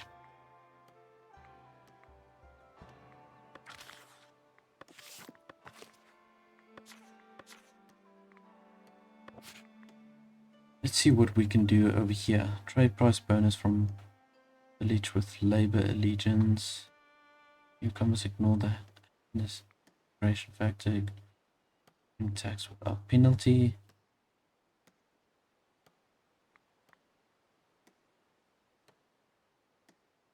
Okay, you know what? I'm going to take this first one, the Merchant League, so we get a trade price bonus. So we can get more money trading or selling stuff to them, and we also pay 10% less buying things. That's how I understand it.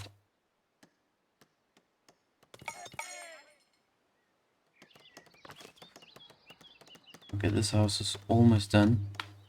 It's taking ages. Come on, man. Get this done. And then she walks away literally on number 99.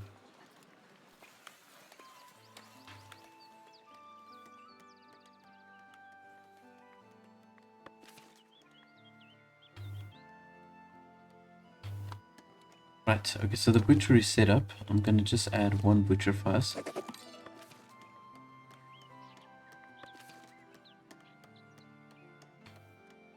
Oh, there we go. So it's done. We've got a tier 3 housing up and running. That's pretty cool.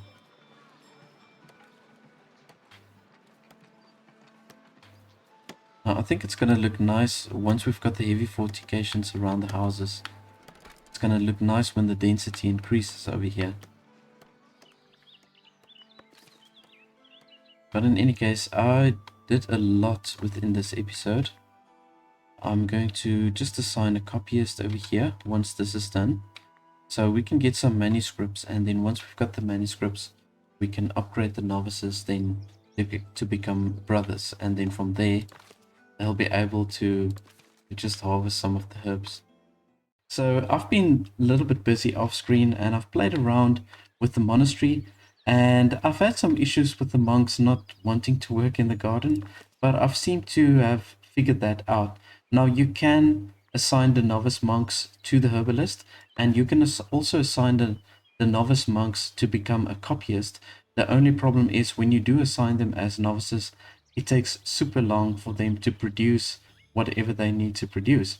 So the idea is to assign as many novices as we can to become copyists, and in that way they can craft the manuscripts. And then once we've got 5 manuscripts, with every 5 manuscripts we get, we can promote the novices to brothers, or if you've got nuns, you can then promote them to sisters. Now also do remember, if you are new to the channel, please do remember to subscribe, as well as press the bell notification button. Then you can stay updated on everything that I do. Now you can see my money at the moment is looking very good, and in fact I've capped my treasury. It's pretty much at threshold of what I can stock. So I'm going to extend my treasury here at the bottom. My what do you call this, my manor is going to end up to become like really big. I've got an idea of what I want to do. I think we might have a problem with the water here. I had this idea of kind of like building this massive square with 6 towers, but yeah, I don't think that's going to work. I want to open up this territory. We do need more space for residential property, and I'm going to just go ahead and get my workers just to clear out all of this forest over here. Here we go. And then once this forest is cleared, I'm going to place some more residential structures here at the back. I do also want to keep space open for some extra market stalls. We are going to have to place more market stalls towards this side, because it's simply just going to be too far for all the villagers to walk all the way to here and then back to wherever they stay on this side. So we're going to add some extra market stalls. We're also going to add another well. I did place a well here for the monks on this side. I do think, however, they are pretty far also from the market stalls. So maybe the idea is, if I can have some stalls right over here, I think that's going to be a good idea to just place some stalls here. Then the monks can also reach that. So yeah, because now at this stage, I think they also need to go to the market stalls on that side to get whatever they need. Yeah, there you can see them going with their little robes. So shame, man, that is a little bit of a problem. So we're going to add some extra market stalls. I'm going to maybe just assign some berries and fish over here. We can maybe do that right away. Oh, there we go. Right, let's add... We can do like a little square right here at the bottom. Okay, so I'm going to place it just like that. We can put like a little canopy over there. And I'm going to go ahead and place one right next to it. Kind of like in the same position. And that can be our berries and our fish. At least the monks can get some of the essentials then. There we go. Okay, so they're going to clear this path out really quickly. So let's see. I'm going to color it in square again. Like so. We can utilize all of this space over here. And I want to make this slightly smaller. Then we can color in the top over here as well. There we go.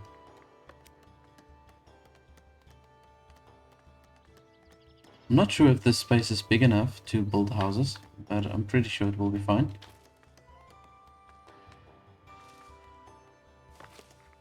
Okay, so let's get one market tender over here, and we're gonna take the berries. 2 gatherer huts, and we've got 6 gatherers. Yeah, I think that should be sufficient. And with the berry brew, yeah, we've got plenty of berry brew. Let's just see what's happening over here. I suppose we can add another tavernier. Or taverner, that's what it's called. Taverner.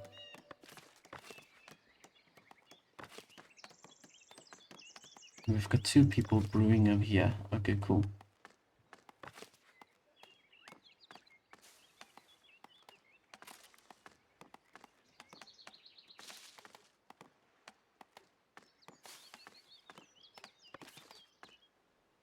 Now you see, I've also got to get some extra splendor over here, and I think we can do that just by upgrading the tavern maybe.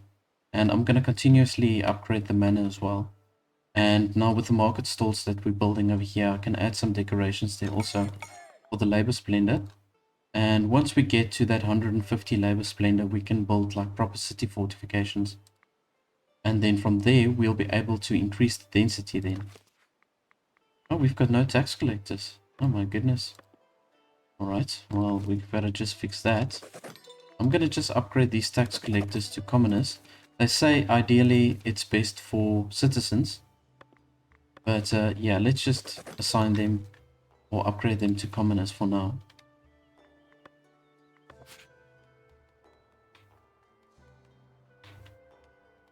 I'm not really sure why they don't want to place the housing over here. I mean, I think there's more than enough space to place housing over here.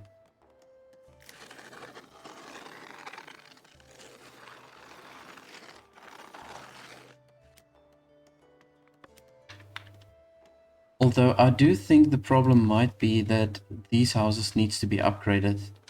I think that is the problem. I think they are looking for higher tier houses.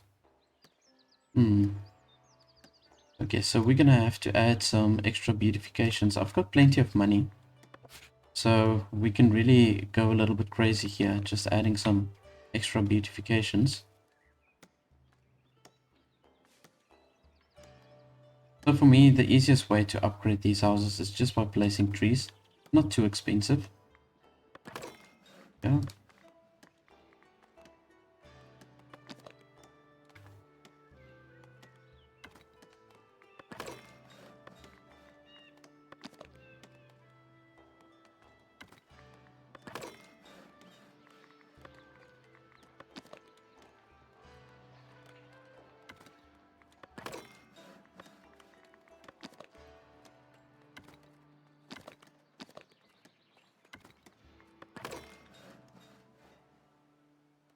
Okay, now on a later stage we can add some proper monuments, but for now I'm just placing the trees so that they can upgrade these houses. You can see this one is also now getting upgraded.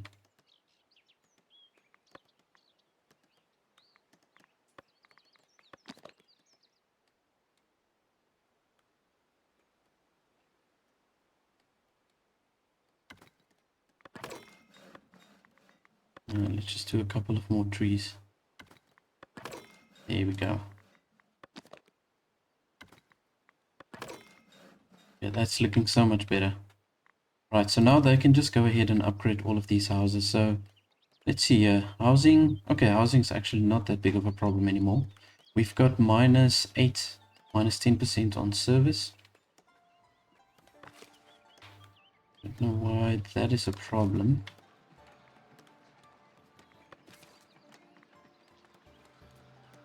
Oh, the church is actually getting a little bit stronger. Weekly attendance 48, so the church is now getting full. We'll have to extend it. Yeah.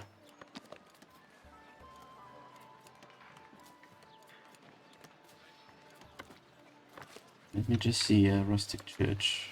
Okay. So I suppose we can do it like this. And raise the roof a little bit. Yeah. We're going to add a capacity of another 24 people that can come to church. Because you can see the attendance is full. It's going like at its full capacity.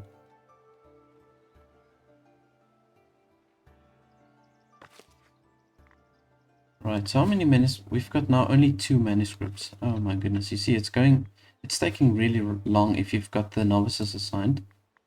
Let's see if we can assign another one. I don't know why there's like this issue where I just cannot assign these novices. They just don't want to accept me to take them in. Oh, okay, well there we go. So I suppose you need to alternate between the herbalist and the copyist. They force you to maybe place a few of them by the garden and a few of them then on this side as well. Not really sure. Okay, but the herbs is accumulating. We've got now 6 herbs. And I do want to sell these herbs. I think I'm going to sell it maybe when we get over 5. We're not going to utilize any of the herbs at this stage. So let's just check this out. The trading screen. Is there anybody? Yeah, there's people that will buy the herbs. So let's just maybe say if it's over 5. We want to keep a little bit out.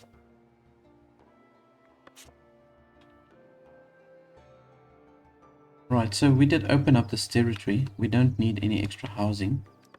Though I'm just coloring this in. Just for the future at least. Let's maybe open it up like this. There we go. Okay, now from here I'm going to add maybe a couple of extra stalls. We can do like a fortified wall right on the cliff. Is that stone over there? Oh yeah. We can use that stone, I believe.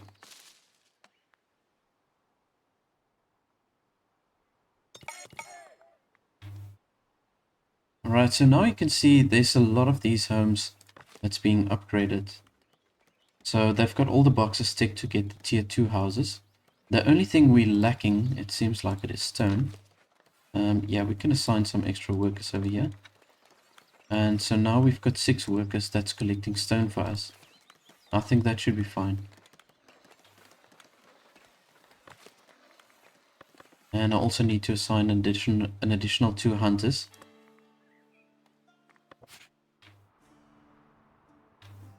Yeah, this is great. We've got so many spawning points here for where they can hunt. So we definitely don't have a problem with the hunting zones. We can produce plenty of meat.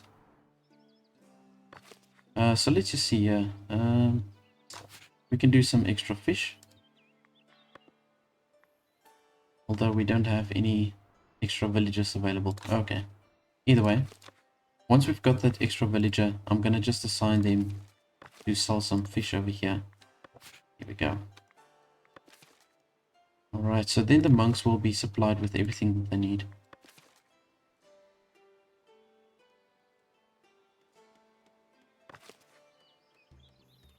And we are missing cloth. See, we do need another weaver. Let's take away one of the tailors. And I'm going to assign them here as a weaver.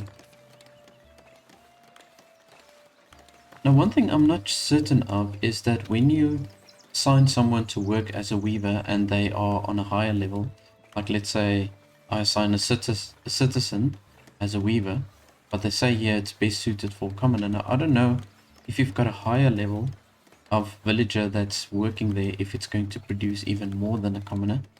I'm not really sure, but I suppose that's how it works. I'm guessing. Now you see, another thing that's happening now is I'm paving a whole bunch of these roads just to make the town look nice. It is coming together nicely, I must say. It doesn't look like a whole bunch of huts that's all stacked together. It's shaping up to look like something really nice, and the trees does work here in between all of the structures.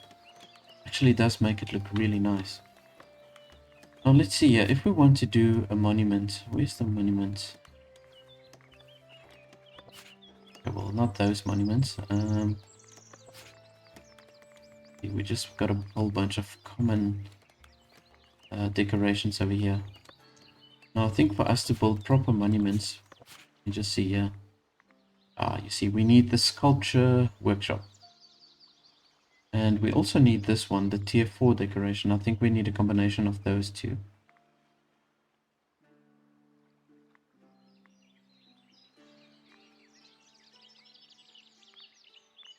I'm not just thinking if I should unlock this.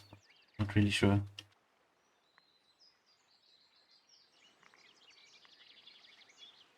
So here with the wheat farm improvement, let's see what we can do. We can add a wheat barn, a tooling shack. We get another 2 extra workers. That's really nice. Wheat cart can store up to 10 output resource, frugal haystack. Okay. This might be a good one, in fact. I'm going to upgrade or do that research. We can add that to our wheat farms. Get some extra workers. And then also here for the stonemason's hut. That might also be something that we need to look into. Village stone bridge. Village stone bridge. I would love to have a stone bridge over here. Yeah. I don't know how I'm going to do that though. I maybe need to place a bridge right next to this one. Maybe on that side. We can extend the bridge across. And then afterwards we can break it down. Otherwise we're going to stuff the whole process here for the monks. Here we go. So we've got that extra worker now. Let's sell the fish over there.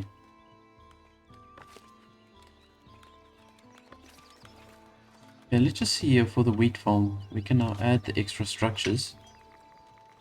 So what would be the best? These are like some decorative items that we can add. You know, we do need the labor splendor, so we do get 2 labor splendor if we add these, or 3 for the big haystack. And it only requires 10 wood. I think I'm definitely going to do that. Wheat barn. Okay, I'm probably going to add both of these structures, the wheat barn and the wheat. What's this actually? We're going to add the wheat barn and the tooling shack. I'm going to add both of those. Because we can increase our work or our load capacity that we can store. And then also the extra workers. That would be great. Yeah, there we go. Let's do it like this. So we need 30 planks. Planks are running low. And that is because we're upgrading all of these houses now. And we can do a big haystack. Let's do maybe 2. Do that. Here we go.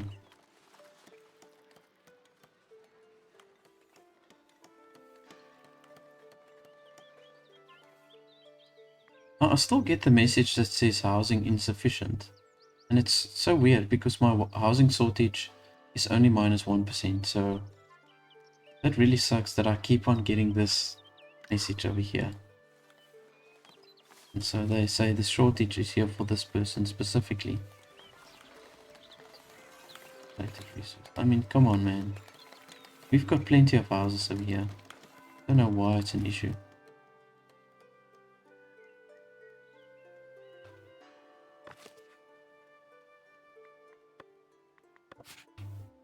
I'm wondering if I shouldn't maybe add some houses here at the bottom.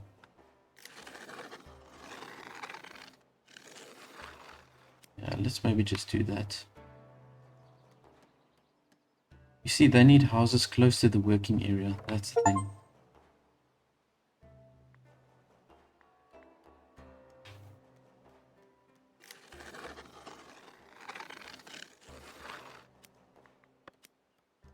You know, a lot of these achievements that I'm unlocking now through Steam, I have unlocked before, but it's like they reset all of that. Okay, so we've got a fair again. I think I can do a proper fair. We've got an 86% happiness. And our service is improving. It's now -4. Oh, there we go. Looking better.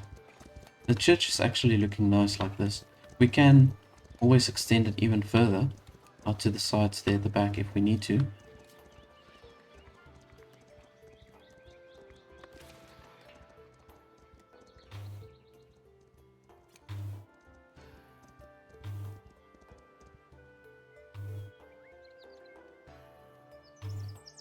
But you know, I had a complete misconception on how to do these paved roads. So when I started with the layout of the town, I wanted to do big paved roads like in between. And it just seems like that's not how it works. They just go over the roads that's already been laid out by the villagers, unfortunately. But it does, in some way, it does give a more organic look. So I suppose it's not that bad. We've got now currently 125 people living in the town. The money is looking good. I mean, we're starting to produce herbs now, which is great. These herbs are going to really help us also just to boost our income. See, can we add another worker over here? There we go. Now we've got 3 herbalists. And we've got 5 copyists. So we're going to be able to, very soon, we're going to be able to upgrade one of these monks. And I think I should do that. We do have space for another 2 monks. Here we go. So let's just assign them there, and here we go. We've got now another copyist. Let's see if we can add another herbalist maybe. There we go. Right. Okay, this is looking better now. For some reason, I struggled to assign the people. It was just some sort of glitch or something. I don't know. But I think this is what I needed. I needed the shops a little bit closer. So otherwise they couldn't get to the work on time or something. There was some sort of issue there.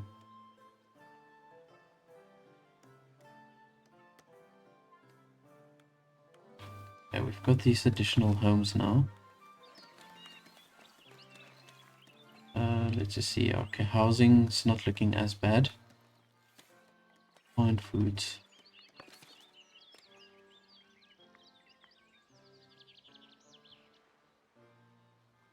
I'm very tempted to start with the dairy farming.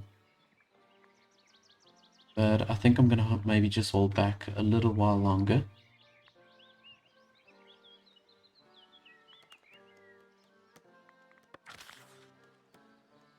I want to see if I can maybe expand our trade routes a little bit further.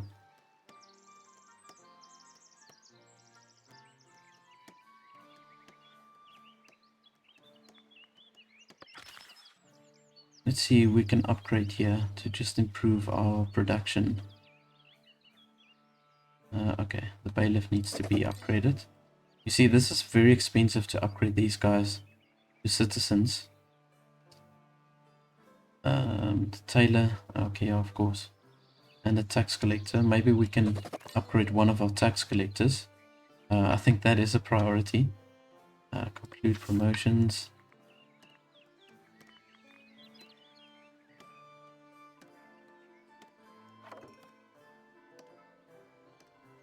Right, so in order for us to improve the Northbury trade route, we need either 100 bread or 150 planks. That's really insane.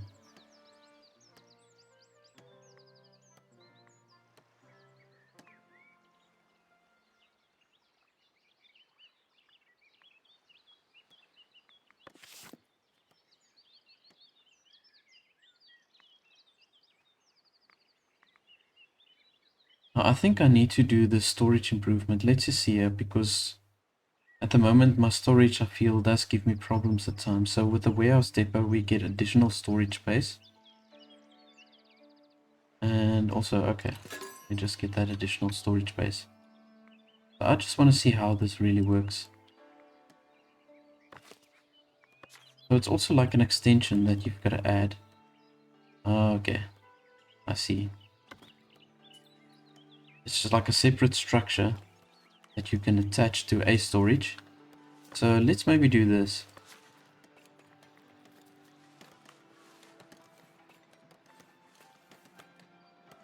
This is like a full-on warehouse. That doesn't look right. Okay, so we can, it's just like a extra yard really that we can place.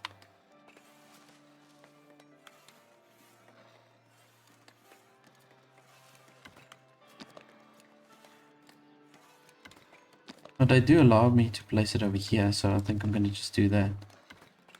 Let's do that. Yeah.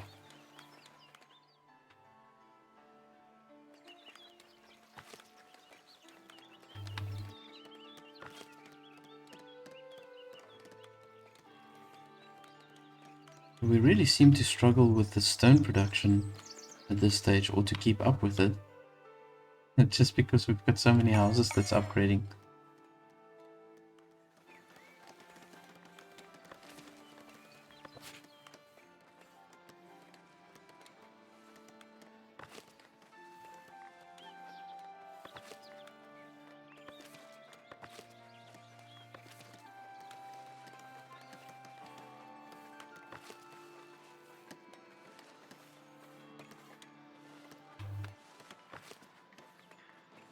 I'm gonna go ahead and just add another baker over here. Let's just upgrade them to a commoner. So our labor splendor is now currently at 93. See what else we can add here just to improve the labor splendor even further.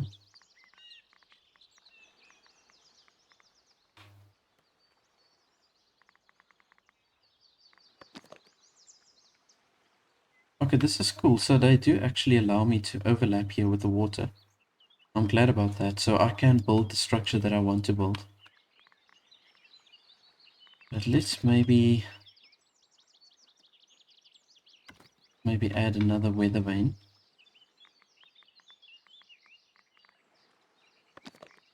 And I suppose we can do like little lanterns here as well.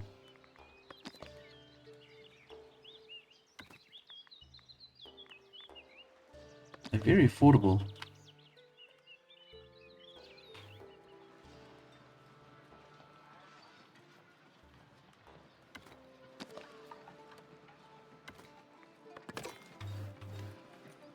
Yeah, that looks nice.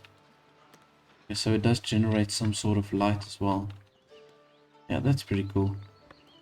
Just want to see if we go to the general decorations, we can also place it. Yeah, we can place this pretty much all around the town. This is also going to beautify it even more. Let's do that.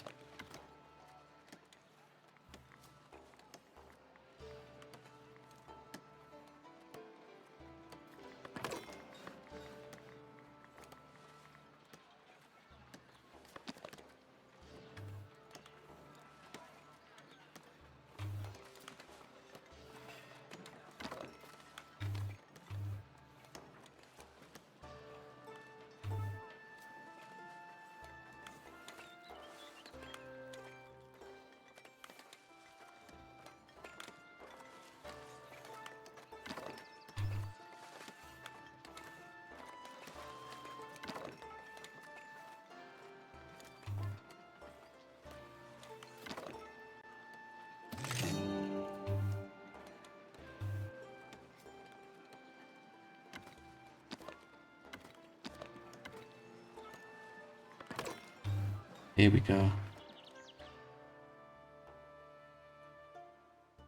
Let's see what other decorations we can place.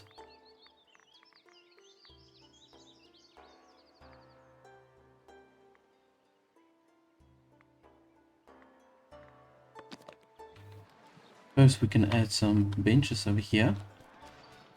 Close to the tavern.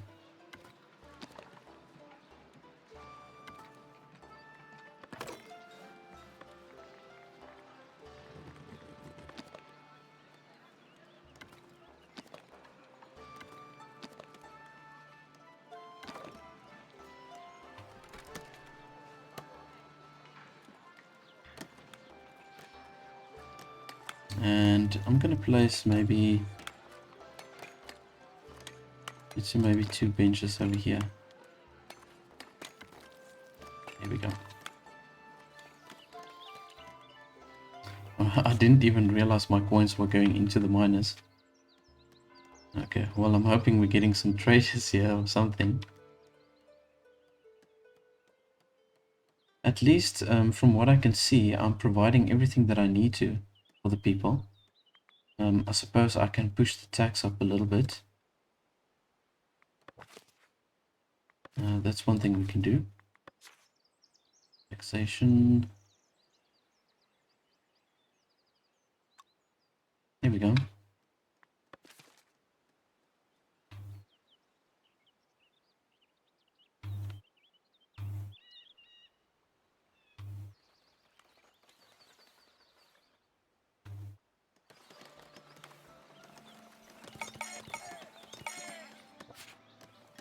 Right, so we've got 5 manuscripts now, so I'm gonna upgrade one of these copyists. I'm going to just promote them to a brother. I can. Nice, okay. Promote villages.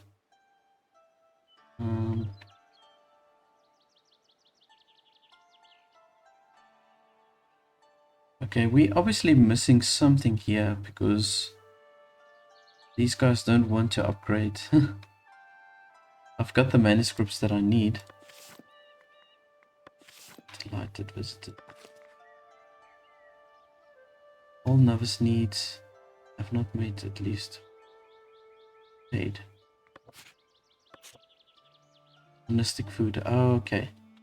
Right, so that is what we are needing, is the monastic food.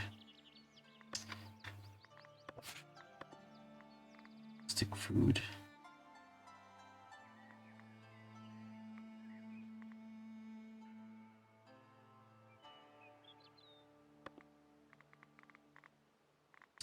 Alright, so we need a rustic hall, a refectory where they can eat from.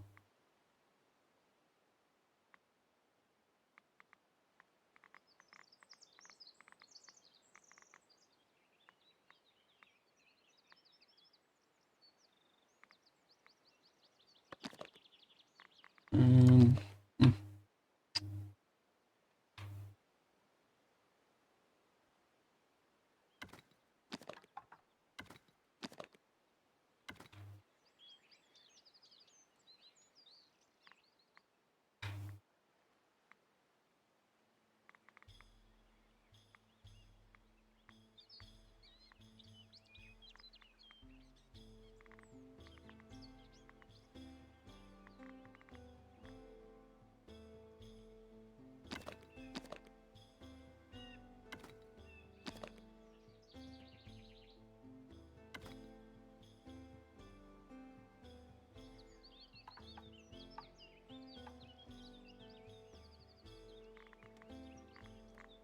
Just want to see something over here.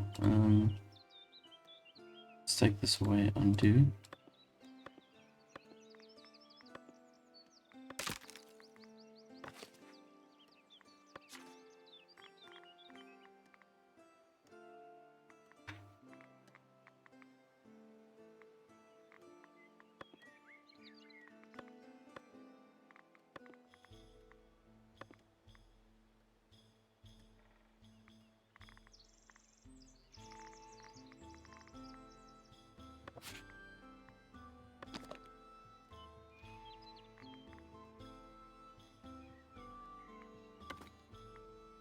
Okay, in any case, let's just do this.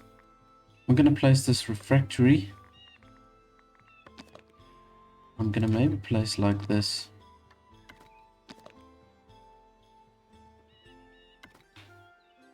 And then we also need a kitchen, right? So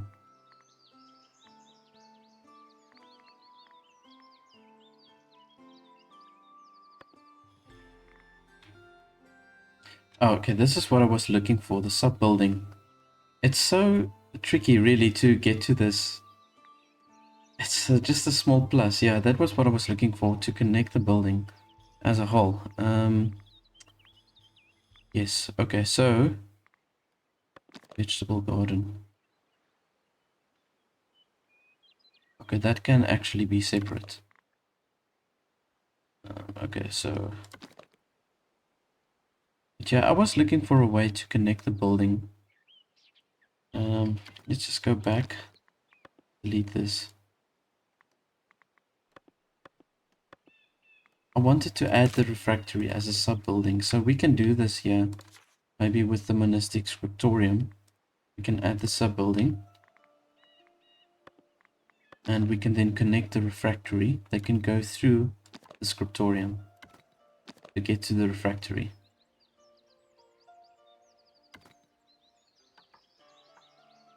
There we go.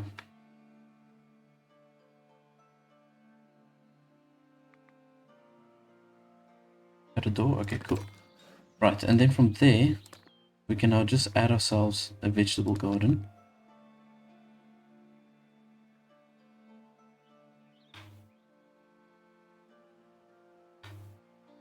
I suppose we can add the garden right over here.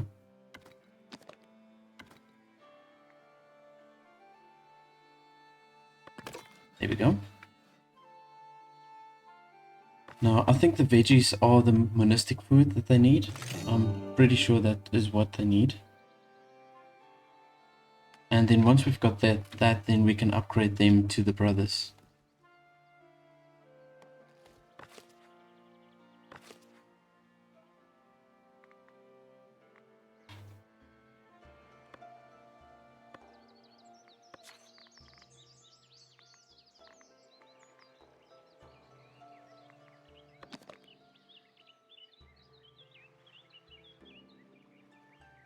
Let's see, we can add like a tower here to the dorms as well.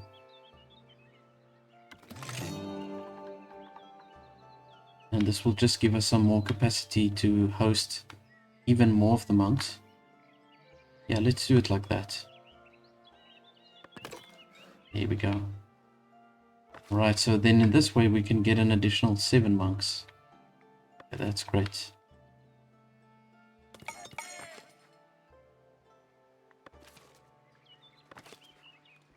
Oh no. I'm actually losing the status of this house because of the paving that's deteriorating. Oh man. Okay, you know what? Road paving. Let's do this. These houses don't need road paving, so I'm gonna just do this.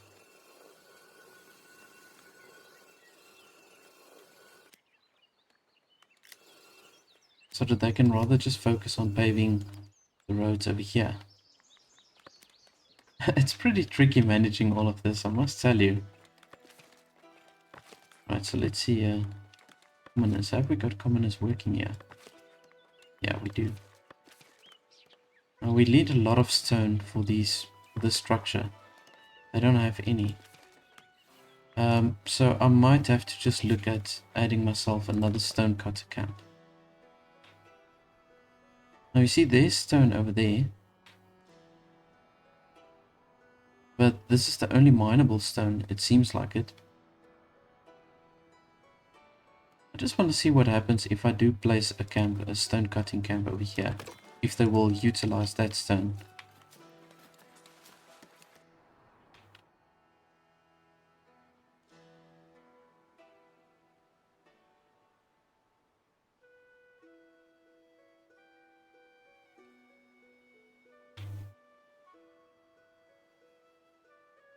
We're getting some extra houses over here now also. But the people in general seems to be happy. We've got pretty much everything that we need. I just need to supply the monks here with their food. Whatever food they need. Which I think it's vegetables.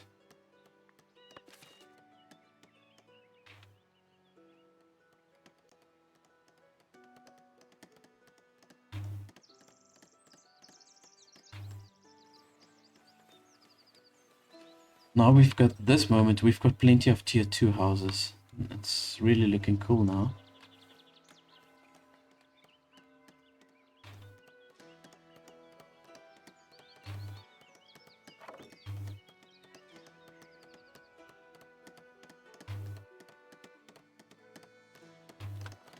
Okay, let's see, when we assign stone cutters over here, or miners, and let's just see if they will be able to get to the stone over here.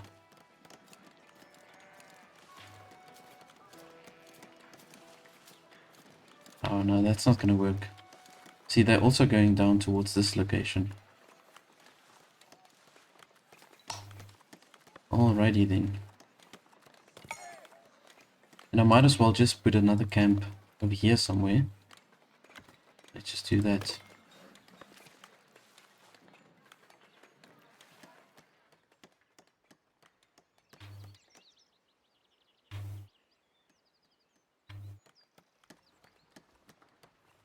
Okay, fortunately they did repave this road, so the house is not going to demote itself.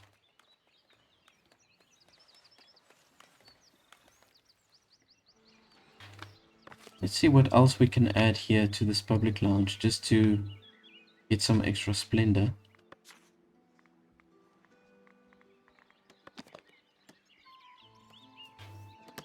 Got little signs that we can put up.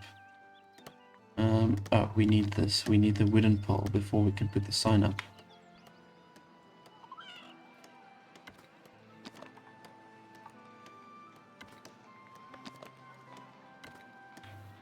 There we go.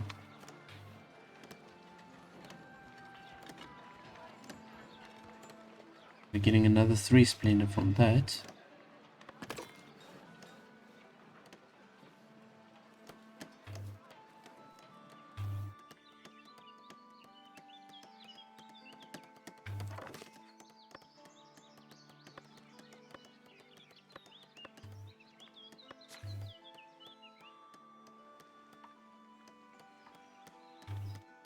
can't seem to get this building square with the others. This will be too high again. Man. We'll just have to keep it like that then.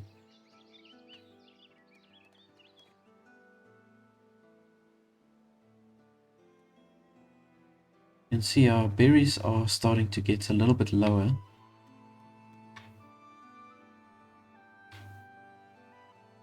I want to see something. We've got some berries in the forest over here. Maybe we can add a gatherer on this side.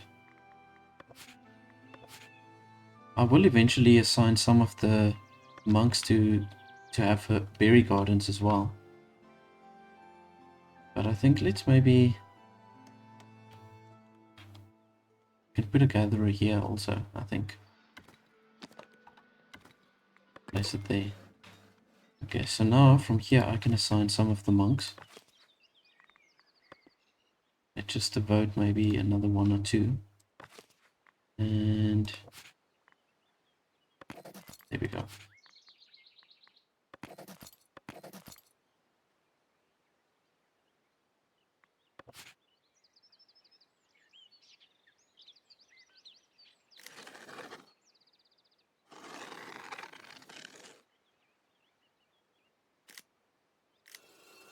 So they don't actually need a large field for the veggies. There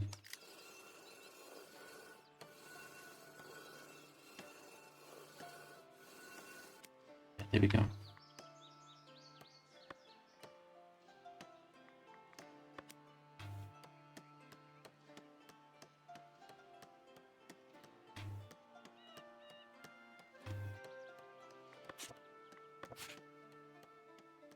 Well, you know, by the time we've got the refectory going and also supplying them with the food that they need, we'll be able to upgrade at least 2 of the monks. So I'm going to upgrade definitely 2 of the copyists so that we can just develop these manuscripts a little bit quicker.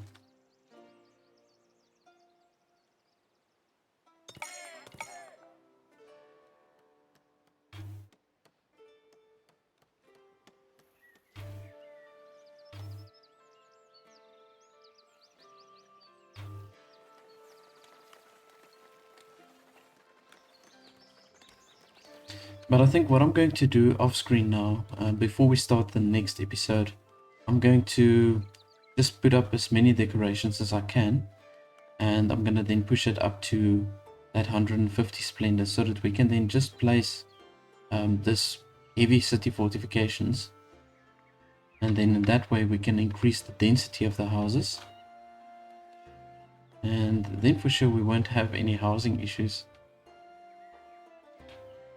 And the idea with that is also so that I can then just focus on the production all around this region. So now in hindsight, it's actually better to place your town inland. It looks nice having this town like by the coastline. But really, ultimately, it will be better to place your town more inland. Maybe if you've got one dam or a lake close by, that's not too bad. But building so close up on the coastline is really not the best idea. It's just aesthetically pleasing, but it's not so practical.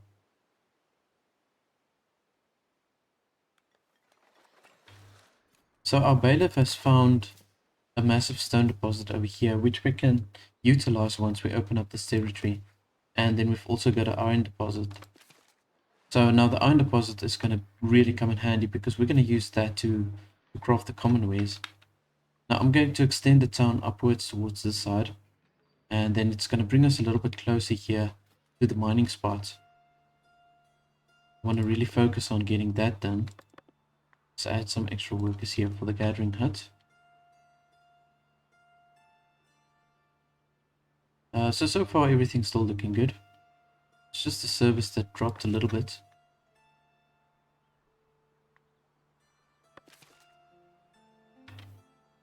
But I suppose we need to look at adding maybe another small church more towards this side.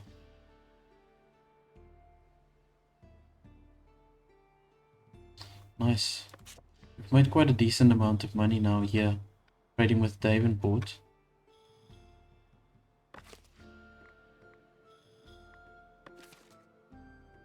And And we are lacking tools, it seems.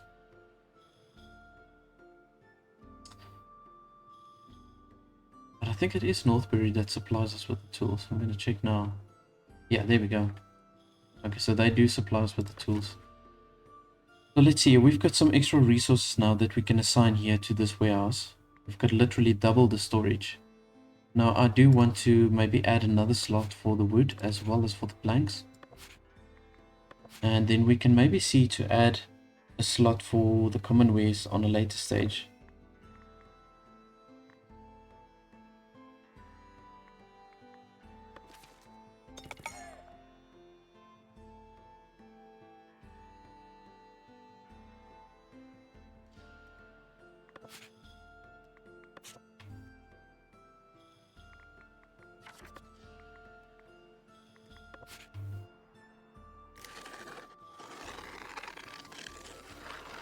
Now I'm going to just clear all of this forest over here. There we go.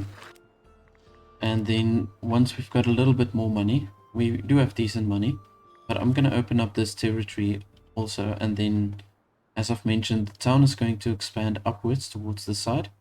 And then maybe right here at the top, I'm going to add another sheep farm. Or we can maybe use this space, either way.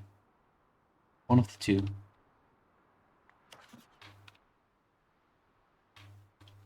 Got a lot of open space over here. You know, maybe we should just place a sheep farm on this side.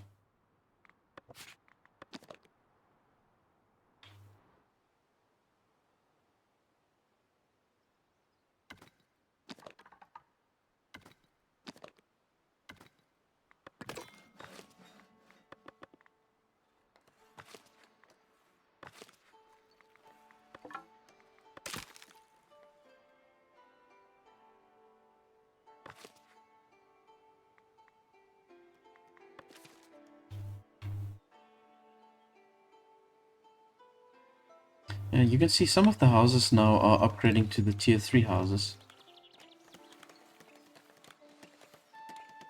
I don't know if that's a good thing, but we are kind of like depleting all of our resources at this stage. Now they're looking for entertainment. Access to entertainment.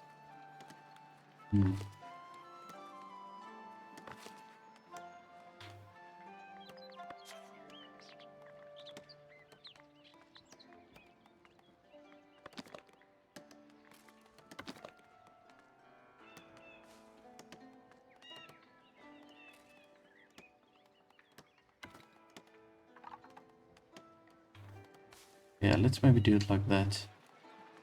That can form part of the public lounge.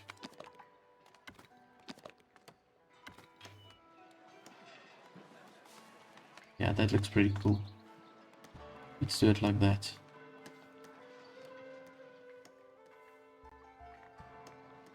And we can add a weather vane at the top over there. Let's get us some extra splendor. And apply. Okay, cool. Yeah, so obviously now with what I'm doing, all the houses are really upgrading at a rapid pace, so we are using all of the resources at a really fast pace. So I'm going to continue with this off screen and just let the houses upgrade as much as they can. Also just complete this monastery over here so that we've got the refectory up and running, and then they've also got the foods they need. And let's see, resource removal. Need to get all these trees away.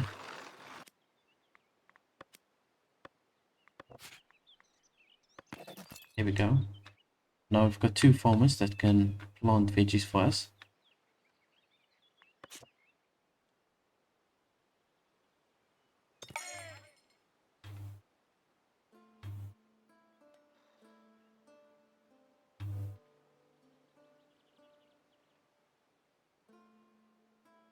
Alrighty, but we are definitely in a surplus of income that we're getting. Currently standing at 600. And you can see there that we're in a plus, or in a profit of plus 154. So adding an extra territory will give us a additional upkeep of 20 per month. I've got to really like fine tune this. I don't want to cut my profits just by having extra territory just for the mere sake of having it. I'm going to try and squeeze in this sheep farm over here.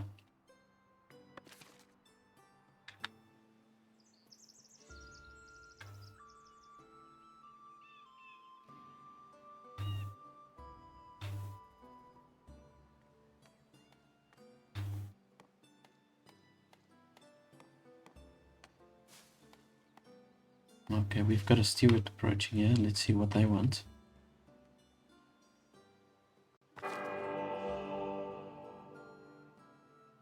Okay, so they want me to deliver herbs and berries to the clergy.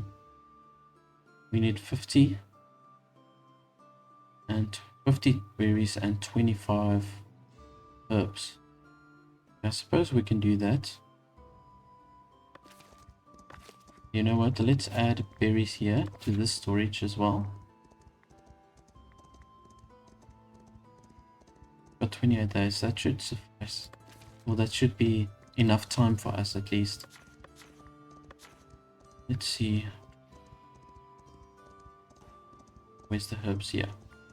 Let's just push this then up to 25. They don't purchase more than 25. Here we go. We can do with the extra bread.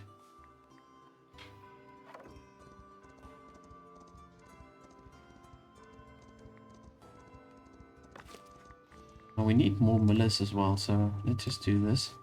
See, we've got a lot of wheat, so they just need to process that into flour. And then our bakers, suppose we can add another baker. There we go.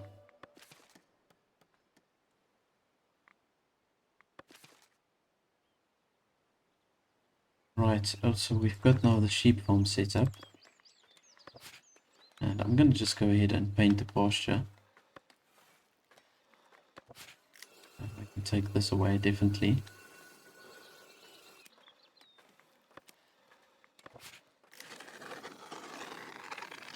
We can utilize all of this space for the shepherds.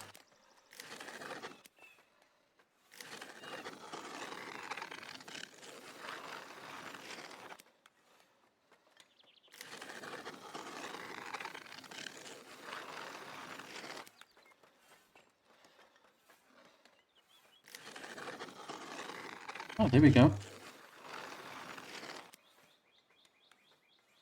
We've got now an adequate sized pasture here for the sheep. Actually doesn't look bad. Just having it like that.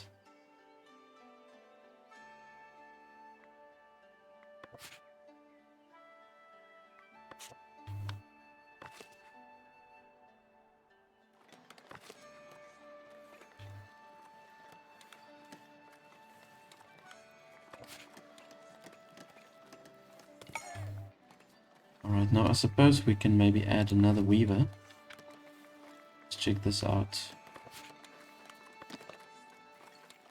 Place it right over here.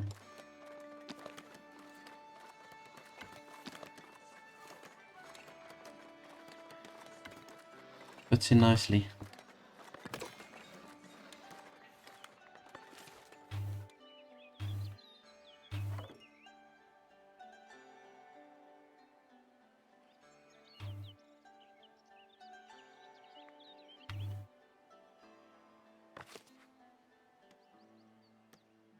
Okay, so we've got a Refectorian assign resource.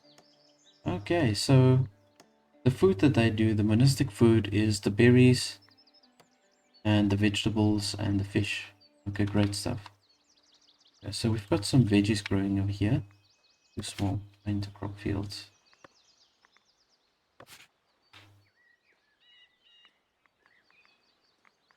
Right, they are going to remove those trees in a little while. Here we go. Okay, so what I'm going to do is I'm going to maybe add another fishing dock over here.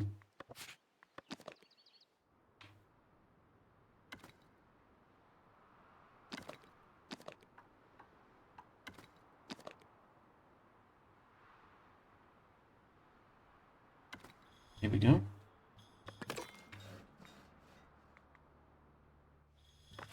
And then what we can do is we can assign fish and vegetables. I think I'm going to just do that. We don't have any available people to work at the Refectorian. There we go. There's one extra villager that we can change. There. Okay, cool. So we've got one worker here for the Refectorian, so they can just apply all of that for the monks. And now we've got 10 manuscripts, so we can actually upgrade 2 of the monks once the food is supplied here to the Refectorium. And then I'm going to upgrade these guys. Well, I can upgrade at least 2 of them to brothers. And I'm definitely going to look at upgrading the copyist because, yeah, then we can just produce these manuscripts much quicker. Okay, cool. So I've increased my labor splendor now to the amount of splendor that we need to build the higher city fortifications. Now I used a tip that QuittyCat gave me in the comment section. He just said that you can basically spam a rose bush. If you've got a labor splendor building, like for example your manor, you can go to the edit building and you go to the estate decorations or the monument decorations. Or any of those decorations really. There's the common decorations as well. So you'll see with all of these decorations, if it's connected to a labor splendor building or like a type of monument, then you'll see there's a small star attached to it, and that will give you then labor splendor. And the same counts for the clergy buildings. If you've got a clergy building, you will see there's a silver little star that will give you splendor for the clergy, and then the same for the military. If you've got any military structures that has got like a, it looks like an orange or maybe you could say bronze little star, and the same counts for that. So basically what you're going to do is if you just want to quickly develop that labor splendor, you can hold in shift and then you can just click multiple times and then just place a whole bunch of rose bushes on top of each other, and there you can see I'm getting a whole lot of extra labor splendor just from that. Spamming the decorative button. Now I've also extended my building over here where the monks are. So we've got the refectory, sorry, the refectory, and then we've also got all the different veggies that they require for themselves. It's just like basic food that they need available from the refectory. Just want to get that word right. And now I've also placed myself a monastic kitchen. Now for the monastic kitchen, you need to choose a specific type of food that you will set available for the monks. Now this is also something that's compulsory if you want to upgrade the monks to a higher level. So you can see that we're providing everything that we need for the monks except for the monastic food. We need something additional for that in order for them to then be able to upgrade to a monk. Now we've got plenty of these manuscripts, which we need then, of course. We need 5 per monk or per novice to upgrade them to a brother. Now what I'm going to do is, I think the best food, or the food that's going to be the best suited for the monks, are the garnished greens. Okay, so now in order for us to make the garnished greens, we're going to need cheese as well as vegetables. So for the next step, I'm definitely going to have to set up my dairy farm. And let's just unlock the technology over here. It's 250 coin. Here we go. And we are going to need an open space, obviously, here for the pastures for the cows. You know, I'm going to let them just clear out this forest over here. Let's just do this quickly.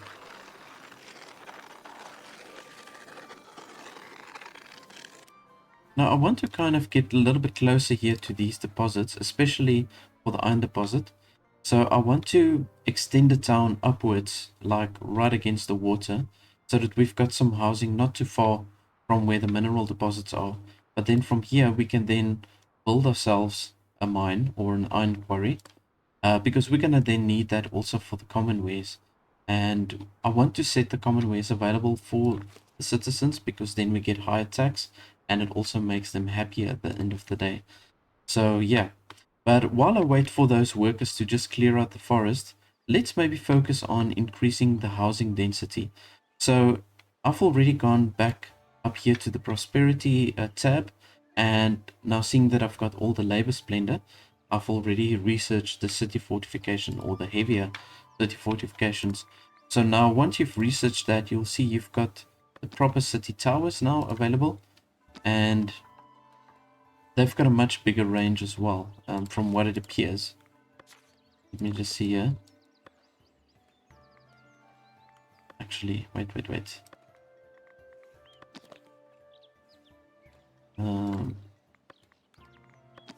Yeah, okay, so they definitely have a bigger range. Alright, so I just need to make sure that this is set up properly. Let's see here. Want to get all of the houses in. Okay, it's not that expensive really. So let's do that. And I'm gonna do the same over here. We can set a tower right over here like so. There we go. And then once I've got these two big towers up, I'm going to just take down this little tower over here. And yeah, well, I'm going to systematically just upgrade all of these towers. And then that will increase the density, so we'll be able to fit more houses into one property, one little block like that. Now, I especially need it for this side because we've got a lot of labor going on right over here. So if we can increase the space of these houses, it would be great. Now, I've got my patrols set up, so as you can see, we've got the patrols running pretty much everywhere. And when we go here, you can see that we've got extended guard coverage. So that's fine. We don't have any issues over here. I can maybe assign another patroller or two. Let's maybe just do that. I've added obviously a church here, but that's connected to the monastery. And just to provide extra service for the people that's living on this side of the town. And I've also got my market stalls here. We still need to get another stall here just for the clothing. The clothing is going surprisingly slow. I don't really know why it's in, man. Like every time I assign new tailors, then the citizens just decide to leave my town again. Okay, there we go. So yeah, we really need to push the clothing, and I want to get it up to a level where we can just open up that one trade route here to middle, because when I've got that trade route open to middle, we can then sell additional fish to them. We can also sell the berry brew, which I've got so much of, really. Can't keep up with the production of the berry brew, but that would be great to then also sell that to the people. And in fact, I don't know if my granary... Oh, okay, cool. My granary has got the berry brew over here. Okay, that's fine. Right, so I want to get the dairy farm up and running. So let's see if we can place the dairy farm more or less over here. Let's just let the entrance face this side. Here we go. Okay, now as you can see, the coin is looking really good. I've upgraded the treasury now to 1,500 coin. And I think it's okay for now, just as we got it at the moment. Now I'm going to not release the cheese to the townspeople, not initially at least. And we're going to just use that then for the garnished greens that we're going to cook in the monastic kitchen. And let's just prioritize this watchtower over here. I've got so many people working here at the quarries to get us some stone, some additional stone and polished stones, but it's like I can't keep up with the constant upgrade of the houses. Yeah, it's pretty crazy. Now I've also added an upgrade here for the stonemason's hut. So when you go to the prosperity tab, you'll see there that you get a stonemason hut improvement. So I've applied that while I was playing off screen. So you can see you get a little tent that you can assign here with a stonemason. And in fact, let's just assign a worker over here as well. And I just need to make sure that I've got the commoners working over here. Same for this one. Let's see. Okay, we've got a commoner. Okay, that's fine. Right, so now we've got a decent amount of people working here to create the polished stones. See all the people doing their little patrols around here. We require a few extra polish stones, and we also need the tools. Okay, I would like to see how these houses are going to look, you know, once we put up the heavy fortifications. Now, looking at this, I'm not sure if they require light and heavy fortification, or if this city watchtower will provide both of that. Let's just check it out here. Yeah, I think it provides light and heavy fortification.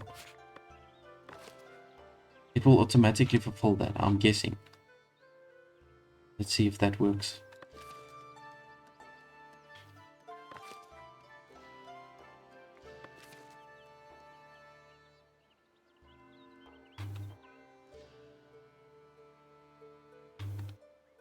Now, I've opened up a lot of territory, seeing that my money has been doing so good. I just decided to open up as many territories as I can. So we've pretty much opened it up all the way to here. I haven't opened up this one yet, but this territory over here, and then I've opened up these two. And I've also opened up this territory over here so that I can just expand the monastery building on this side. Now I'm going to do like a little courtyard here in the middle, so you can see I've added the little, I don't even know what you call this, the structure over here.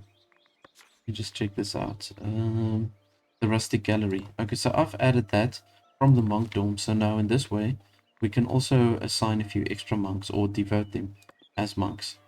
So let's just maybe do another 2. Sounds like a good trade. Okay, cool. Yeah, I've got enough wood in any case. So let's do that. Nice. Oh, that's some good extra coin. I'm getting a lot more of these side quests now where I can do like a really big trade. So I'm happy about that. So yeah, here we can see now we've got the watchtowers up. Yeah, okay, so you can see now this watchtower automatically holds the light fortification as well as the heavy fortification. Now this is really, really great. Okay, so we're going to increase the housing density significantly. And village above blocked. Okay, whatever. Okay, I think this is with all the house upgrades now that they're getting blocked there or something. Let's just take this tower down. Right, there we go.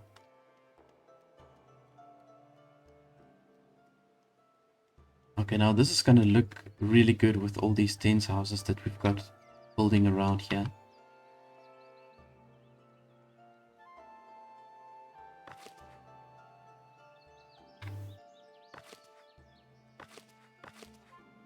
One, two, three, four, five, 6. So we're getting an upgrade from 6 occupants up to 10 occupants per structure. Would have thought it's maybe a little bit more because it's a really big structure that's being set up over here.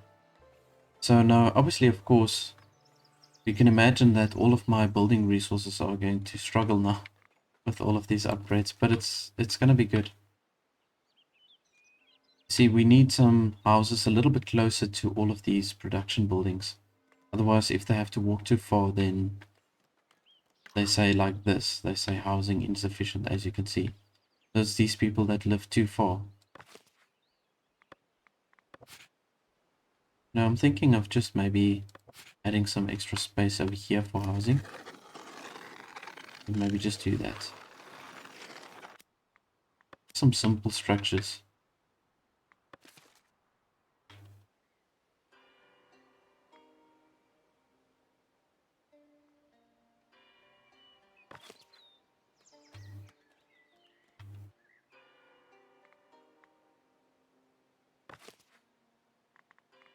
Oh wow, now you can see we need a lot of glass for these upgraded tier 3 houses.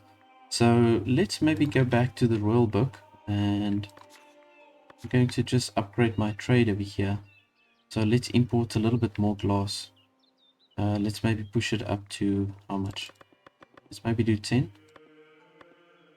We're doing pretty good sales in any case. And I want to see if I can open up that trade route now. I've got 30 clothing. It's not in storage. Let's just see if we can move it to the storage. Yeah. I'm gonna just stockpile this. So let's go up here and let's just say stockpile. Just up to the point where we can just open up that trade route.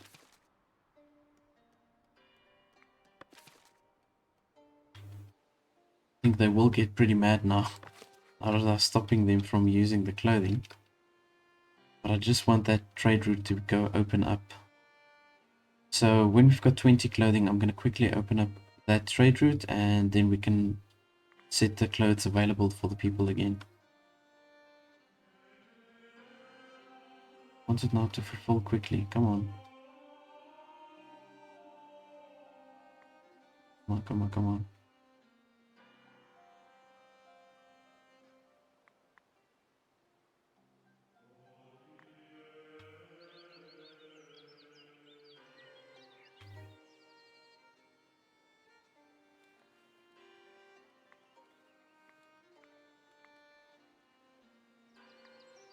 I think I've got another storage here at the top somewhere where I've got clothing. I don't remember, there was another storage. I'm pretty sure I did have another one. No, it doesn't look like it actually. Got a berg.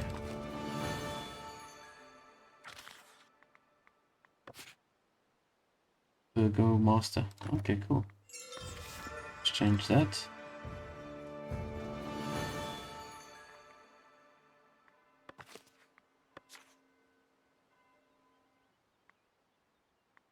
There we go.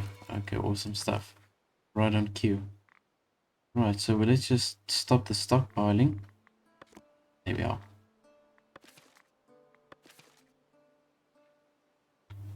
So if you don't know, with the stockpiling, it just prevents the villagers from using that specific commodity. So then your storage just does fill up much quicker. And then you can fulfill that, or the requirements for that trade route, like we did now. Now I'm thinking I want to then also make the berry brew I want to set available to sell. And we'll sell anything that's above, say, 150. Oh, you know what? Let's make it above 100. I'm gonna just bring it down. Let's maybe bring it down to 80.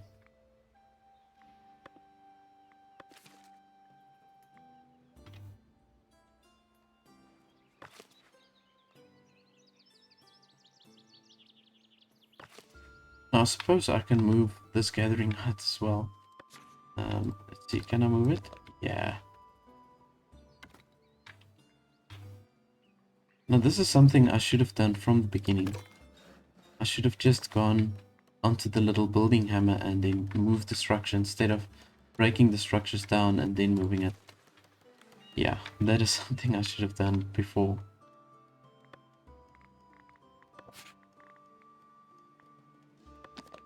Now, we've also got our cheese maker. It does have a negative effect on the people around, so maybe we just keep it close here to the dairy farm.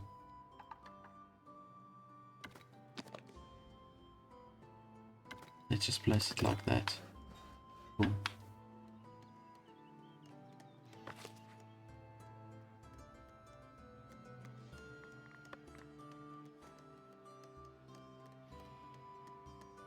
We get really good money from the herbs, or selling the herbs.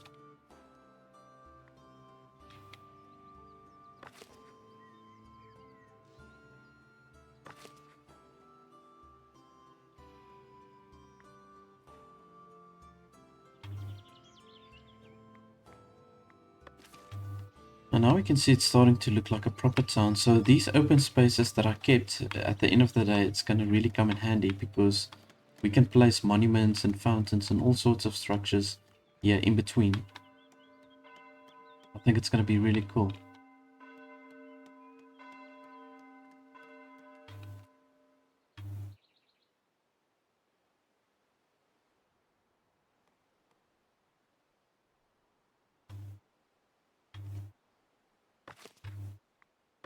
Suppose we can assign some more workers here as herbalists.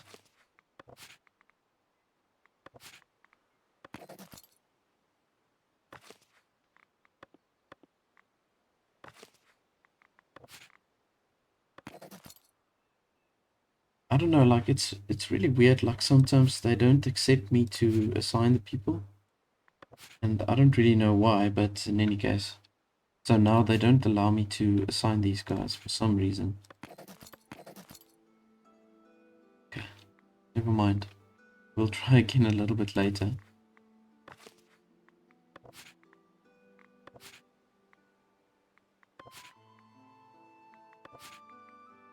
And this menu also keeps on popping closed. Like I don't know why that's also a thing.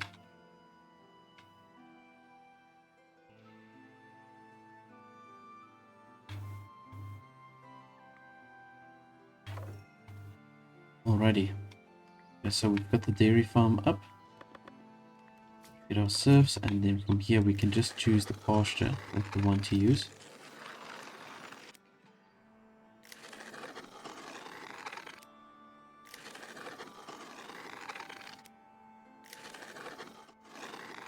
I suppose they're going to use a pretty much equal type of size to the sheep as a pasture. It kind of looks slightly smaller though. It says adequately sized. So it does look a little bit smaller than the sheep pasture. But it's a pretty cool idea to keep the two pastures together. It just aesthetically it looks really nice. All the little flowers and the green grass.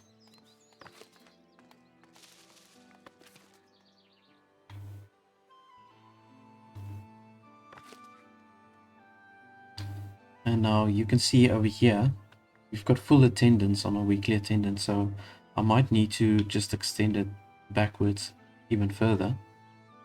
But I'm going to wait until a lot of these structures are upgraded, because now we're using all of the resources, the raw materials.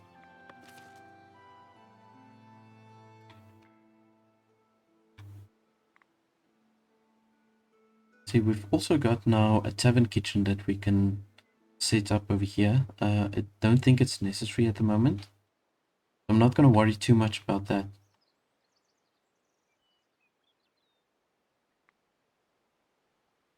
Stone bridge, sculpture workshop, glass working. Let's just research this one. The tier 3 decorations. I want to actually see what this is about, and then we might as well just unlock the tier 4 decorations also.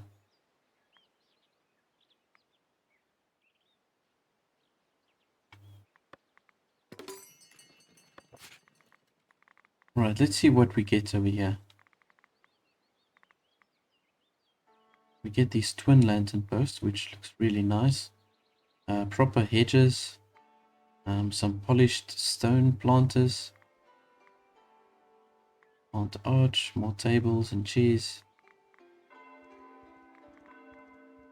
Got some banners, some balustrades, stone arches. Yeah, this is really nice.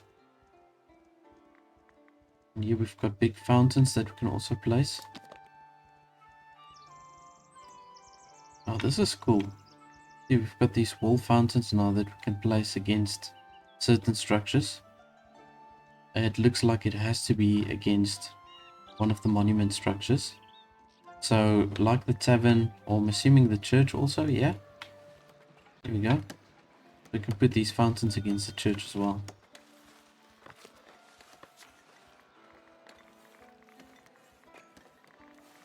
Now I've upgraded my clergy splendor. Let's just see what we can get over here.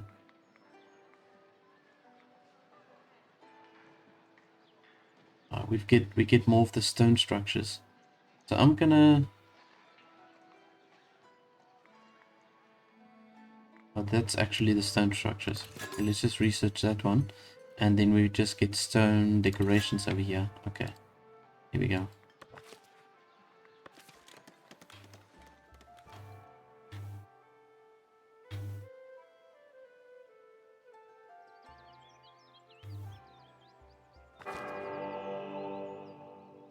Alright, so they want me to deliver 100 berries and 50 herbs. Yeah, I don't think I'm gonna go for that one. So let's just skip that one.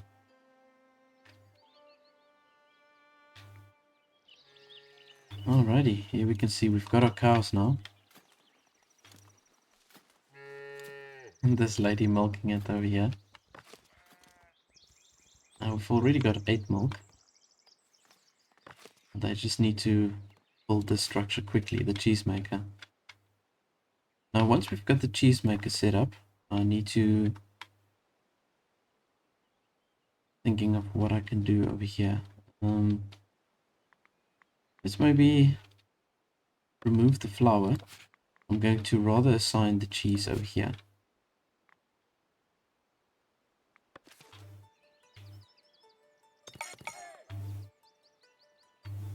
And we're currently standing on 171 villagers that's living in our town.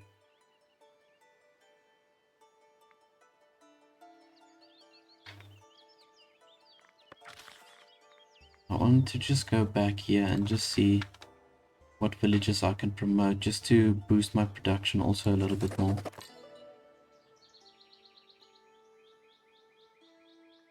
Okay, cool. Everybody seems to be where they should be, so I'm going to just leave that.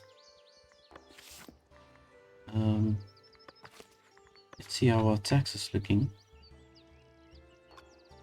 I'm going to bring that. Oh, we do actually get a lot of tax from these guys.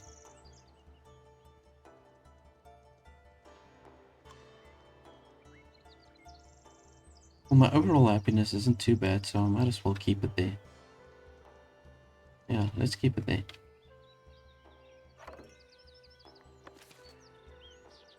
Right, and the cheesemaker is now set up. Let's maybe go with 3. I don't know what's the ratio between the dairy farms and the cheesemakers. Well, we've got 6 cheesemakers and we've got 3 farmers, so I'm assuming if you fully staff the cheesemaker, then you're going to need 2 dairy farms. Okay, so let's just work with the 3 for now. And we need commoners to do the cheese. There we go. Alright, so we're going to start making the cheese, and then from there I can also now set available this garnished greens. There we go. And we can assign some cooks, hopefully.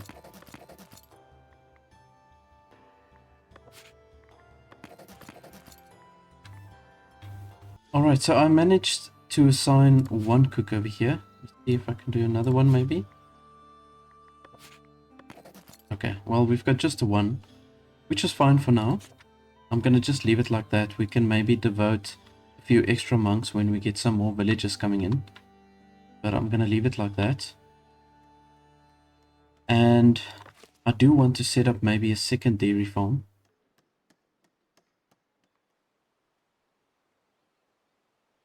I'm just not sure if I'd really want to place it over here. Maybe I should. I'm going to then only extend the town upwards up to this point over here. I think it's close enough to where the iron deposit is. You know, once they need to start mining over there. Yeah, I think it's not too far. So let's just go ahead and set up ourselves another dairy farm. Just kind of do it like right over here.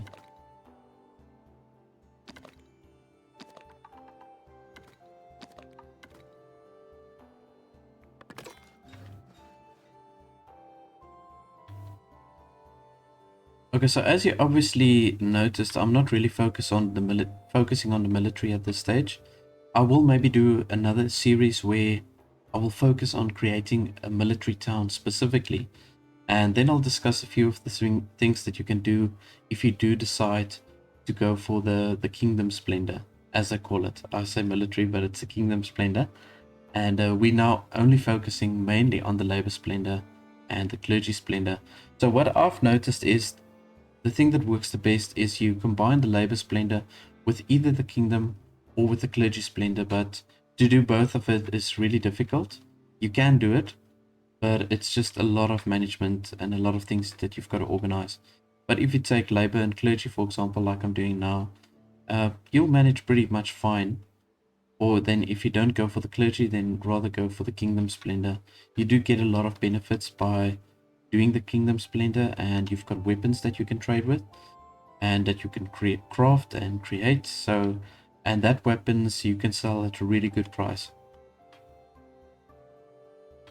And you can send those troops on expeditions and they come back with really good rewards at the end of the day.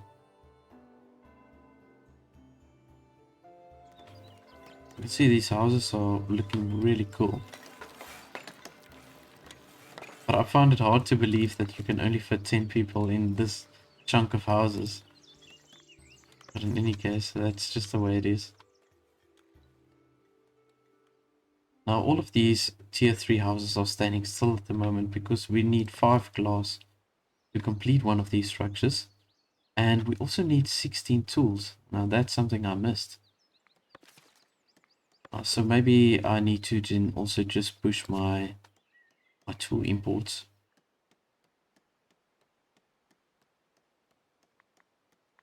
Let's maybe do 30 at a time. Well, seeing that we're struggling so much with the tools, why don't we start with our own tool production? Let's just see what we need for that.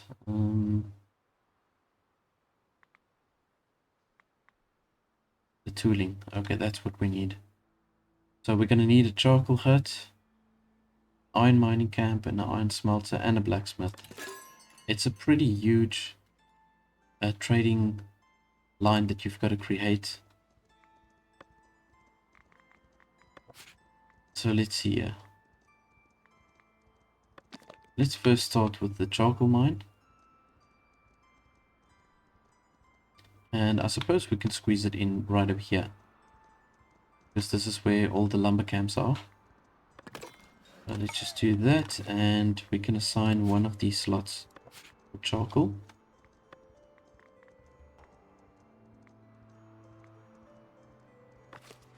Okay, then we're going to need an iron mining camp, one iron quarry first.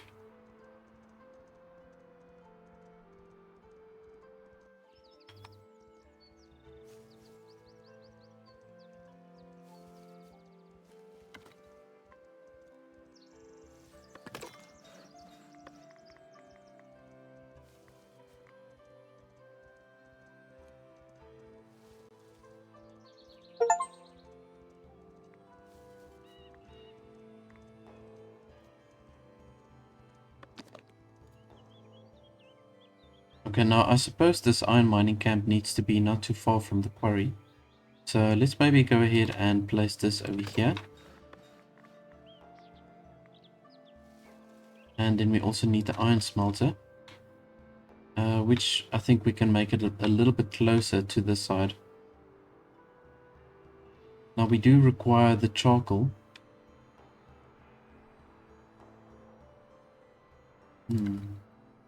Let's maybe place it over here. It's not too far from the residential homes. I'm going to place it right over there like so, and then the final thing that we need is the blacksmith. Now it doesn't have a negative effect on the houses, so I suppose we can maybe place it a little bit closer to the houses. And just like so. Let's do that. Okay, so the raw iron ore we're going to place in there. And I think I'm going to take away one of these plank slots, and we can then place processed iron we can place in there. Yeah, that's going to be good. But I'll just leave that then like so. Now they've got a pretty far way to walk, but let's just see if it works. I'm going to just try it out.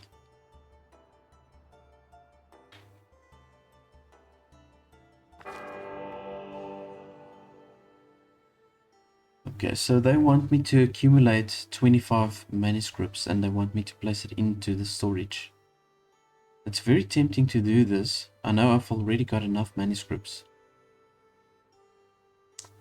And I get 50 polished stone, which we do need a lot of at the moment. You know what, let's go for it. Let's go for it.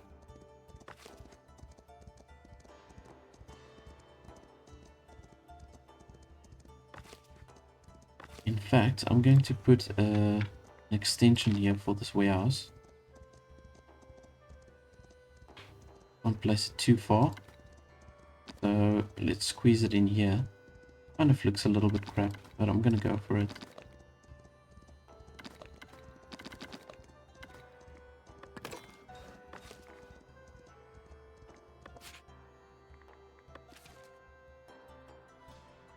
Now then we can move the manuscripts into this little space over here. We've got 35 at the moment, and we need 25.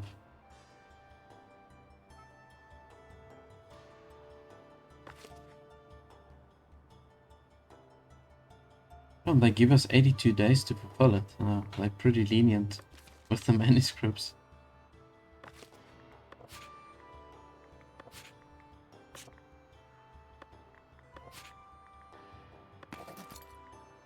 Yeah, we've only got the one cook, but it seems to be enough. Oh, I mean, we've got a really decent amount of garnished greens. So what I want to do is to first upgrade the copyists.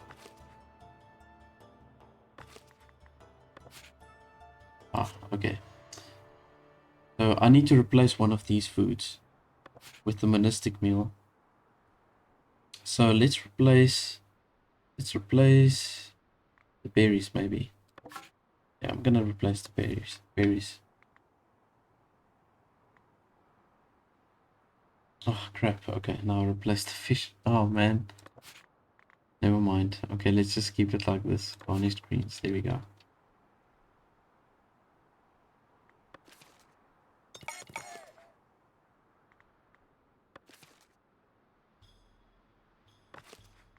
And then what I'm going to do is I'm going to upgrade the copyist first to brothers. Yeah, there we go. You can see they can now be upgraded. They've got everything that they need. So let's just upgrade 2 of these guys. And in that way we can produce the manuscripts a little bit quicker.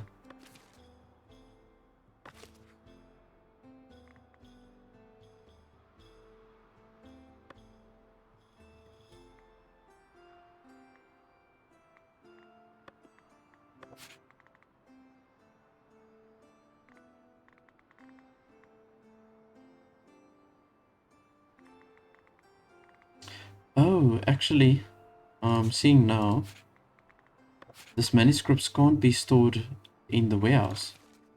Now, I know there's a specific structure that we need here from the monastery, where they can store specific items. So I think that's where you store the manuscripts. So let's add a sub building over here. I'm gonna do that. Let's just see what it's called. The monastic range. Okay, yeah, that's what we need.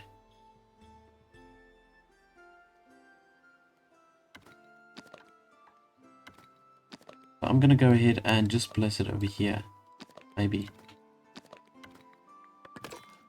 Doesn't take a lot of resources to construct, so yeah, let's just get that going. And yeah, I think this is where the manuscripts has to go.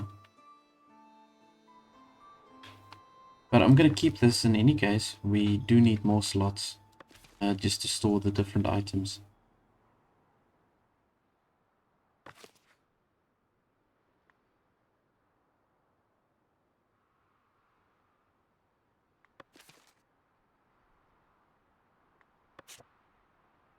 We've got the villager now, or the trader from Northbury, and they will give us the tools. Yeah, there we go. So now we've got enough tools now just to finish construction of some of these structures.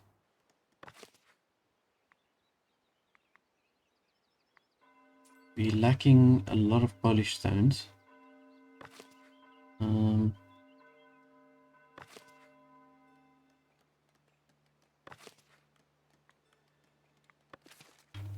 Oh my goodness.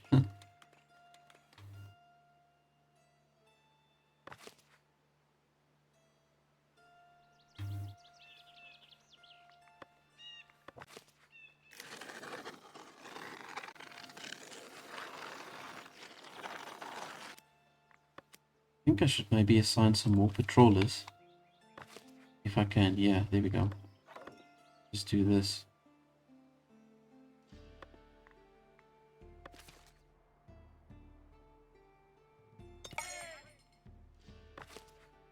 Got our charcoal burner now up and running, so let's maybe do 2 of them. Get 2 workers to work there.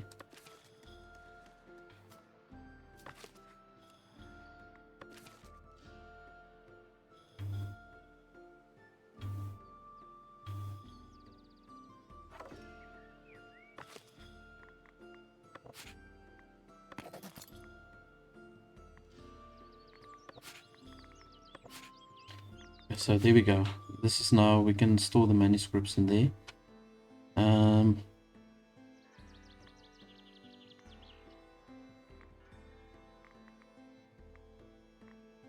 I'll probably go ahead and store the honey, and the wax I'll also store in here. Now, I want to assign some more workers here. Now they don't allow me. I don't know why. It's a very weird thing for me, like how you can't assign people that's unemployed. I mean, they're there, but they just don't accept you to assign them, so I don't know. I'll try again a little bit later again.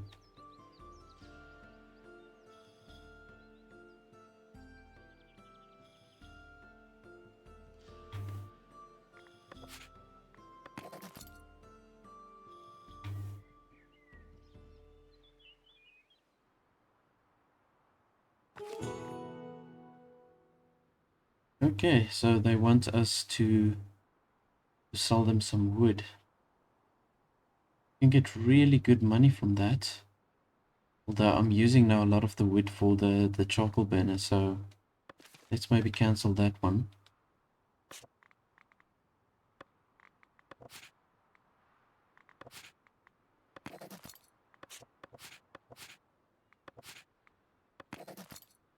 Maybe if I take away one of the workers from a different place, just see if that works maybe.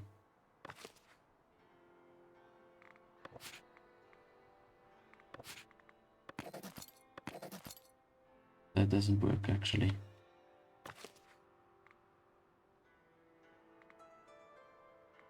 I'm going to take one of the Refectorians away. See if this works. Also not.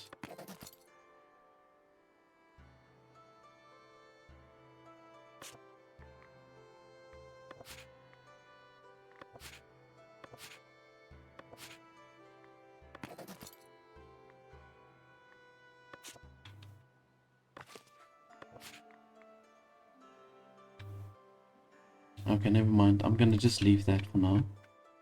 Don't know why it's giving so much problems.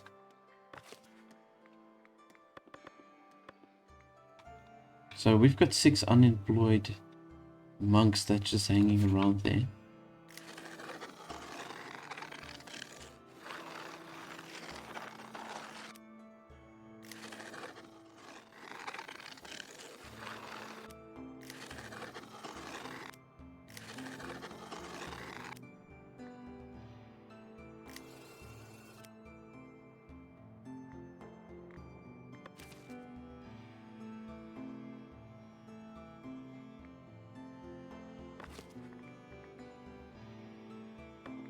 I'm going to take away one of these transporters and maybe just assign one worker to work here by the dairy farm. I'll just wait until we get a few extra people that's coming into the village.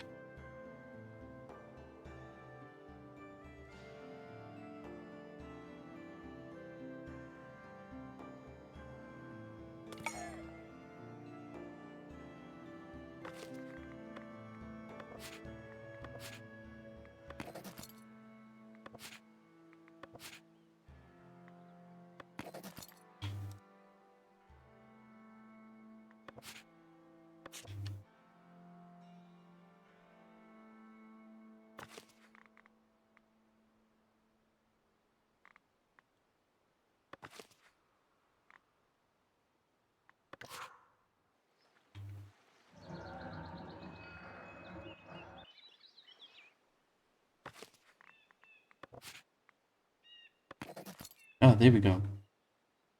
There we go. Finally got a worker that we can assign there. So I think they need to be close to the working space before you can select them.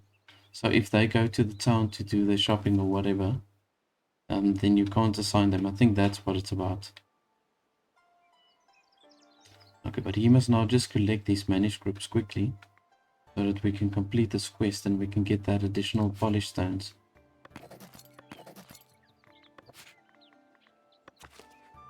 Let's see if that is the case. Well, this guy is here, so I don't know. Oh, he's the transporter.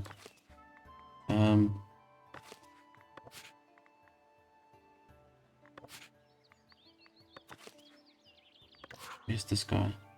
Oh, he's right here. Why can't I assign him? There we go. Right. We've got our manuscripts. Nice. And now we've got that extra polished stone as well.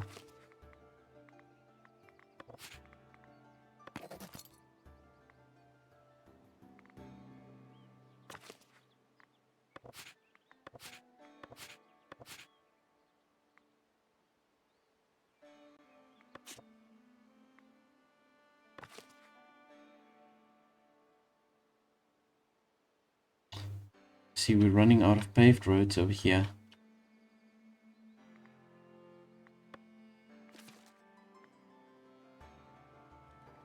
And this is really a problem.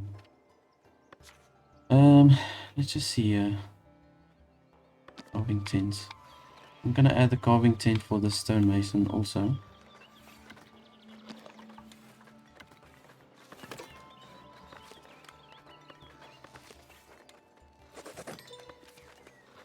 Now we've got 4 of these guys, just to keep up with the polished stone.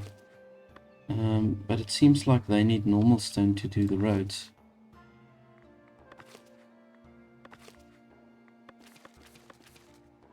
Now could it be that I just need maybe another paver's yard? Probably.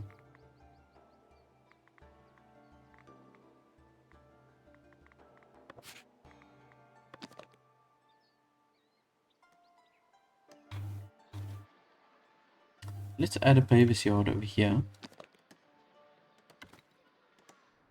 In fact, before I place that, I want to just see where we can get some extra stone.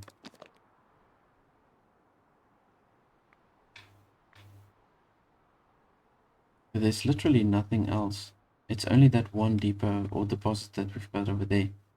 And then there's one there and one over there. And then we've got obviously the massive deposit on that side. Okay, you know what? Let's just place this structure over here. And I'm probably gonna just have to get another stonecutter's camp at the end of the day.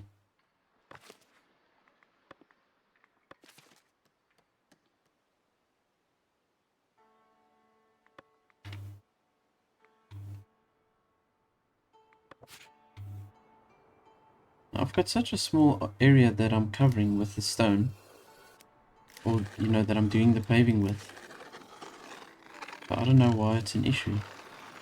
With 3 workers to do that, and we've got plenty of stone.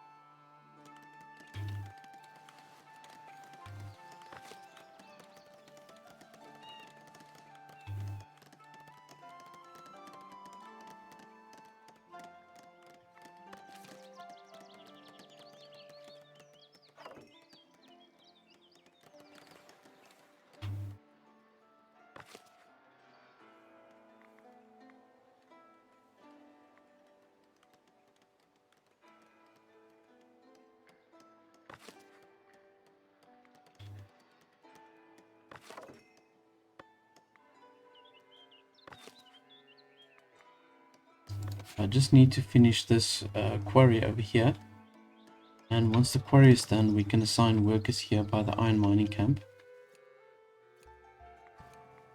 I think I'll just do that now in any case. We don't have any workers available at this stage.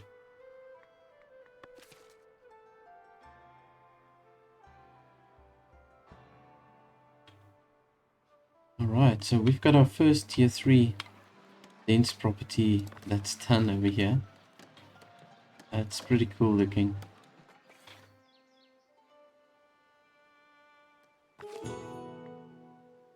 First tools forged. Okay, nice.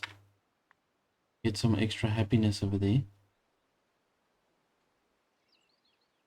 And you've got 2 workers coming in, or 2 people coming in.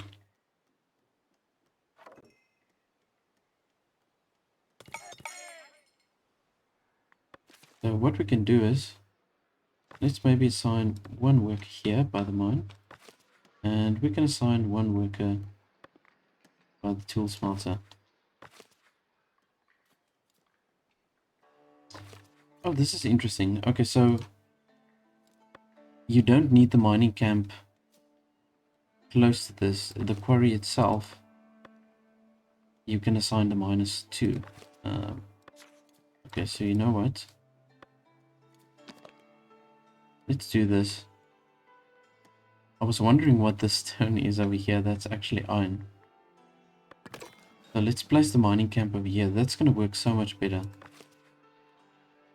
And I'm going to just leave that quarry just open for now. Now this is going to work way better in any case.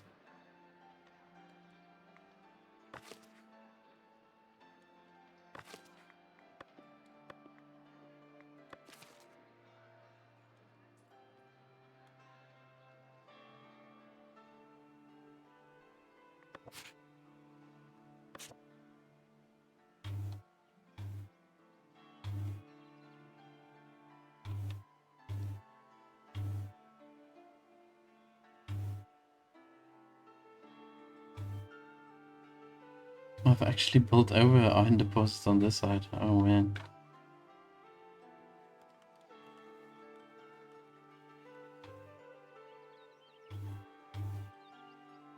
Okay, now my resource seems to stabilize a little bit more.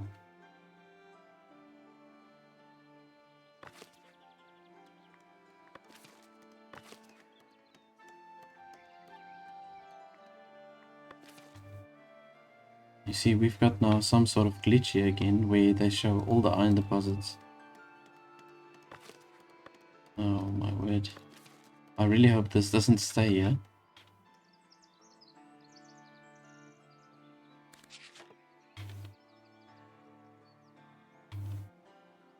Wow, look at all the cows. We've got more cows than sheep at this stage.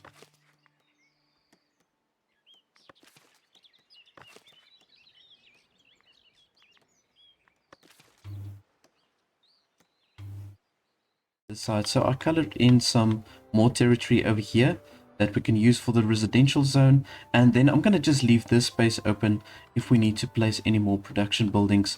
I'm very close in creating my own tools.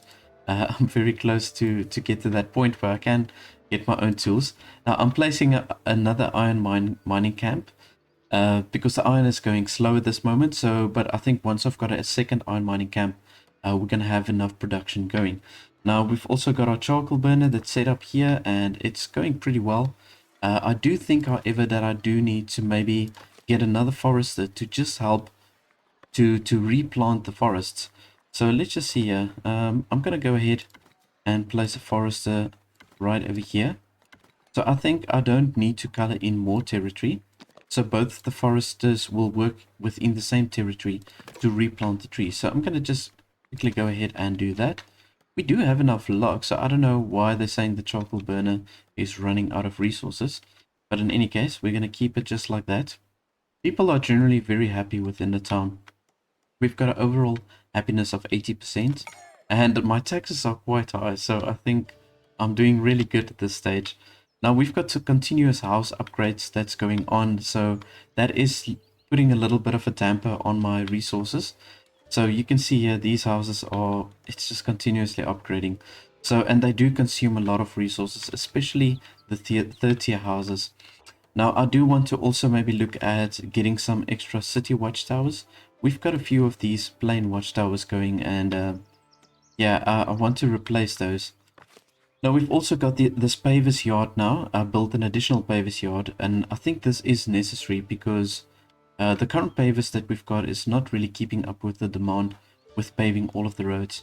So I'm going to just wait until we get a few extra villagers that comes to town, and then I'll assign a few more extra for the pavers.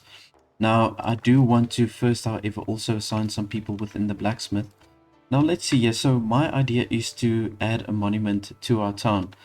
Now, I don't have any marble resources or gold or gems that's close by. So I'm going to import this just to give us the resources that we need for the one sculpture or the one monument that I want to place within the town. But what I'm going to do is I'm going to open up my sculpture workshop. We're going to just have to look for a place where we can place this workshop. And then we're going to import the necessary resources that we need so that we can place our monument or our sculpture. So the sculpture workshop, oh yes, I do remember this. So it's not an independent building. The sculpture workshop actually connects with the builder's workshop. So you're going to go to one of your builder's workshops, and then from there you can add a sculpture workshop. So we're going to just do that. Here we go. Let's just place it right over there. It doesn't take too much resources, although we do require tools, which we don't have at the moment. Let's just see here. I mean, I've got some iron production already going. We've only got 1 bar of iron. Oh my goodness, it's going really slow.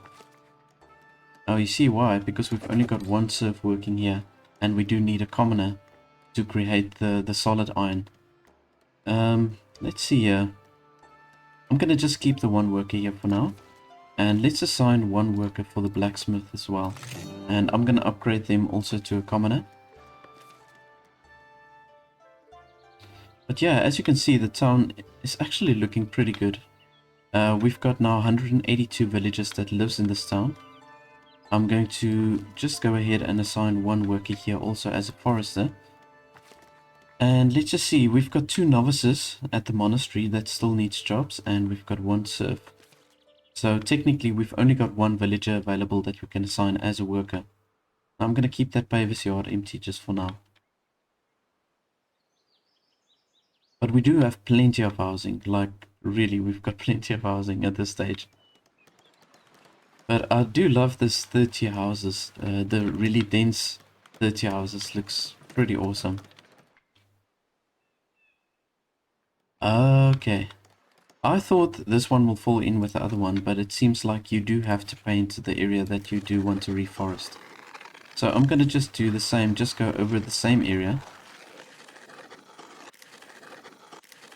I think it can be a little bit confusing, especially now that I add a second forester, like which one is which. But I'm going to just do it like that in any case.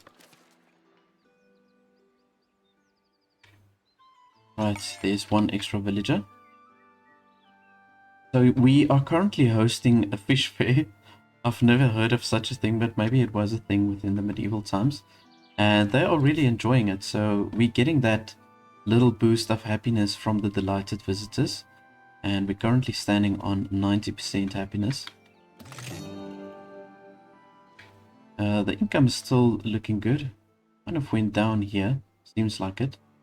I was standing on 800 not so long ago. So you see, it's a lot of these people now that's missing resources. I want to see what's this one's issue. I mean, we've got plenty of wheat. Oh, we don't actually. Okay, no, we don't. I suppose I can take away one of the bakers, seeing that they're not producing the goods fast enough. Yeah, you know what? Let's take away one of these bakers. I'm going to just do that. And maybe we can then assign them here as a smelter.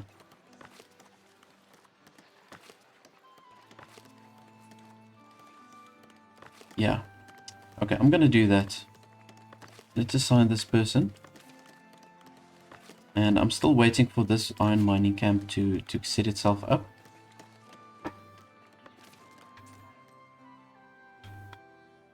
And then we're also building the workshop here. The sculptures workshop.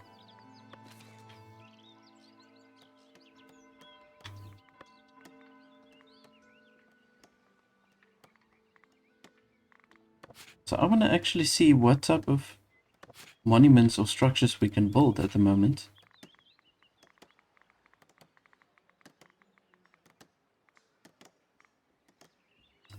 Okay, I suppose I need to unlock the highest tier of decorations. Yeah, it's probably going to be this one I need to unlock before I can build the sculptures, or I need to research the sculptures within the actual workshop. We're going to check that out now.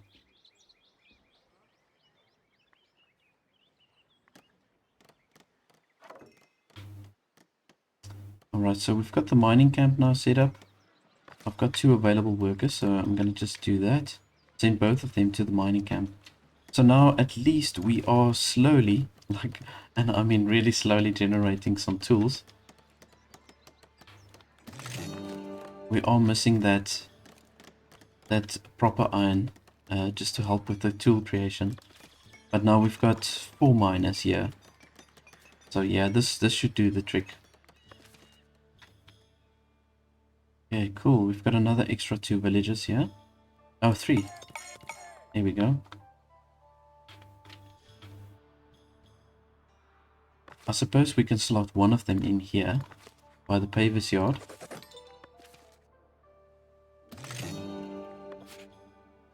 Let's see if there's any other goods that we can maybe sell. We've got a lot of vegetables and cheese. Now I've got a lot of trade routes open, so I'm sure I can sell one of those. Let's just check it out here. So for the cheese, I will sell the cheese when we get over 100. I think that would be fine. Still need to make the cheese available for my residents within the town, but I'm gonna leave that also for a back burner. And the veggies, okay. Nobody wants to buy the veggies, unfortunately. Let's see if there's any other towns that might buy the veggies. Okay, they just want minerals and weapons. Oh, okay, so Kingstone Abbey, they will actually purchase the veggies from me. And we've got enough clergy splendor to open up this trade route. So let's go ahead. I mean, I'm slotting the veggies in here. Yeah, there we go. So let's go ahead and trade some veggies as well.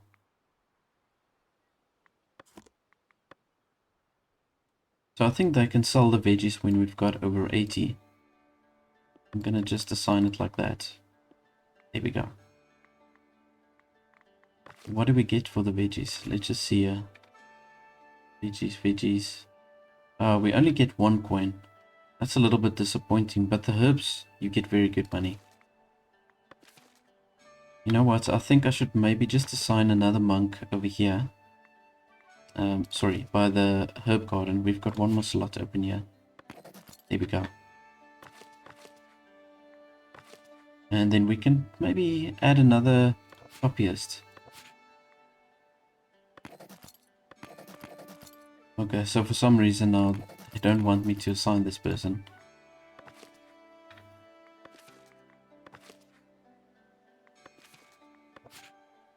So we've got 8 manuscripts, so we can upgrade another novice to a brother. And that will just help us to produce it even a little bit faster, the manuscripts.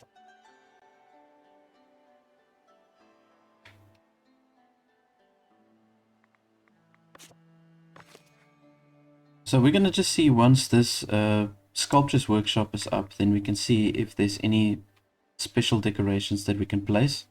Otherwise, I think I'm going to have to unlock the tier 5 decorations in order for me to get to the sculptures. I'm pretty sure that needs to happen in order for me to get that.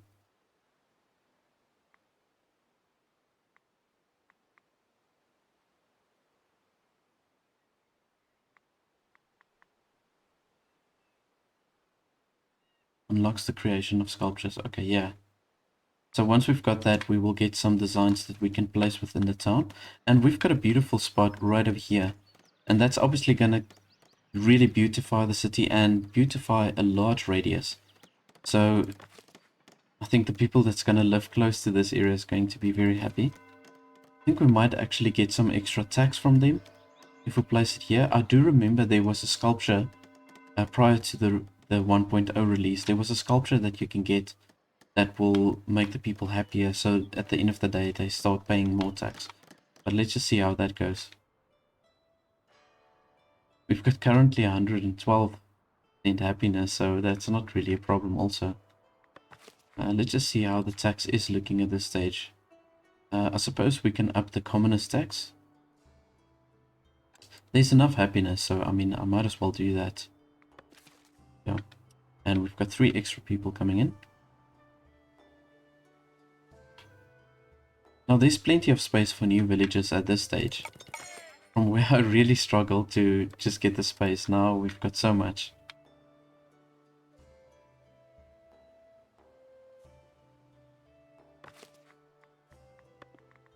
I'm just going to assign another dairy farmer. Let's see with the milk production. Okay, there we go. Okay, there's the milk. Okay, so we can maybe add another commoner here to help with cheese production. There we go. And I'm going to just keep it like that for now.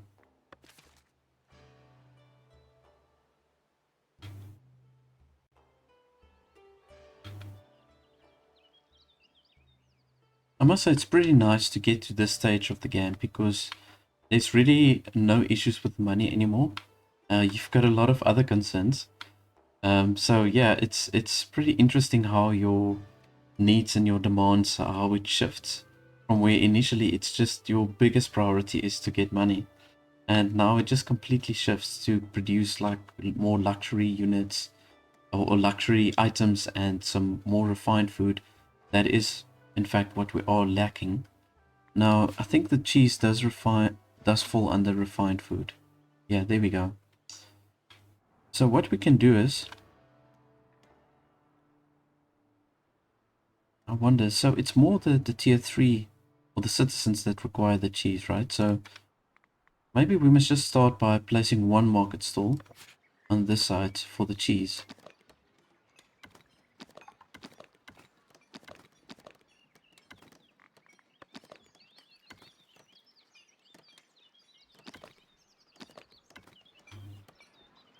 Okay, there we go.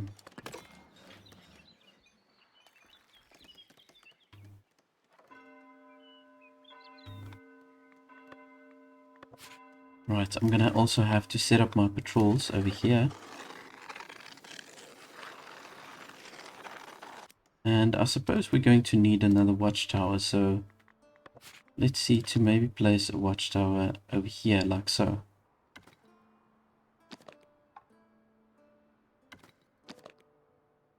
Yeah, this is pretty good.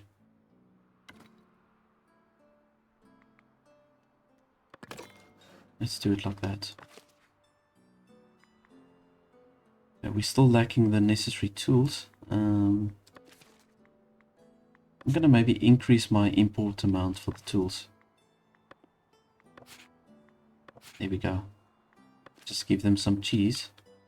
I'm pretty sure that will make them even happier. So let's see, for the tools. I mean, I am producing the tools now, but it's gonna take a while before I've got a good production going. It's amazing how quickly they work through the iron. I mean, I've got now 2 mining camps compared to 1 iron smelter, and they're still not keeping up with the demand. I'm gonna just go ahead and maybe add another blacksmith over here.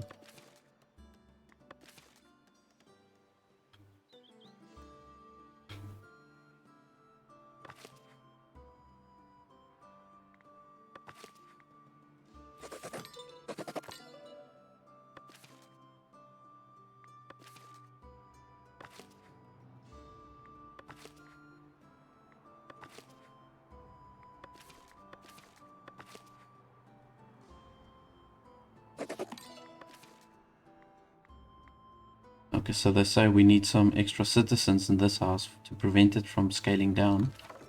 So I just upgraded a few of them.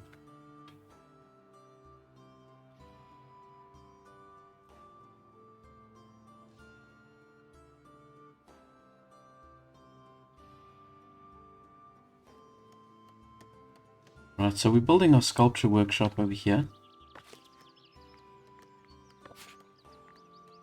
I'm definitely going to need marble, and I'm probably going to need gold or gems, one of the two. Let's just maybe put a slot in for all three of those. Marble, gold bars, and gems. So depending obviously on what type of sculpture I'm going to place in the town center, that's going to determine what materials I need. Right, so we do need a citizen for the master builder. It's ideal to rather have a citizen. And let's just see, edit building. Okay. Let's see where we can get these monuments, or whatever you call it, sculptures. I do believe it's the tier 5 decorations that we need to unlock to get to that stage.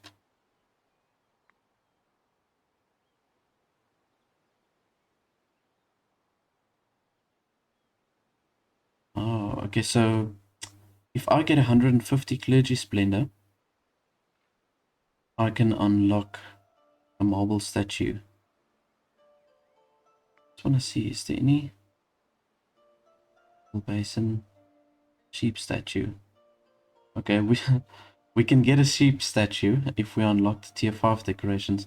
I think it's gonna be a big mission to get to this 150 clergy splendor, so I'll rather then spend my coin to unlock this sheep statue. So we're probably gonna end up with the sheep statue in the town center, which is fine. I think it's appropriate for this playthrough that I'm doing, since we are focusing on the labor splendor. So the sheep statue would represent really the aim of the series that I've been doing.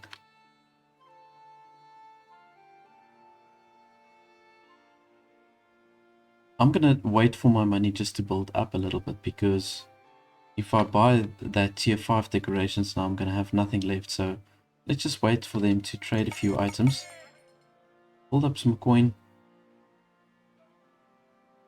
Okay, so you can see our refined food need is getting a little bit better. And we've got now 590 coin. I'm thinking...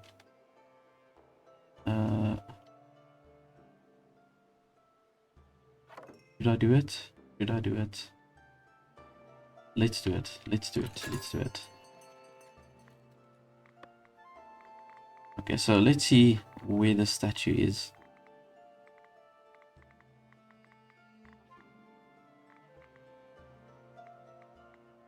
Here we go. Okay, cool. So we actually only need stone and polished stone to create the statue, which is perfect. That's really great. So we're gonna place the sheep statue in the town center.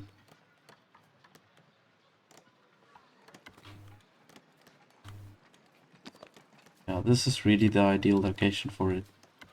So I'm gonna go ahead and place it maybe more or less like that. Now we get 8 beautification. And that's gonna cost us another 320 coin. So I'll just have to leave it there, the blueprint, for now. And then we've got to build up the money again. I'm very tempted to do like the levies. And maybe I should. Maybe I should do the levies, impose the levies, and then just scale back a little bit on the taxes.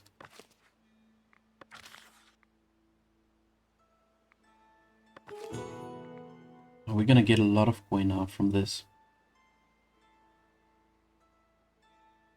Okay, let's do this. Okay, these are levies now. I'm going to just scale back on the tax to make them not too unhappy. Oops, I'm pressing the wrong buttons. So let's scale this back. Just for a little while at least. There we go. Alrighty. And we're going to build that statue. We've got our master builder.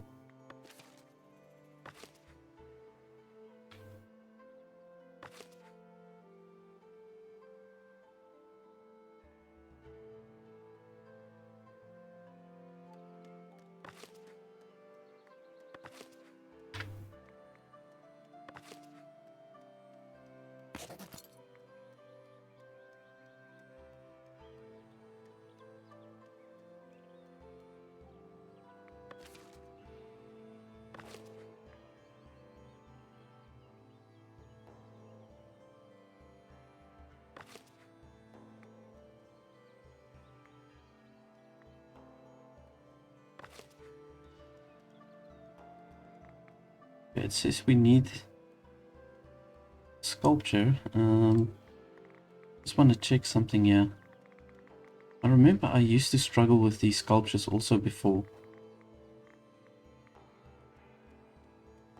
Sculpture. Yeah, so, oh, there we go. Sculpture for the sheep statue. Okay, he's busy with the sculpture now. Okay, perfect stuff. Okay, it seems like we've got everything going to get the statue up. And our town is expanding nicely towards the side. You can see the housing density is already upgrading. Just by the mere fact we've got this city watchtower and we've got the patrols going. And we do not have enough guardsmen. So ideally, we'll probably have to extend the watch post. Let's do this.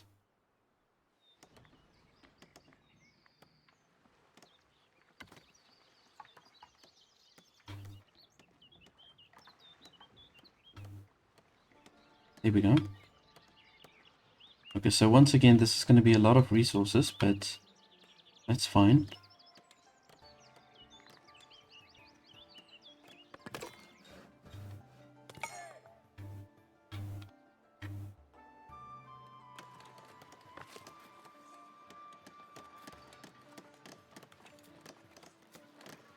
I find it hard to understand why they're saying missing raw materials, because, I mean, there's really a lot. I should probably build some more wheat farms. Probably.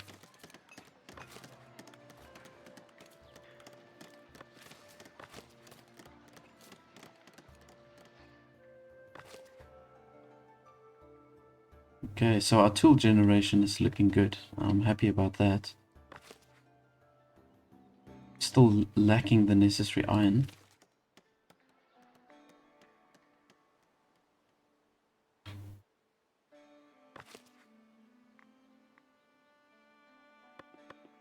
Okay, I've got no idea why we didn't have any brewers.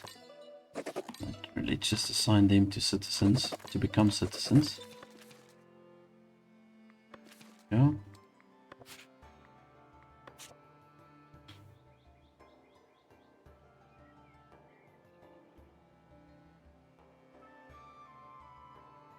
Refined food shortage. That must probably be the bread. Yeah.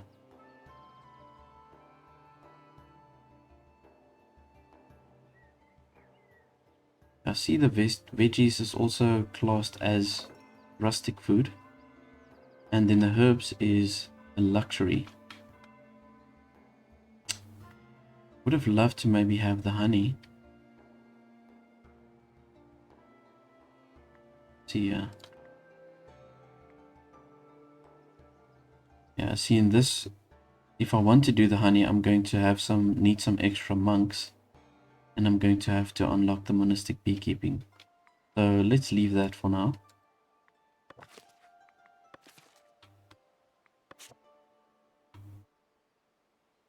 Oh, cool. Alright, so our statue is up.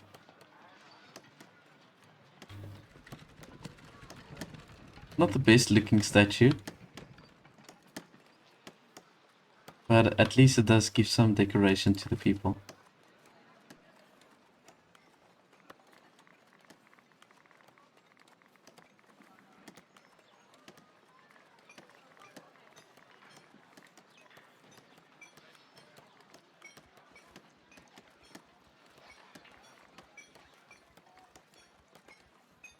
See, even for the Grand Fountain, we also need the Master Builder to do that. For both of these bigger fountains. How big are they? Oh, it looks like they're covering a way larger territory. Should have probably replaced the sheep with this fountain. But you know, we can always move the sheep and then put the fountain right over here.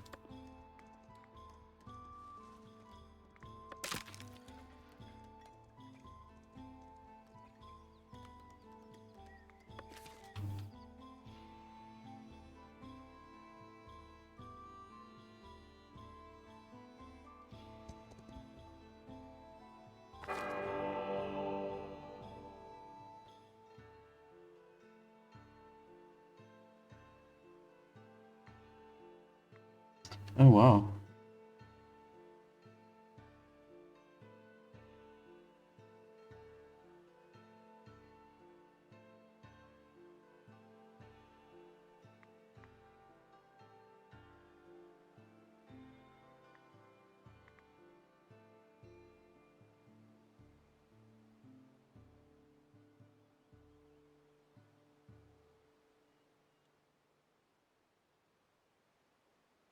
Host the bishop stewards with 50% approval.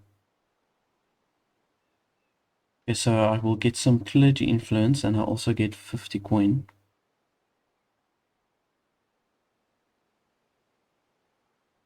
I need a level 6 transporter to get the bread.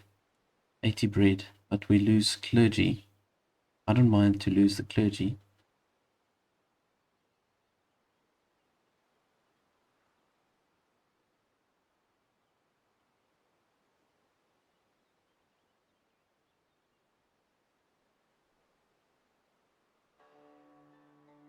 Let's try this.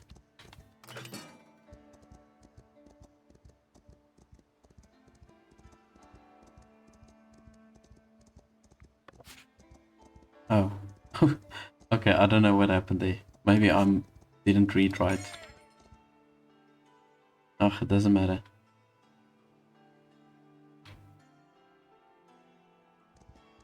I think maybe it's because I don't have any level 6 transporters. No, I do. So, I don't know really what happened there, in any case.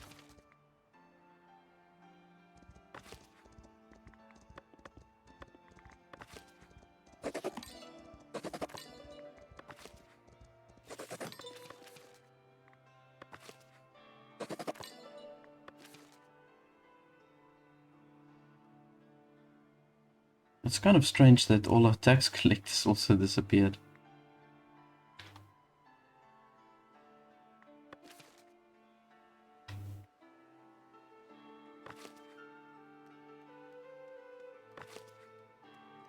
Alrighty, but I think we've got a good enough tool production now to stop our imports for the tools. That will surely help us just with keeping the money stable. So let's see, where's the tools? There we go. Right.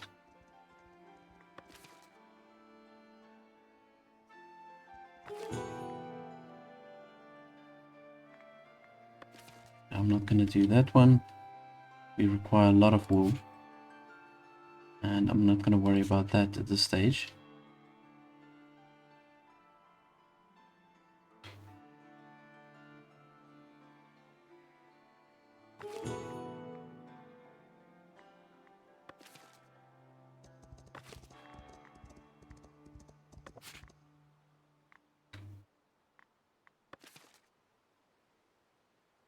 Okay, so once I've got this watch post built, I'm going to just add some extra guards.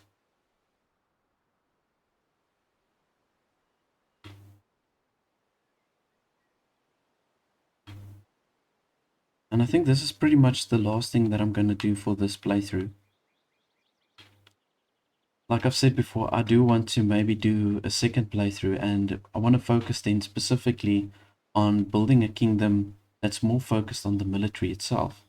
And then I'll go through all the military components and just explain a whole bunch of those things. I know there's a few changes there, but I do remember most of it.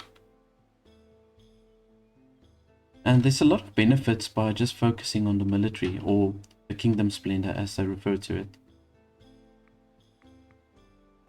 So if we look here at the kingdom splendor, then we can build ourselves a wooden castle at the beginning, and then from there you can craft swords, you can craft spears, bows, and then eventually you can get yourself a proper stone fort, and then eventually get yourself knights. Now what's nice about going into the kingdom splendor, once you've crafted these spears and weapons, you can sell this at a later stage and you get really good money for this. I mean, when we go to the trade options, I'm going to just show you here. So we're going to be able to trade then with Castle Harbor. And you can see there, we can sell the swords, we can sell for 5 coins. So you make a hell of a lot of money on the swords, the bows, and the spears, you get equal money for all of those. And then you also get 5 points for marble. So ideally I want to maybe build a town that's more towards the inland, because then, yeah, that's going to accommodate for what we want to do. And they also buy the planks, which is great.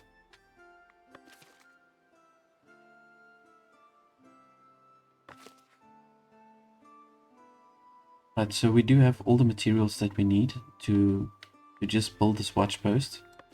And we've got a few extra villagers coming in that we can also assign as guardsmen. 4 extra villagers, great stuff.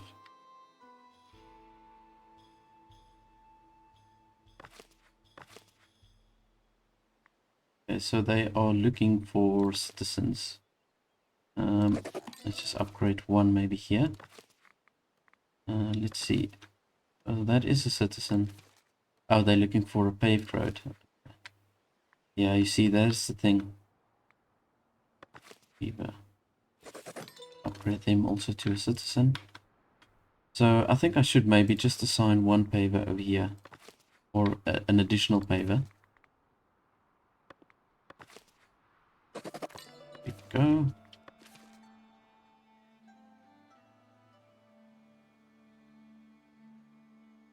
Right, so for the next trade that we're going to do, we should be a little bit more stable with the money. I'm actually in the surplus, like with my trades. You can see the 100 plus 172.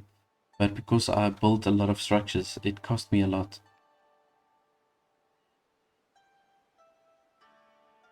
Got a few coin for the fish.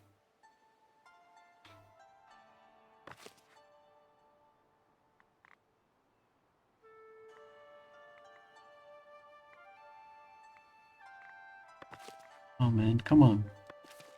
I don't know where the citizens move to every time. Every now and then you see the citizen that I had in the building has moved.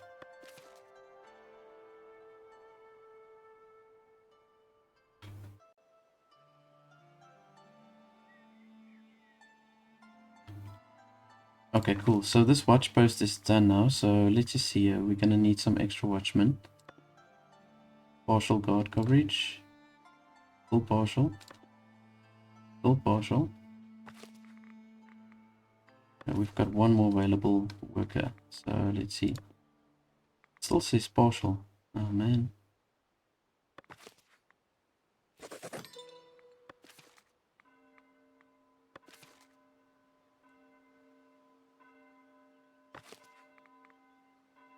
So currently we've got 1, 2, 3, 4, 5. Then we've got 14 watchmen. You would think that 14 watchmen is enough for a town that's only got 196 people in. But in any case, we are going to need more. Seems like it. 15, 16. So we can get up to 16. Got another villager coming in, so let's maybe assign them also as a watchman.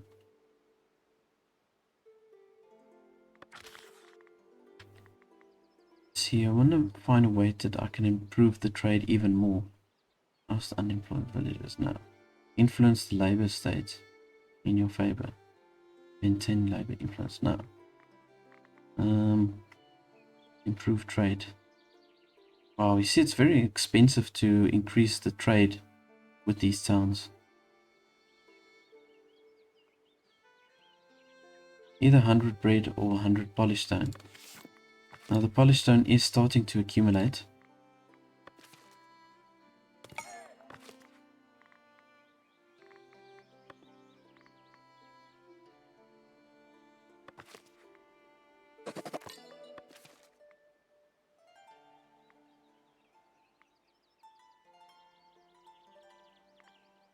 Okay, well, it still says partial guard coverage, but it's in the green, so I suppose that's a good thing. But in any case, guys, that's it for me for today's episode and also for the series. Like I've mentioned, I want to do a second one very soon where I'm going to focus on the military side of it and just build a really strong kingdom that's built basically around a strong castle. So thank you so much everybody for watching and joining in. I'm going to see you in the next one. In a game of adventure and strategy, we make our mark. That's the game of